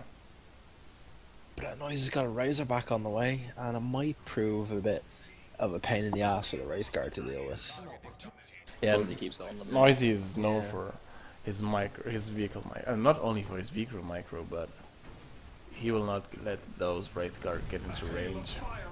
And then again with that, Ooh, very nice. and you take out the Warp Spider Exarch very well then. Very nice combo. Very nice combo indeed.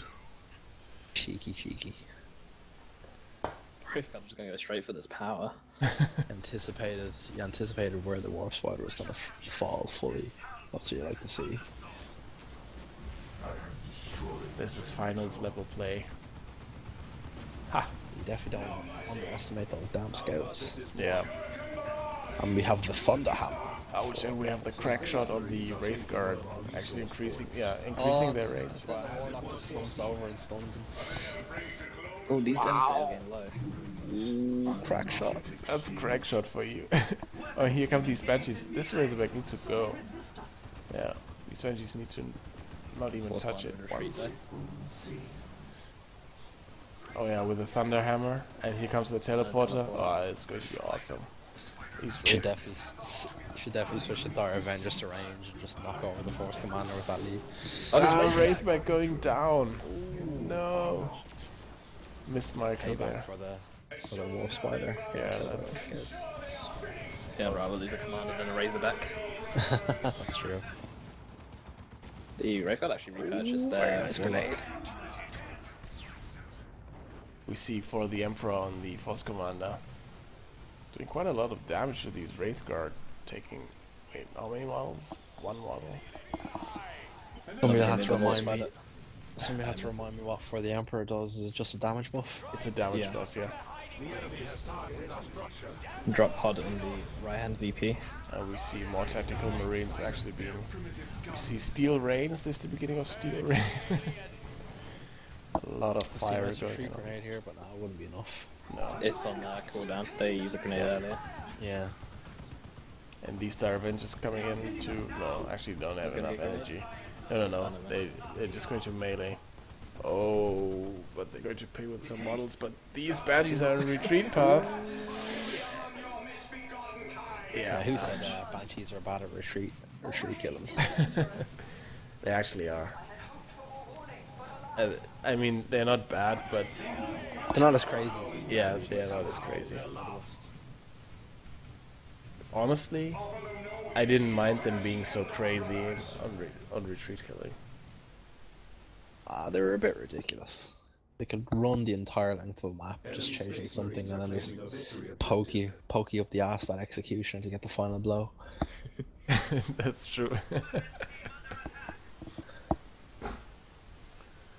So, but Noisy's still having a huge victory point lead, which is actually forcing Yaya to camp his Guardian Weapon team at the contested victory point. Noisy just bought a sergeant for his Tackling squads as well, so we're going to see them go to Stern Guard level. Or maybe not on Scar because they are level 2. Yeah, that's true. Actually, this is also what people have been talking about. Sergeant. I don't know whether you just noticed it, that the Force Commander is actually hitting them or engaging them in melee combat, but since the Wraith Guard have fire on the move, they don't care anymore. They will just move forward and continue firing. He completely forgot about his setup team as well. He got killed by that attack squad in melee over on the Eastern VP. Oh, I didn't catch that. Nice. So this is... Warp Spider's getting the aspects of the Warp Spider as well.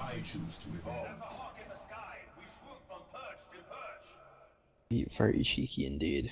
If he's just looking to beat Noisy in a full-on ranged firefight, he could have the advantage with stuff like crack shot. He's also going to be a lot though to these attacks. Yeah.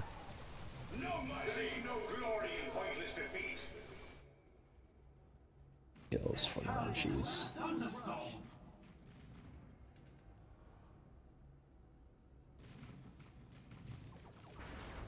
See the Force Commander teleporting in and... yeah. These attacks can force melee as well. These Banshees are getting... Ooh, this grenade. I swore to myself I wouldn't curse, but they were getting fucked.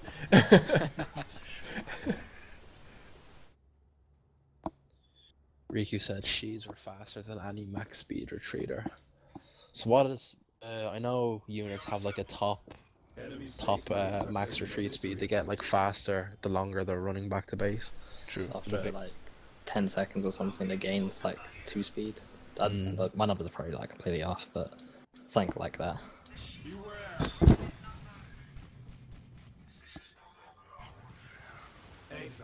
Prepare to lead your sisters. For the Emperor again, he's on the Force Commander again. Oh, let's see, maybe the Warlock leader's going down. Warlock is probably gonna die. Yeah, He does die, Still then not the die. Red gets stunned. yeah, there we go. Actually goes down. The Warp Side Squad actually went down to some tacks off to the left-hand side. Not a very good engagement there for yeah. Just dropping some micro here and there. And Noisy actually going tier 3 with a very strong army. Double techs, double scouts, devs. Let's see some Terminators maybe. Does he have enough? Does he have enough Doesn't have power enough red? red. No, not enough red yet. Could see a Land Raider. Got enough requisition for it. True. Well, it's kind of over, Yeah, yeah. there's a He concede. realizes Yeah. and concedes. Interesting.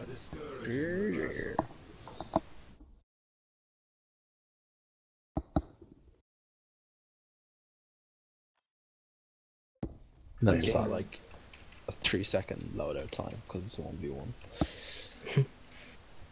Very nice.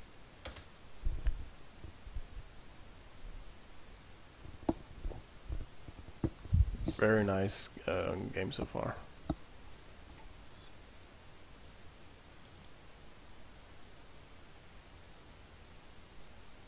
Managed to join the wrong match.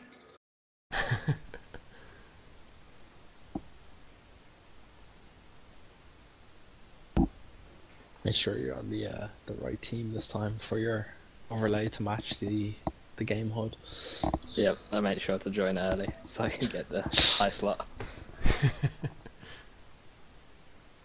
It just looks weird. Daisy. So, since this is a best of 5 in the finals now, the the hero pick is just going to alternate between. Well, switch yourselves. So are both players locked into these commanders, or do they have the freedom to change, or they just want to stay with their own commanders? It seems they wanted to stay with Looks like their they just want to stay. commanders. Yeah. Yeah. I think they are both veterans in this game and also in the monthly Rumble tournament. They know how it works.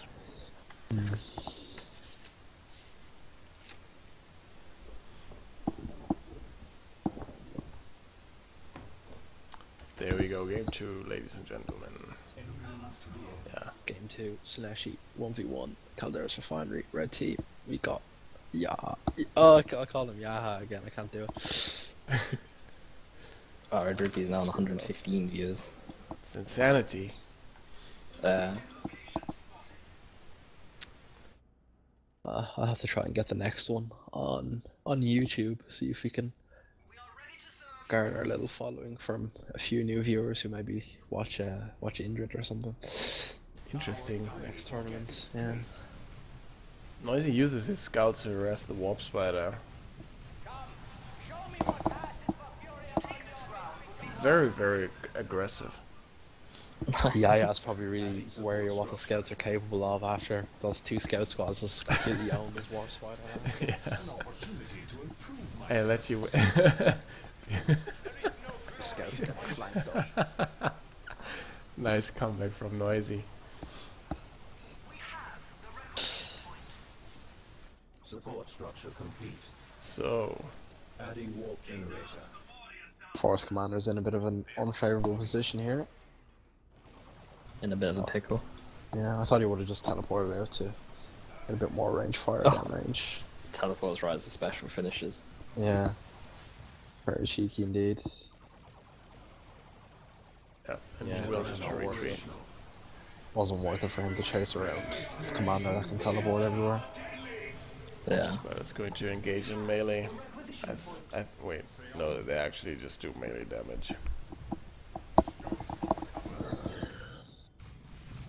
Let's see whether tactical marines will use. Actually, do Kraken bolts actually do? Actually, they should do more damage versus commander armor. Oh, nice! Scouts actually catch the Warpside Exarch off guard again. Dwarf Spider getting a bit too arrogant. Yes. Who's the arrogant mammal now? Bizniech! What is this madness? This is called Micro Slippery. There's another game he's gonna let Noisy win then. Never underestimate how game-changing a single knockback can be. Indeed. He's already repurchased, but it's halfway to level 1 for, not level 1, level 2 for the Force Commander. Well, almost. Say 1/3 of the way. Yeah, and we see the elite training coming up on the scouts again. Only Starguard, Kraken deal more to Commander armor. That's it. I always thought it was a bit dumb that Kraken armor actually, or not Kraken armor, Kraken rounds actually increase their melee damage. I mean, what's all that about? That's indeed, that's a funny one. Okay, scouts actually engage the shuriken platform in melee combat. One scout squad could go down. Scouts, yeah. Oh, a bit of a pickup. 23. Seems like But they're Yeah, purchasing yeah, the fond of- sergeant. he's really fond of buying the Exarch right away for the Dire Avengers. Force Commander actually in range combat with the Warp Spread Exarch. This is a fight he will not win. Does do 16 DPS though. Yeah. Ball pistol LP. He's like an attack sergeant in range. Banshee's bashing some power. Generator operational. Taking down one generator, but here come shotgun scouts again. and here come, oh, nice crit. He's gonna walk around scouts. Oh, he wipes them, what? What? Wow. This is insanity. Insanity. Lazy Scouts are doing some work this game. R.I.P. Banshees. Yeah, this is gonna be a shot. This is a huge loss. We have succeeded in our objective. I mean, that's already 600 wreck lost in units and commanders. Not very cheeky at all. Holy shit. VPs are still very even, but still, I mean, those were some huge losses. Banshees and the Warp Spreader Exarch. I mean, he has the VPs, but these scouts are lingering again.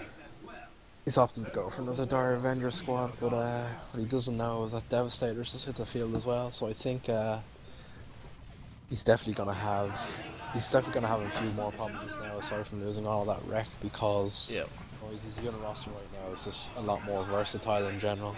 yeah. And I He's think, got shotguns, the Force Commander. I think these scouts, maybe they're gonna have a no. I mean, how much is a grenade? Is it 60 energy? I believe Yeah. so. I think it's 60. Yeah. Yeah, so that they just didn't have enough energy to throw that grenade. I think they were like 55 energy out. Wow, well, that was brutal.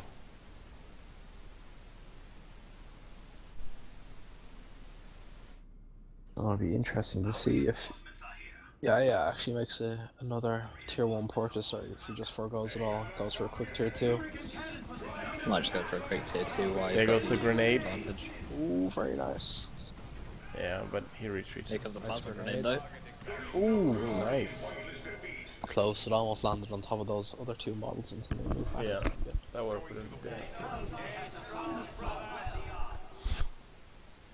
Oh, these scouts checking out that gen farm, and he. Oh boy, That's a is drop pod.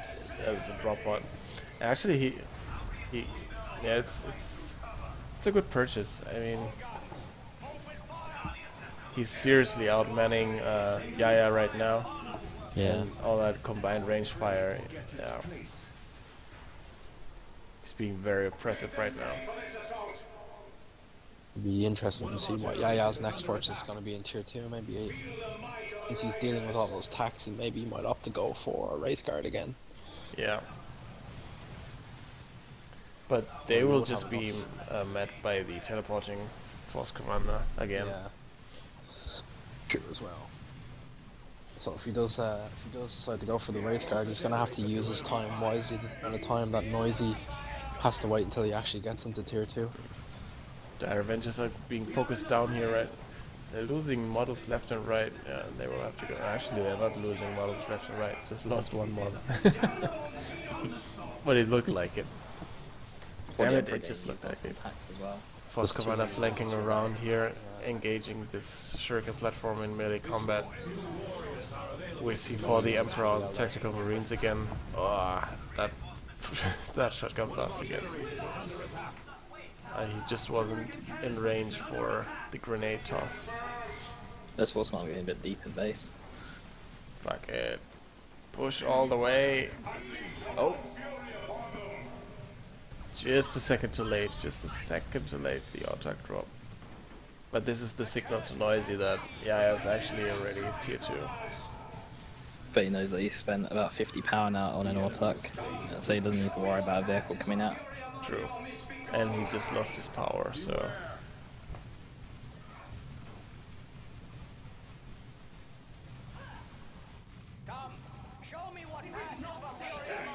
Yeah. Let's see. I think we're gonna see a grenade here. Yeah, a little bit too late. A little bit. It just takes one model, but still. If it would be like half a second earlier, this could have taken way more models. All those chunks of tactical marine just rolling down the hill. Yeah. Got a lot of physics in this game. Yeah. So noisy. What to get in tier 2? Going straight for that Thunderhammer.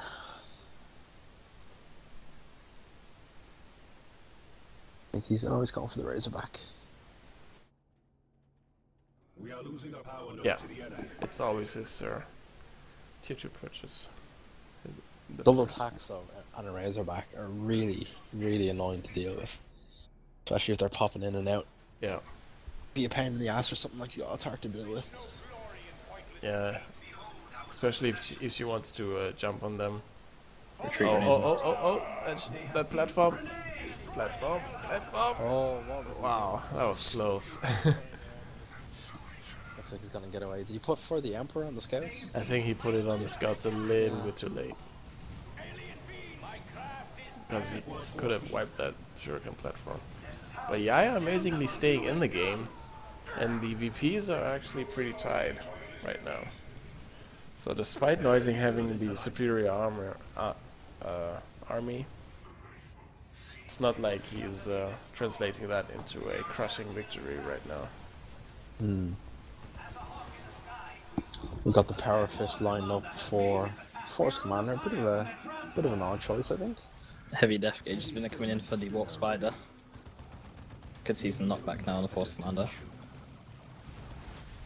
With haste, an opportunity to improve myself. I think the Power Fist, let's see. I don't know how well it does versus the Wraithguard. I think the Thunderhammer would actually have been a good purchase if some Banshees were still around, but since the burst damage on the Power Fist is way higher and the Autarch is on the field, Our forces shall have tools. Autarch getting the Executioner as well. I'm guessing here. We are assembled. Guardians have come afield. That might be co-casting with Rupee right now. If I am to command, Good. I must survive. I think so. No solid AV on the field yet for yeah. Wraithguard are pretty good. He's gonna have to get that Razorback to come to a stop. But he did do that the last game, didn't he, or the game before that? Yeah. Because Noisy actually left his Razorback idle, so the Wraithguard were able to land every shot onto them. But he is getting the improved armor plating on the Razorback, so it shouldn't get like 3 shot this time. And take like an extra 2 shots or something. You hover over the armor plating, it says it's a heavily armed suppression squad. Generator operational. And then we see crack shot on the Wraithguard. The Wraithguard are misfiring. Ooh, that fire on the move on that Devastator squad. Wow. That's... Wow.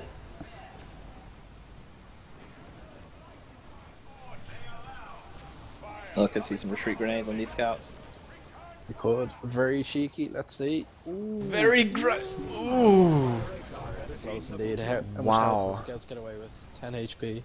That was so close. If he would have taken both of these scout squad out, that would have been very, very brutal. Yeah. The Force Commander's got Summons and Halo. It's a bit late now. Force Commander could go down to a retreat grenade as well. There's another grenade on the Star Avenger squad. Don't think it'd be Yeah. enough. Yeah, they were just a little bit too far. And these Devastators are very brave. Yeah, they need to actually repurchase some models. And now Yaya is looking very strong again. Yeah, he's doing a good job of keeping that Razor back, keeping it scared to engage the Wraith Guard there. So he's Yeah. just alternating between sending it over to the Razor back and sending it back for a bash. Ouch, these tags. Yeah, and Double he's plasma guns to deal with those Wraith Guard. There's crack shot again. just look at what they can do once they have crack shot on them. That's a lot of damage. I need to use some crack shot a bit more apparently. And I get randomed at Warp Spider. Yeah. Crack. You definitely need to use crack shot. I mean, it increases the range by 7, and the range damage by how much was it? 20%, something like that. Sounds I think about it's right. 25%. Something. It was something ridiculous.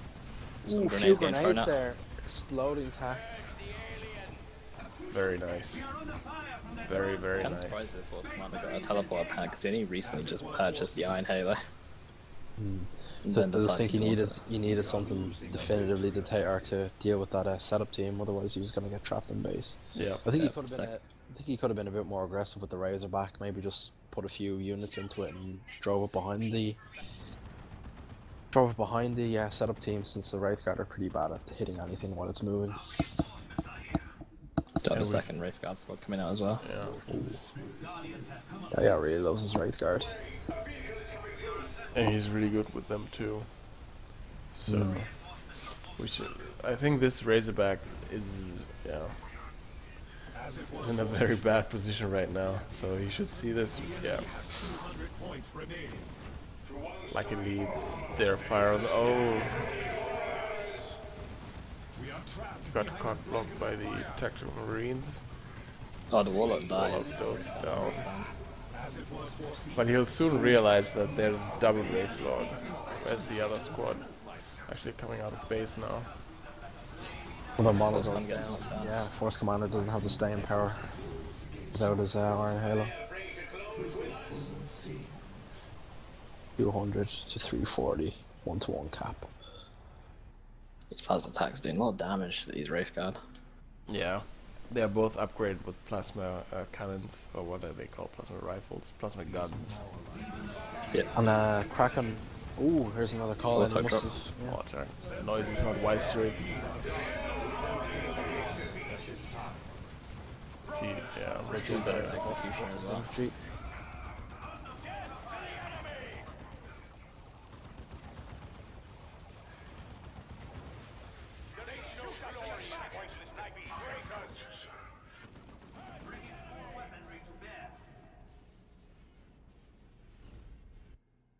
Caution has its place as well. Interesting engagement. Think of Noisy Noisy brought his Razorback in for the next engagement, and yeah, maybe quickly change it to a Bright Lance. He could deal with it and put crack shot on it. One fell swoop.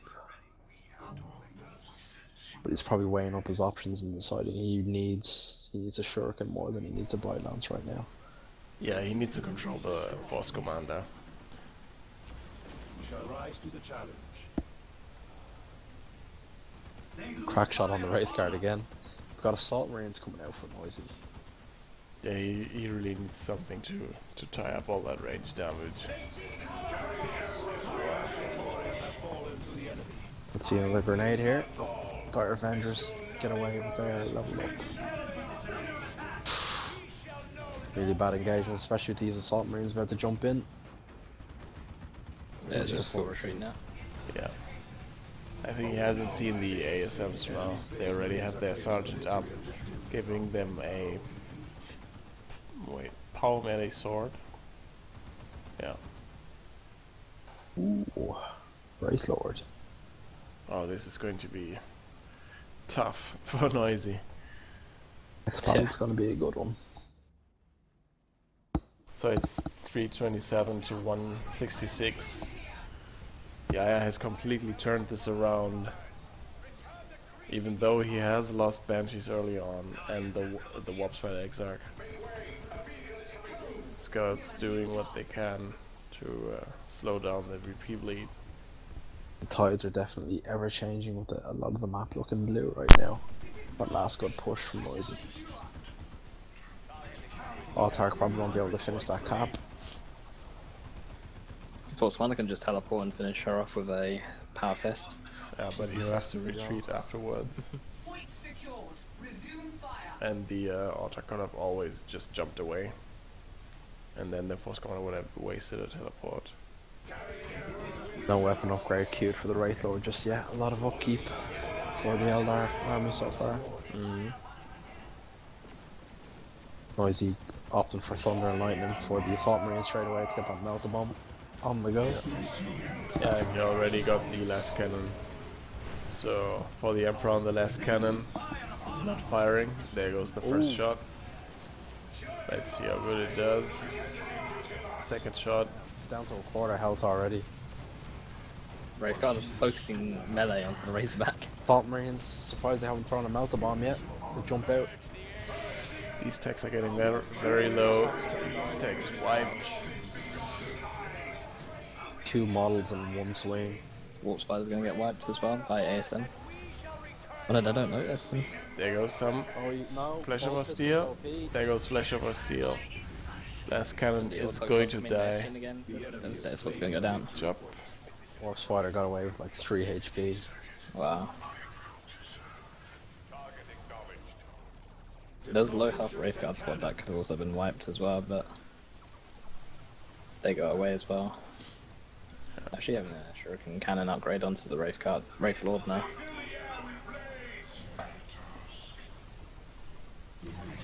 Drop pod coming in. Yeah, the Shuriken Cannon actually makes sense since all vehicle threats have been neutralized. Yep. And the Shuriken Cannon actually does a lot of damage. Yeah, it does 46 DPS. And he still has his wrist mounted one as well. Yeah. Missile launcher down on the attacks there. Yeah, he needs some real AV right now. Wraithguard could be in a bit of trouble here, but the Assault Marines don't have enough for a Melta Bomb. Need 40 energy for a Melta Bomb. That's a dead Wraith Lord.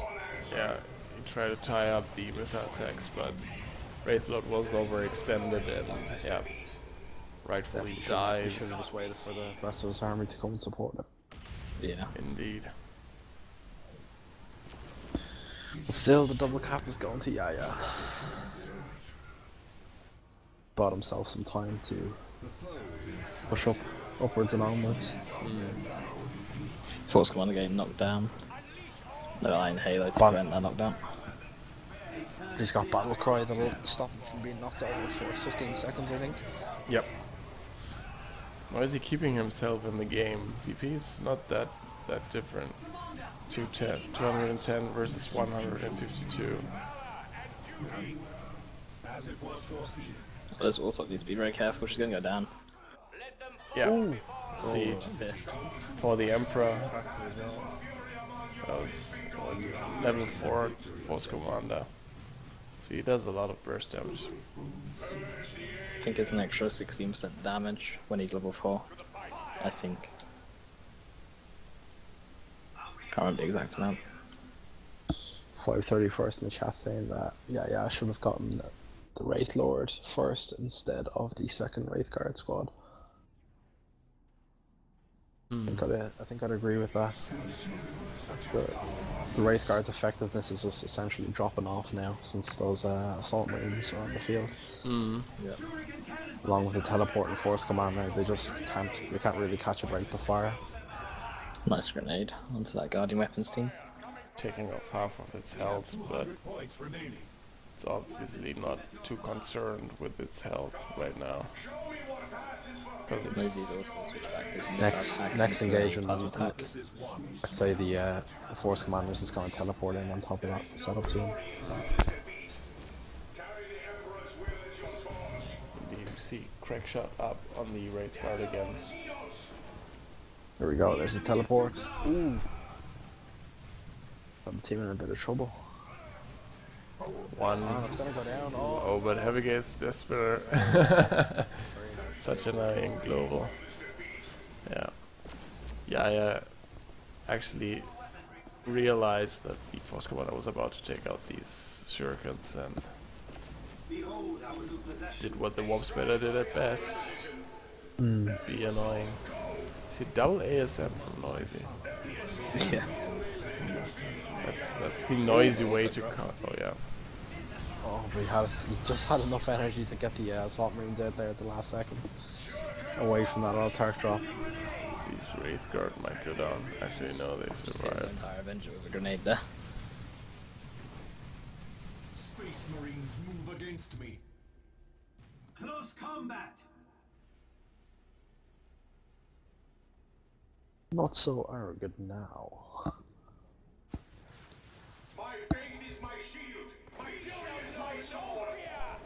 Enemy Space Marines. The enemy has 100 points remaining. For such primitives. Double tap for yeah, about to go to one for one, 2 for Noisy. Our mission of It's actually going to be a triple cap soon. That's Noisy. Oh no, actually he tried and didn't work. Crackshot on this. How much energy is Crackshot? I think it's just 50 red or something. Yeah, it's 50 reds.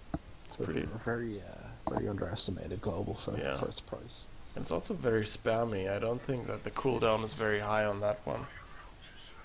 Probably not. It's probably Because like 60 seconds at most. Yeah, because I see him pop it in every engagement. Double Librarian now coming out for Noisy.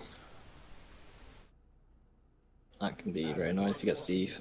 Well, his standard weapons power melee as well, so this Wraith Guard are going to take a lot of damage from them. Or from him. I beg your pardon. I'm going to be back in a few seconds. Okay. It is time to add to our war panoply. These energy shields just getting set up now for Yaya. Yeah. It's going to be a very close game now. Looking forward to seeing how this one's gonna pan out. Well, Noisy's pop cap's pretty much now is 96 out of 100. Yeah. Yaya's only on 60 out of 100. And there's the Shimmer going down. Shimmer. Well, it's important to note that he won't be immune to knockback, so you can hit that Librarian, get him to knock him over with the Force Barrier.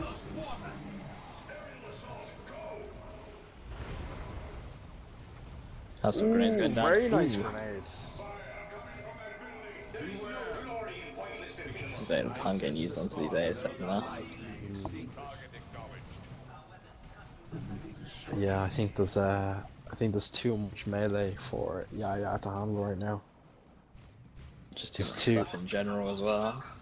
Yeah, the bulk of Yaya's fighting force are like two lumbering He has 36 pop squads. cap down as well. Yeah. Just that alone.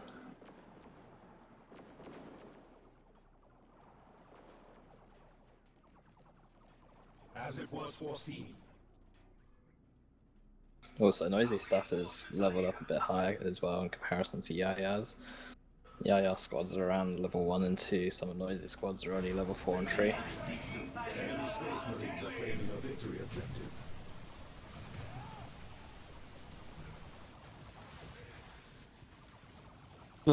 Force Commander getting so trolled by that Death Spinner. We must arm for even crueler warfare. A warlock has arrived to guide us. Autark fighting a battle of her own against those 2 scouts in the Librarian, but it's not one she's going to be able to stay in very long. Yeah, but she's getting the executioner upgrade as well. So did I miss anything? No, not really. Oh, VPs are getting low now. I do think this game is going to go to Noisy though. Yeah, Noisy is just the pop cap. Seems these double ASMs are working for him. Yep. It's just way too much melee and heavy infantry for those Wraith Guard to deal with. Force bearer coming out. Ooh, very nice. How's that one model not getting knocked back? Our Guardians have given their lives for our cause. And there we see Shimmer Orb. Does the Force Barrier actually do any damage, or is it just purely knockback? Pure knockback as far as I know. Oh. It's for the Emperor on those attacks. Really devastating.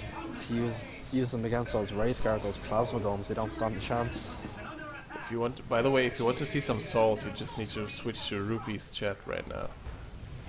Wow, what are people saying? It seems people are weighing in on Cornholio, and Ven is offering max power quotes. Oh god. Oh, let me just spend all my resources on 80 turrets, all covering this one VP. Why are you losing mid? Oh god. I know it's That 3v2 talk. because I have no army. I was in that game with I was on Venom Max's team during that game. It was really bad. Yeah, I watched it. Oh Christ. Yeah, Oh, this warp side could go down to the Force Commander. yeah. Smack. He missed That's his alright. attack. Interesting. Sounds like I need to open Rupee's chat up after this game and just keep it on the side.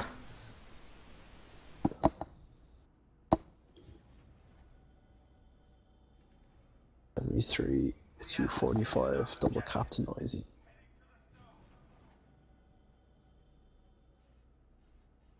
So I think Yaya's only course of action now is to be really annoying and try to just decap with like Shimmer Orb or teleporting around the map trying to get the VP. But look at the damage to the Orchak. I mean, all this plasma damage is insane. Those Dire Avengers are about to go with their own grenade. Ouch. Yeah, Force Commander tying up this shuriken platform, and yeah, that's a full retreat, and they should give Noisy all the time to actually. Oh, this Veil of Time, look how fast the Force Commander is. Christ. Actually, So you can down use Veil of Time, and he has Spring from the Artificer armor, doesn't he? Or is that Armor of Alacrity? Does he have Electricity up right now? Oh, he No. has he has Artificer. But yeah, you can actually combine that. Yeah, I might that's get the warp GG. side as well. I don't know whether Yaya has realized. This is most There unfortunate. it goes. That was a close game. Sorry about the doggies.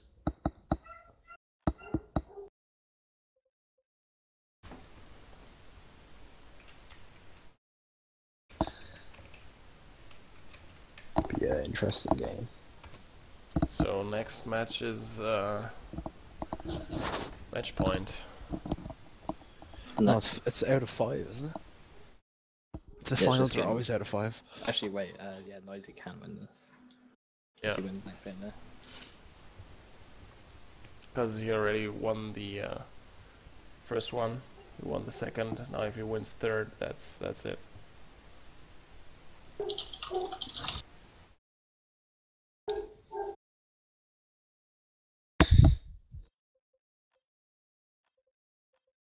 Jesus Christ! I just want. Ah.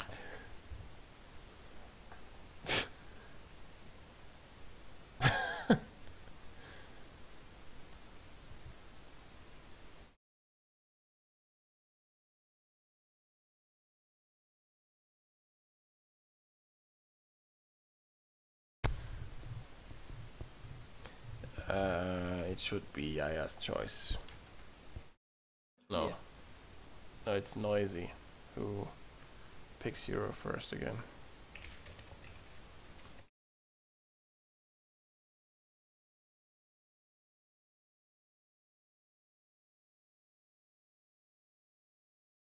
Because in the finals it's alternating.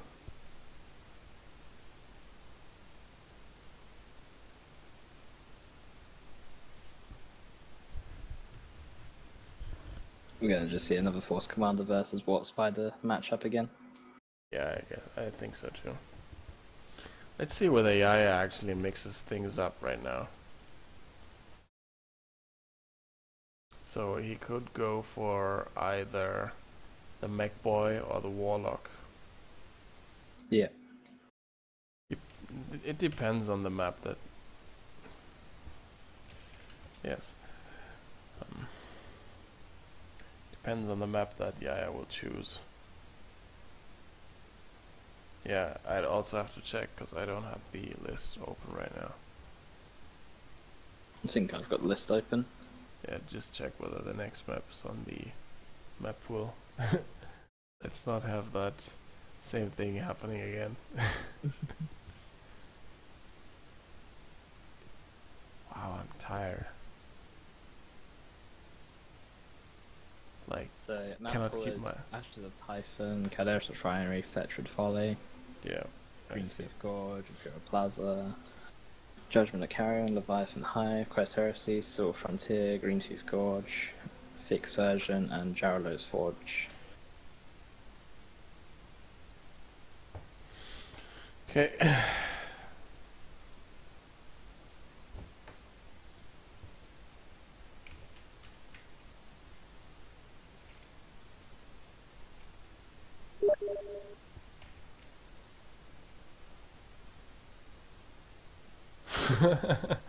Okay. I didn't even see that.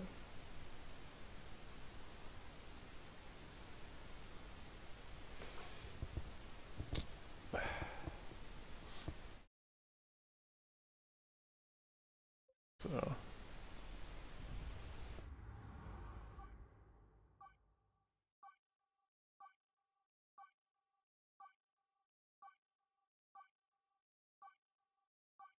what's here?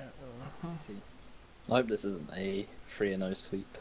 I was able to recruit a couple of viewers from the general chat as well, because there was a guy talking in the chat saying, is there a modded version of Retribution? And I said, yeah, everybody plays Elite mod, and you should go to this Twitch channel to see the tournament. And he's like, okay, I'm watching it now.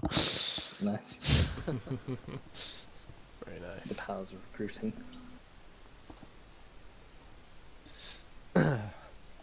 So yes, if you're watching in the chat, sir, welcome to Elite mod. It's much better than retail. Indeed. Like, so much better. Unless you're... Wait, who was that guy on Game Replays who kept on saying that retail is so much better than Elite? Because now Chaos has been nerfed into shit. Yeah, right. Who was that guy? I think it was it Initial Mink or something? And I think it was also Son of Malice. Was not very happy. Did you recruit someone called Darth Homer? Might have been that, yeah. Yeah, he said hello in the chat. Alright, very nice. There you go. So that's Sketchy Tactic 92. Welcome. Sketchy / Darth Homer. Yeah. Actually mixing up his build order, going for Dire Avengers into Banshees. Should give him a little bit more staying power. Yeah. Adding support structure. But he will be a bit later on the gens, can't just whip down 2 gens like he normally does this game. Yeah. Just Or whip it out. At least he'll have more capping power. Yeah, and you need the capping power on this map because you need to have a unit purely dedicated for capping on the left hand side. Yeah. And you kind of need the warps by the Exarch and the engagements. Adding warp generator. So Force Commander being very cheeky. Didn't actually get Yes. a cap though. There's the I got Force a decap. Commander. The Force Commander in his derpy helmet, just running back to base. Wait, let's check out the helmet. Oh yeah, it's the Blood Angel one. Blood Angels one. Yeah, so I can't believe nobody's fixed it yet. Why is it derpy? Adding support structure. Because the eyes on it are too close together, so it just looks really dumb. On the Like helmet. retarded or something? Look at it, yeah. You can see it. You can see it a lot if you look at it in the army painter and you just compare it to all the other helmets. Why It's just the eyes are too close together. I can't actually... I can't look at him. Support structure. Turn around. I can't. What the hell is this? Screw this. Oh yeah, there it is. Yeah. Yeah, kind of retarded. If you just zoomed in on it.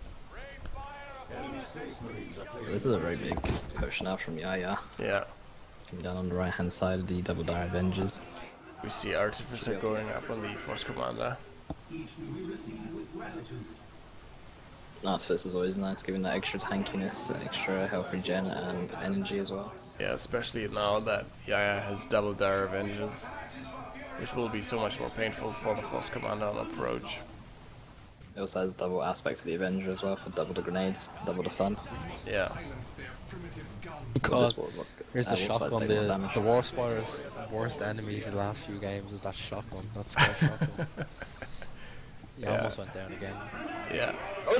No, he's always throwing a grenade in his own units, so Christ. Oh boy. Little bit of a micro slip there. Yeah. Banshee's decapping a natural victory point of Noisy. Being joined by scouts and actually chase them off. Noisy being very cheeky here, decapping that natural resource point. It's fully matured natural recoil. Y'all know what I mean. Is Yaya to buy any Rangers in any of the games he's played today? No. I think he didn't. Oh no, was it Adilla? It was Adilla's. Yeah. Those Yeah. were Adilla's Rangers. It's very curious to see no Rangers versus Space Marines. Especially. Rangers with their knockback be so useful against Force Commander, or against anything really.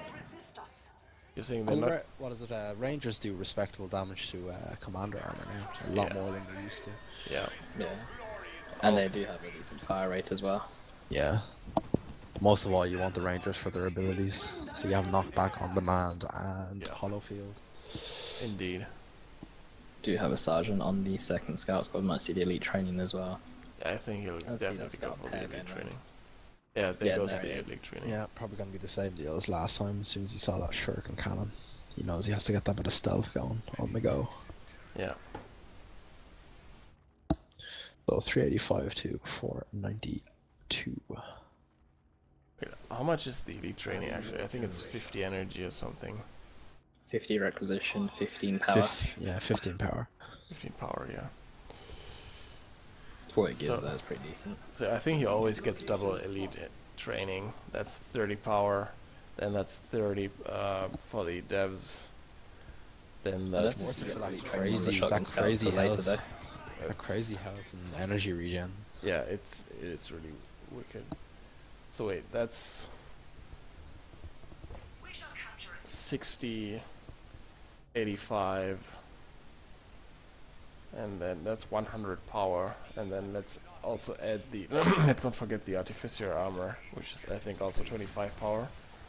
Yeah. Yeah, so that's 125 power. Yeah, going tier 2 now as well. Interesting to see if he goes for the Wraith Guard yet again. And Noisy goes for double techs again. But this time he bought them instead of using the drop pod ability. Or he did use a drop pod and I completely missed it. Yeah, he has a lot of power right now.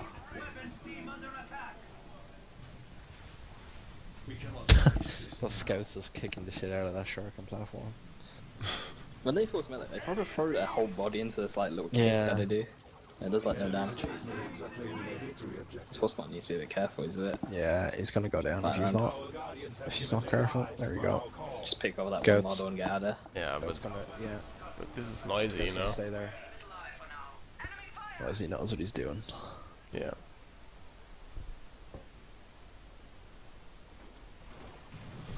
Banshee's a little bit out of position right here. They use their Yep, they're in a lot of trouble now. Oh, these attacks gonna force melee on them. Ooh. no, they The other scouts aren't in position though for a retreat grenade.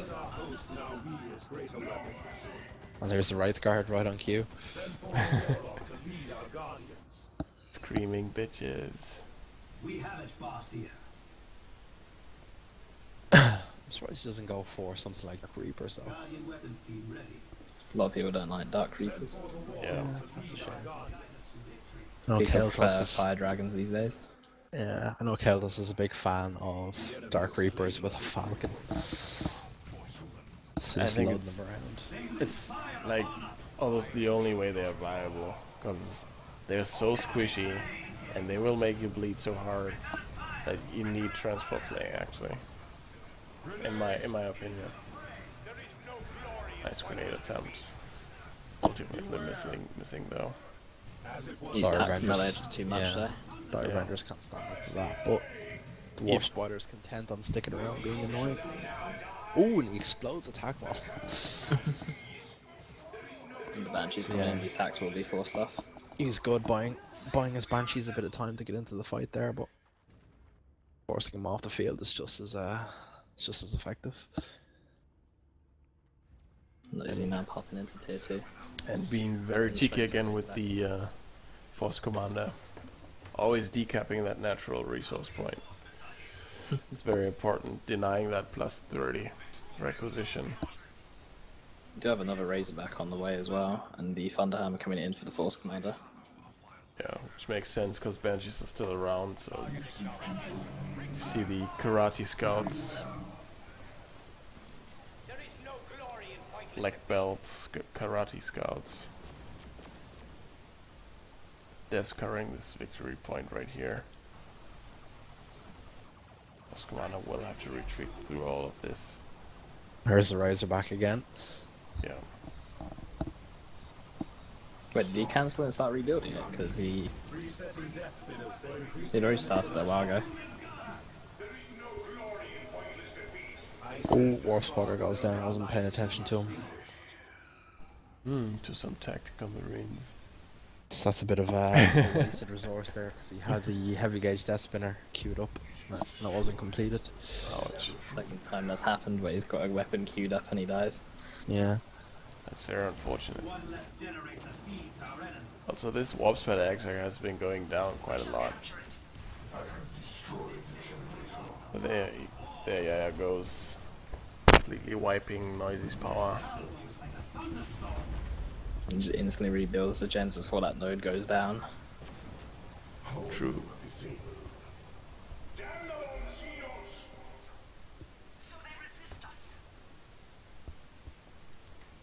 Force Commander down there just weighing up his options. Which way is he gonna go?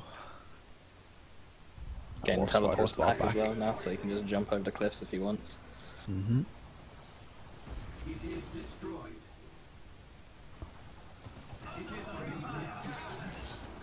I would still love to see a jump pack ability, or a jump pack for the Force Commander, over a teleport pack. Just for fun. Yeah, I know you can do that like in the campaign and stuff. You can give him jump packs. It makes sense on a hero like the Force Commander. But on the Brother Captain, that's just my personal opinion, but the Brother Captain, for example, Yeah, he doesn't need a teleporter pack. Yeah, Stormboy Nova is pretty big, but he gets a rocket pack. But the Stormboy Knob actually can still be suppressed, so... True. And the Last Brother... thing he wants is a unit that can fly around and not be suppressed. Oi, oi, oi.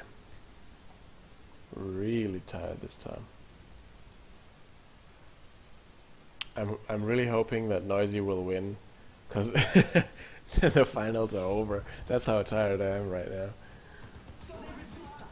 So let's see, we might see the smoke shell from the whirlwind to give it more staying power. I think it's like an 80. Oh, these scouts! Oh, so close. And this Razorback also very, very close. We might see crack shot just to... Wow, these scouts! 12 HP. They're getting wrecked. Yeah, this Razorback needs to just go back all the way Yeah, to base. a little breeze will knock it over. Yeah, like Warp Spider being very annoying, just sitting blasting these devs up the ass while they just sit there and do nothing. gonna Here die. comes the Razorback. Oh, too cheeky. Trying to be too cheeky. got that poor Warp Spider. So many silly little mistakes.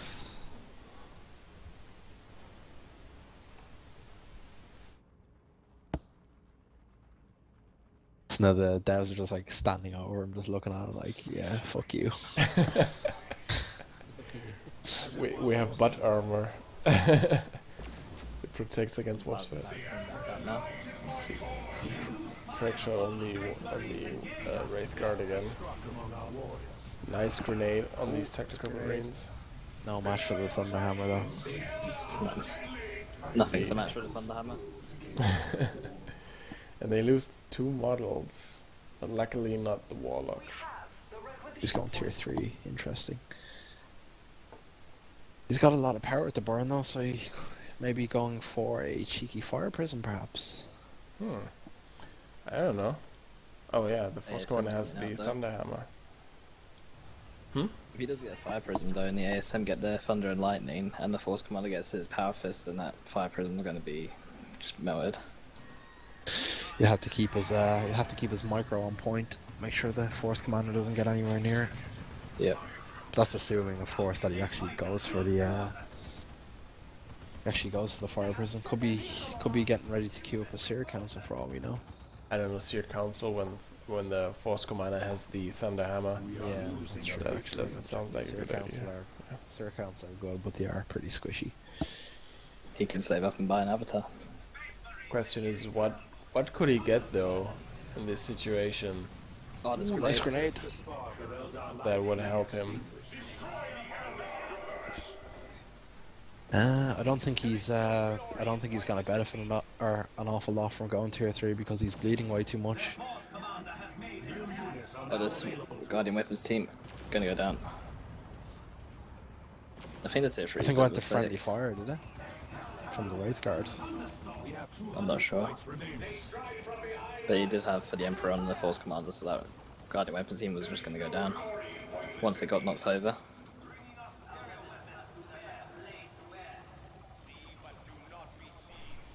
Yeah, this victory point is becoming crushing again. See a cheeky grenade on these banshees here. Scout's being so annoying. Yeah, you really need to be careful. Run those banshees in there with the Wraith No, Guard. no, no. Oh, okay. Whereas the back is just doing such a good job of being annoying, backing away. GG, congrats. Congrats, yeah. That's it. So Noisy takes it again. Yep. Surprise! I guess. But congrats to Noisy. That was a nice performance. Very solid. Atlas is not happy in Rupee's chat. Well,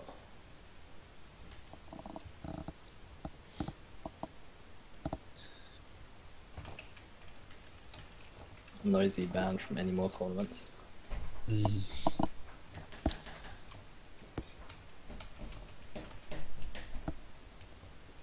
Maybe we could make that a rule that the winner of one tournament can participate in the next one. You could do a tournament where anyone who's come in the top 4 of an MRT can't play or something.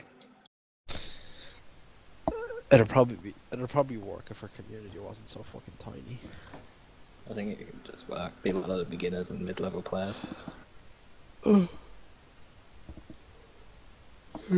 do have that beginner tournament, like when Van lost the final round because he never used any globals because he thinks the Chaos Lord globals suck. interview with Noisy? What? Oh no, this is the whatchamacallit, the beginners tournament. Van got to the end. He was playing against some guy called Death Like the Wind or something. Yeah. And he saved up all his red for a nuke and he just like completely fucked up the nuke and missed it. Good old Van. Good old man. But yeah, I have to give it to Death is Like the Wind. He had some awesome plays. Like I love the one where he had the librarian actually gate in Vengeance devs and finish off the war truck from Ven. I was like, oh, I was kind of shocked in that moment. Oh, is that a cheeky copy of Rocket League I see in your inventory there? Yeah. I already bought it actually. That's for the 250 followers. Oh yeah. You're getting closer and closer. Yep. So Shotgun says, noisy wins, what a surprise, Kappa. I think everybody was just voting for Yaya because they just wanted somebody who wasn't noisy to win. Yeah. So, this concludes the tournament. Yep. And I think that's it for the stream. We can still go on talking and adding some soul to the chat from Rupee, but I'm really fucking tired. There, I did it again. I used fuck. Get a drink. I might play a game. Yeah. Alright, so... Are you playing some Dawn of War right now? Yeah. I might play in an hour or two. Yeah, I think I'll do 1 or 2 games, but I'll be off there afterwards. So to There's all actually the 4 viewers votes for Yaya. out there, The poll on my thing, 4 people voted for Yaya to win, 1 person voted for Noisy. Okay. If we are fast enough, we can get into Afro Man's lobby and give him a good time. What do you Yep. say? Okay, let's do this. Wait, let me Okay. just switch off the stream. Bye, guys. Right, I'll talk to you.